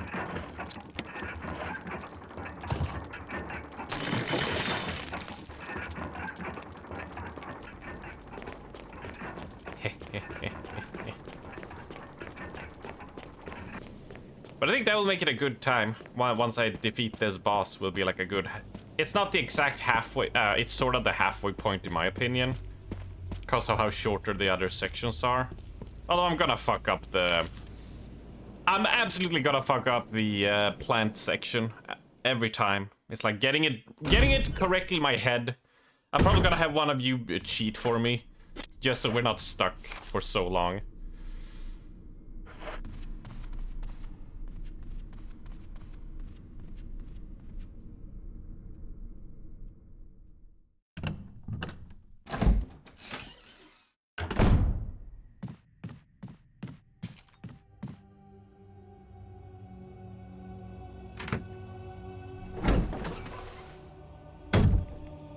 Hey Val, do you know what could kill a... what could eat a bunny? A bunny eats? A snake?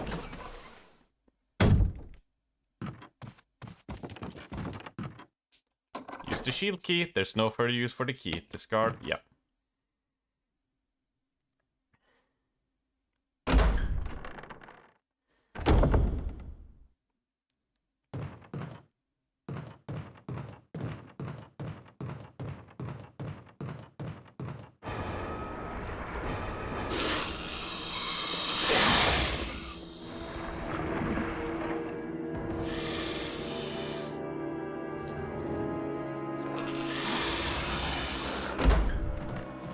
Richard!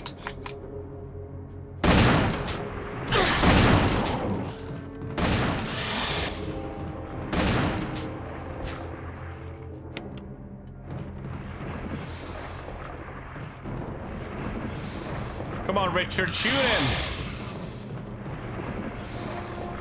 Richard!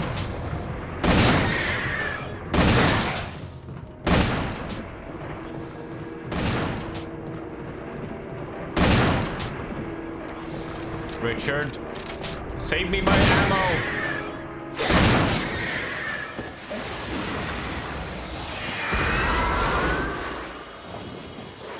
Thanks. Jill! Oh, shit!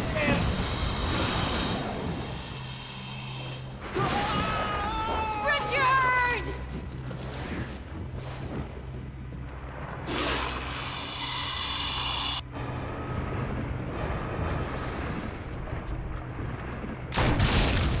Smile, you ugly son of a bitch. Ow.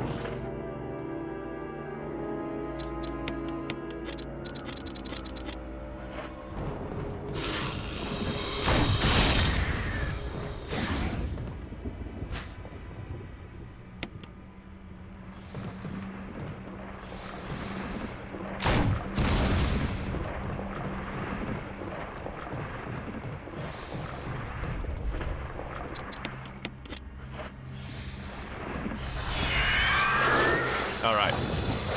And it crawls away. God damn it, Richard. Pet snake. Pet the snake. It's the best snake. Well. Oh no, the poison. No. I need serum.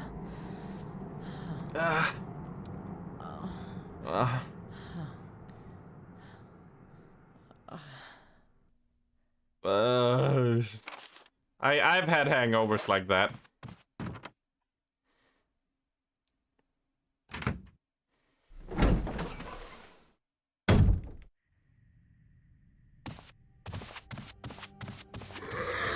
Dodge.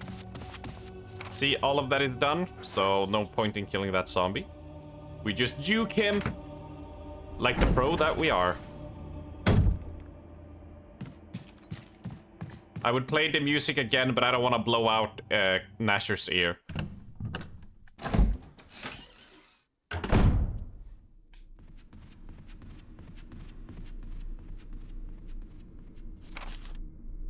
More than I already have. Did I? Yeah, I did unlock this. I just haven't walked through it, so it's gray. It annoys me that the doorway is gray. Hi, dog. Bye, dog. For the longest time, I used to try and kill every monster because I thought they could all just run after you.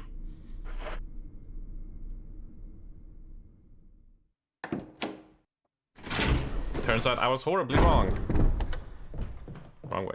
Alright, let's take out this zombie. I'm tired of juking him. I'm lazy. I feel confident. Lace makes me feel confident.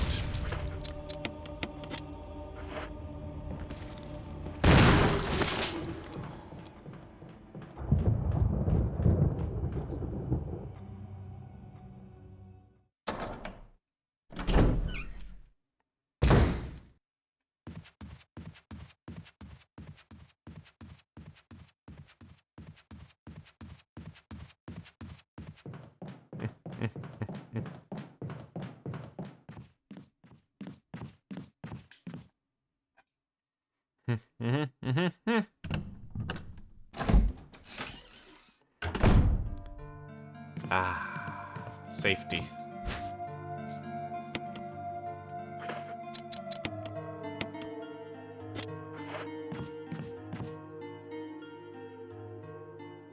There we go.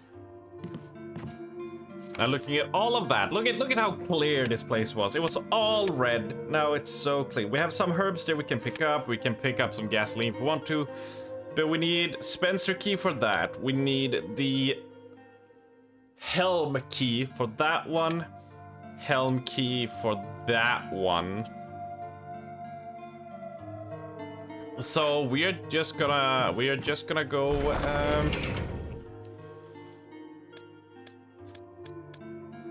yeah, we are just gonna do this. Gonna do that. I mean, I think we can kill it with 10 shotgun shells, but we are bringing it just in case, right? That is what we're doing. I feel confident. That's what I'm gonna say. First time playing this game, I wasted all my ammunition. I had to restart to get better item management. Yeah, there is a certain point. I wouldn't say locked, but you would have to start doing like a lot of reloads to try and sprint past enemies if you are wasteful. Which to me, that's like why I love it. It's like that there is an actual risk to you losing, like hardcore. That's what it's like, makes it so fun, so enticing with like, oh shit, there is limited ammo. There's not infinite ammo here for you. You gotta work with what you have. And you gotta play it smart. And I think your first run is always gonna be very, very messy and very, very as you learn. But then you do a second or third run where you learn the layout, you learn the enemies. Like, it's a learning experience. And when you do that, pulling off a really good run is so satisfying, right? I think you know what I mean, Sherry. Like, just in concept.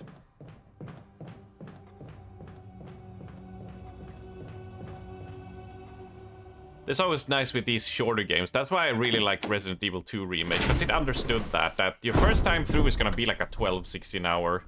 And once you know all this stuff and can plan ahead, then you can do that crazy like sub 3 hour run casually and just be like, wow, I got better at the game. I learned the game. And not just like consume it quickly and forget it, right? And I don't know, it's something charming to me to have like these. You just have a little folder in your head of this game that you can just like unpack when you need to. And it's just there.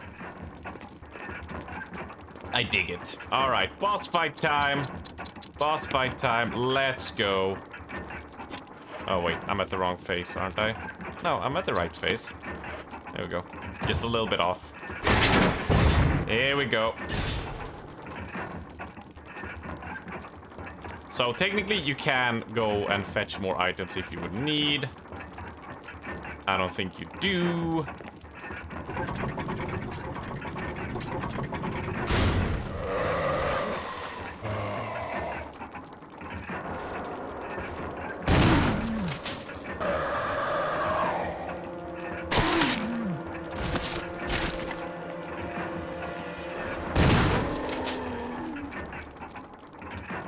Wait, we got him in 2 shots? Holy crapperoonie, Batman. Really?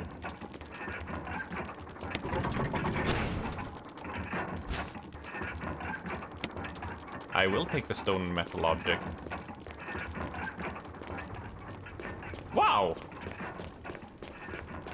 Yeah, normally it'll take you like 7 to 8 shotgun shells, and 1 slice will take you to red, so 2 hits and you die.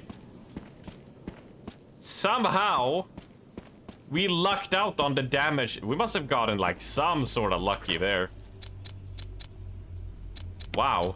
I cannot complain. I am very happy with that outcome. I am very happy. Oh shit, you know what we should do? We should probably go and check that, shouldn't we? Yeah, he's technically, like, the snake is the first boss, and then him. I think I can open this door just by lockpicking, right? That's what I want to remember. Do you remember? Do. Please be dead. Permanently dead. Ma-bum-ba. And we're dancing the night away. Da-da-da-da-da, da-da-da-da-da. But yeah, he's very dangerous if he managed to claw you.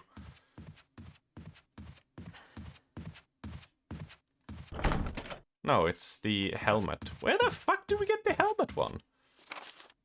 It feels like we should be... No, I guess... No, you go back and do it later. Yeah. Yeah, it really is that. Oh, getting old sucks. Getting old sucks. Yeah, no, what made me, speaking of, like, I mentioned earlier about games being deleted, which happens all the time, and gets removed and you can't get them anymore. Alongside, like, sites and information and stuff. Like, there was a site, that's probably gonna go offline at some point, called Game Reactor, which was, like, this one of the most popular Swedish video game review sites, and there used to be a great community there. It's dead now because, well, you know, when you don't manage your community and whatever, blah, blah, blah, blah, blah, right? But there's like some great blogs, there's some great pieces of work done on that site that have just been lost to time, that is unavailable anymore. It's just removed.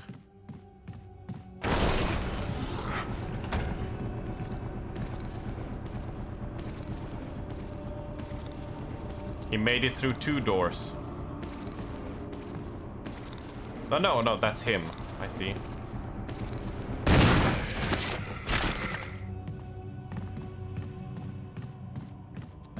And just the fact that that happens a lot under your nose. So there are many things you might have forgotten, and at some point in like 10 years you'll be like, oh yeah, I want to go read that again and see that again, and it's just gone, and it's never recoverable. I don't know, I feel at least a bit of depression over stuff like that.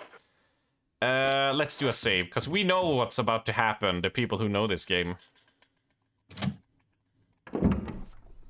The loss of info and culture and stuff like that is always like... that, it's so doomery. I agree. Where's my ink ribbons?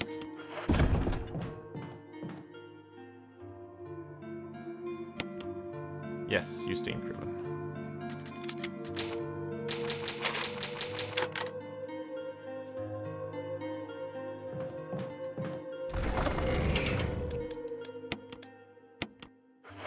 I think there is a save point right after where we're going, but for safety's sake, because there's a special move, we're gonna be coming up against a monster, and it can pull a move that will decapitate you. So, yay.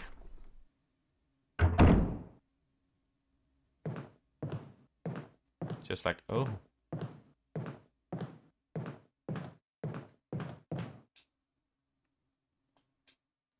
No, okay, it's on the way back.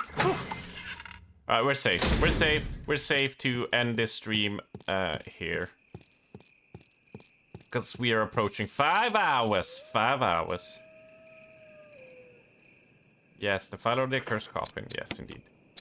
You can examine this and be like, ooh, how fancy. And this!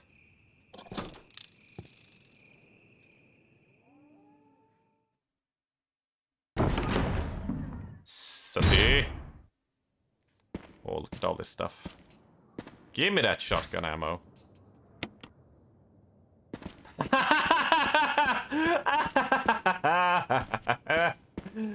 I had forgotten. No, I didn't mean to take the door. God damn it.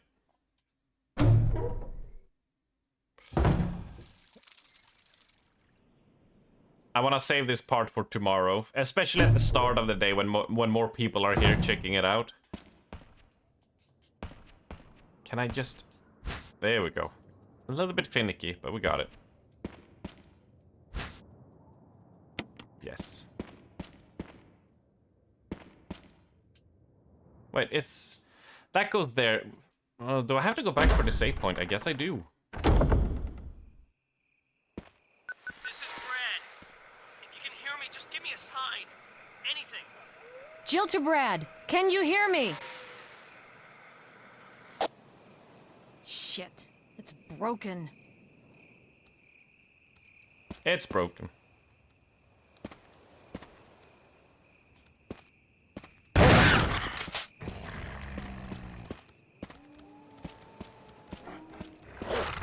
Angry dogs. Angry dogs biting my hand. Oh god, it hurts. Ah, fuck you, dog.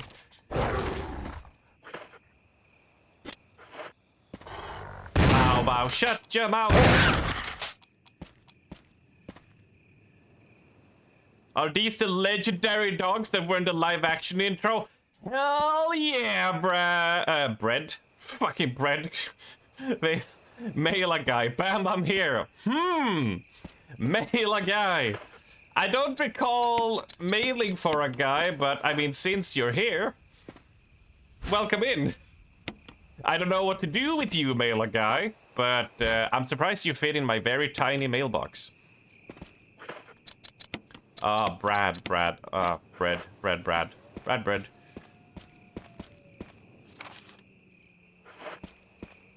Alright, this is locked, right?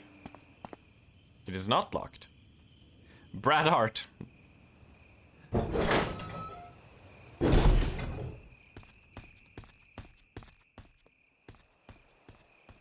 And we need a yeah, we get the crank from that area. Right, okay. So this is a good time to head back, plop in a save before we traverse into the creepiest part of this game. Not as creepy when you're streaming with a bunch of friends, but the first time you go through it not knowing what the fuck is happening, or sneaking about, or skulking. It is a very intense place. I think, but that's the thing, like, I think a lot of Resident Evil never was, like, up in your face scary. It was more about setting a mood with, like, creepy music, the setting, and tone and feel of it, for the most part. Bar Resident Evil 4, 5, and 6, of course, but... You know what I mean. Is this a blind playthrough? Nah. I played it a couple times back in the day when I was a young wee little lad, a 12-year-old kid with my GameCube.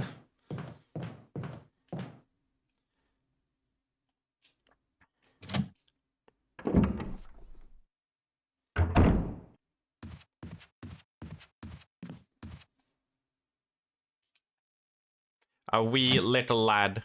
I played it I played through all of the Resident Evils a few times. We're not gonna need that. We're not gonna need that. No. The wind crest we're gonna need. We're not gonna need to burn corpses. And so we're not gonna need a lighter either, so that will be what we need. Do we even have that? No. Because we're probably gonna find more healing items, so it'll be perfect. Will this be on YouTube? Yes, there is a link in the About one to the YouTube channel. At the moment, all I have is basically it's a VOD dump channel where I dump the VOD. We are going to be making YouTube videos in the future and stuff, but whatever. But right now we have a VOD channel where these VODs get uploaded to. It will be a while though, because I'm still dealing with the 19-hour, 30-minute stream we did of that we had a few weeks back. So I still have to get that done. So, but it will be on YouTube. Yes, it will. Absolutely. But yes, that is, we are 10 minutes off from 5 hours, which is where I call it. I might not start going 5 days a week, Nasher, sorry. But I might extend it to 6 hours a day, maybe? Like, make the streams a little bit longer, maybe. After the New Year's. After a year of trying it as it is, then we might go like 6 hours, so that will add a little bit of length to it. I think that will be a good plan. Actually. And I also have to go leave you guys for a while. Well, after this stream ends, I'm going to be going and picking up a new SSD for my Windows hard drive. Because it is quite packed and full, and I have had that SSD for like 8 years or something now. And it's starting to be 120 gigs for a Windows hard drive. It's a little bit tiny nowadays. So I'm upgrading that. So no technical difficulties tomorrow, right? Yeah. System SSD going for the zoomies. I mean, the moment I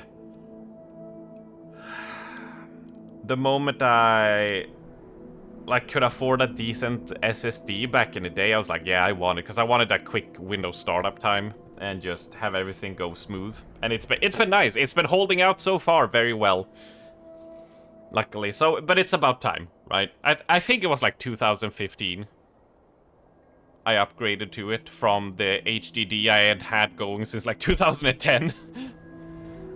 You got this M2 just for the OS, and it's just a very smooth experience. Yeah.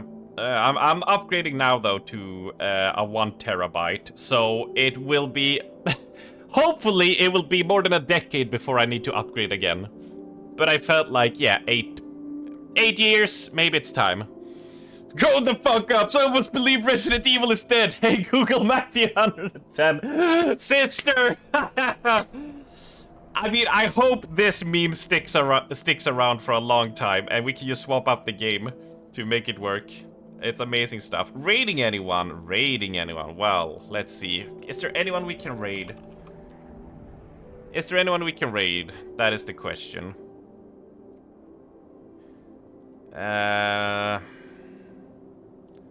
Let's see. First we gotta go here. We gotta go to creator dashboard. I barely raid people. That's the thing, right? Mute that. No, I said mute it. There we go. So let's see. How do we do this? Like, I've raided like 2 times before. Let's raid Mike. No. Taylor, one thing that at least I took the agreement of doing was that when it comes to raiding people, you sort of don't raid like huge people like that, cause like it's not like a faux pas, but like it's sort of this like, hey guys, look at my channel, this person with tons of views, you know, like what's 20 views to a dude with 3,000, right? It's sort of like, it's more like a vie for attention, so I would rather throw it at a person with like 2 views, 3 views, something small, and, you know, hope he enjoys its day, because I love it. Like, when Noble rated me with 99 viewers, that was such a good feeling time, so I think we should go for something smaller, right? Right, so, raid channel. I'll have to take a look here.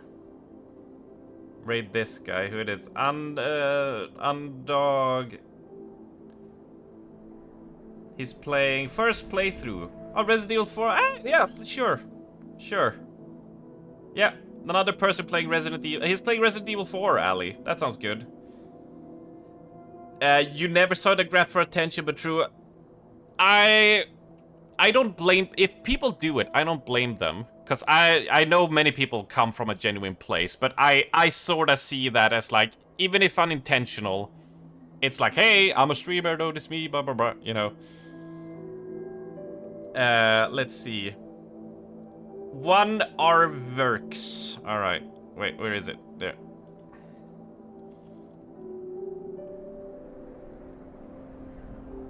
There it is. Alright, so I'm gonna start a raid. Thank you all so much for watching. Thank you all so much for the support. Thank you for the resubscribers. We will continue tomorrow, same time, and finish off this game. Stay safe. I love you all. Let me take off the shades, because now game mode is off. A big love, a big lovely mwah, Keith. And I will see you around. And, I mean, throw a message to the dude and say, like, hey, good luck and all that stuff, if you feel like it. Let's see. Start a raid.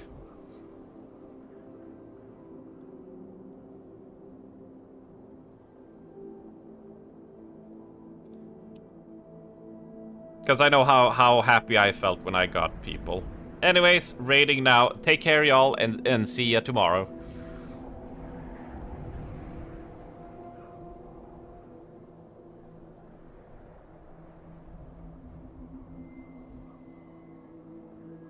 So it says raid now, and I pressed raid now. Has it done it? I don't know.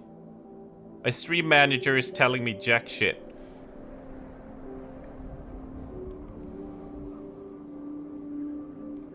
Oh, there we go. There we go.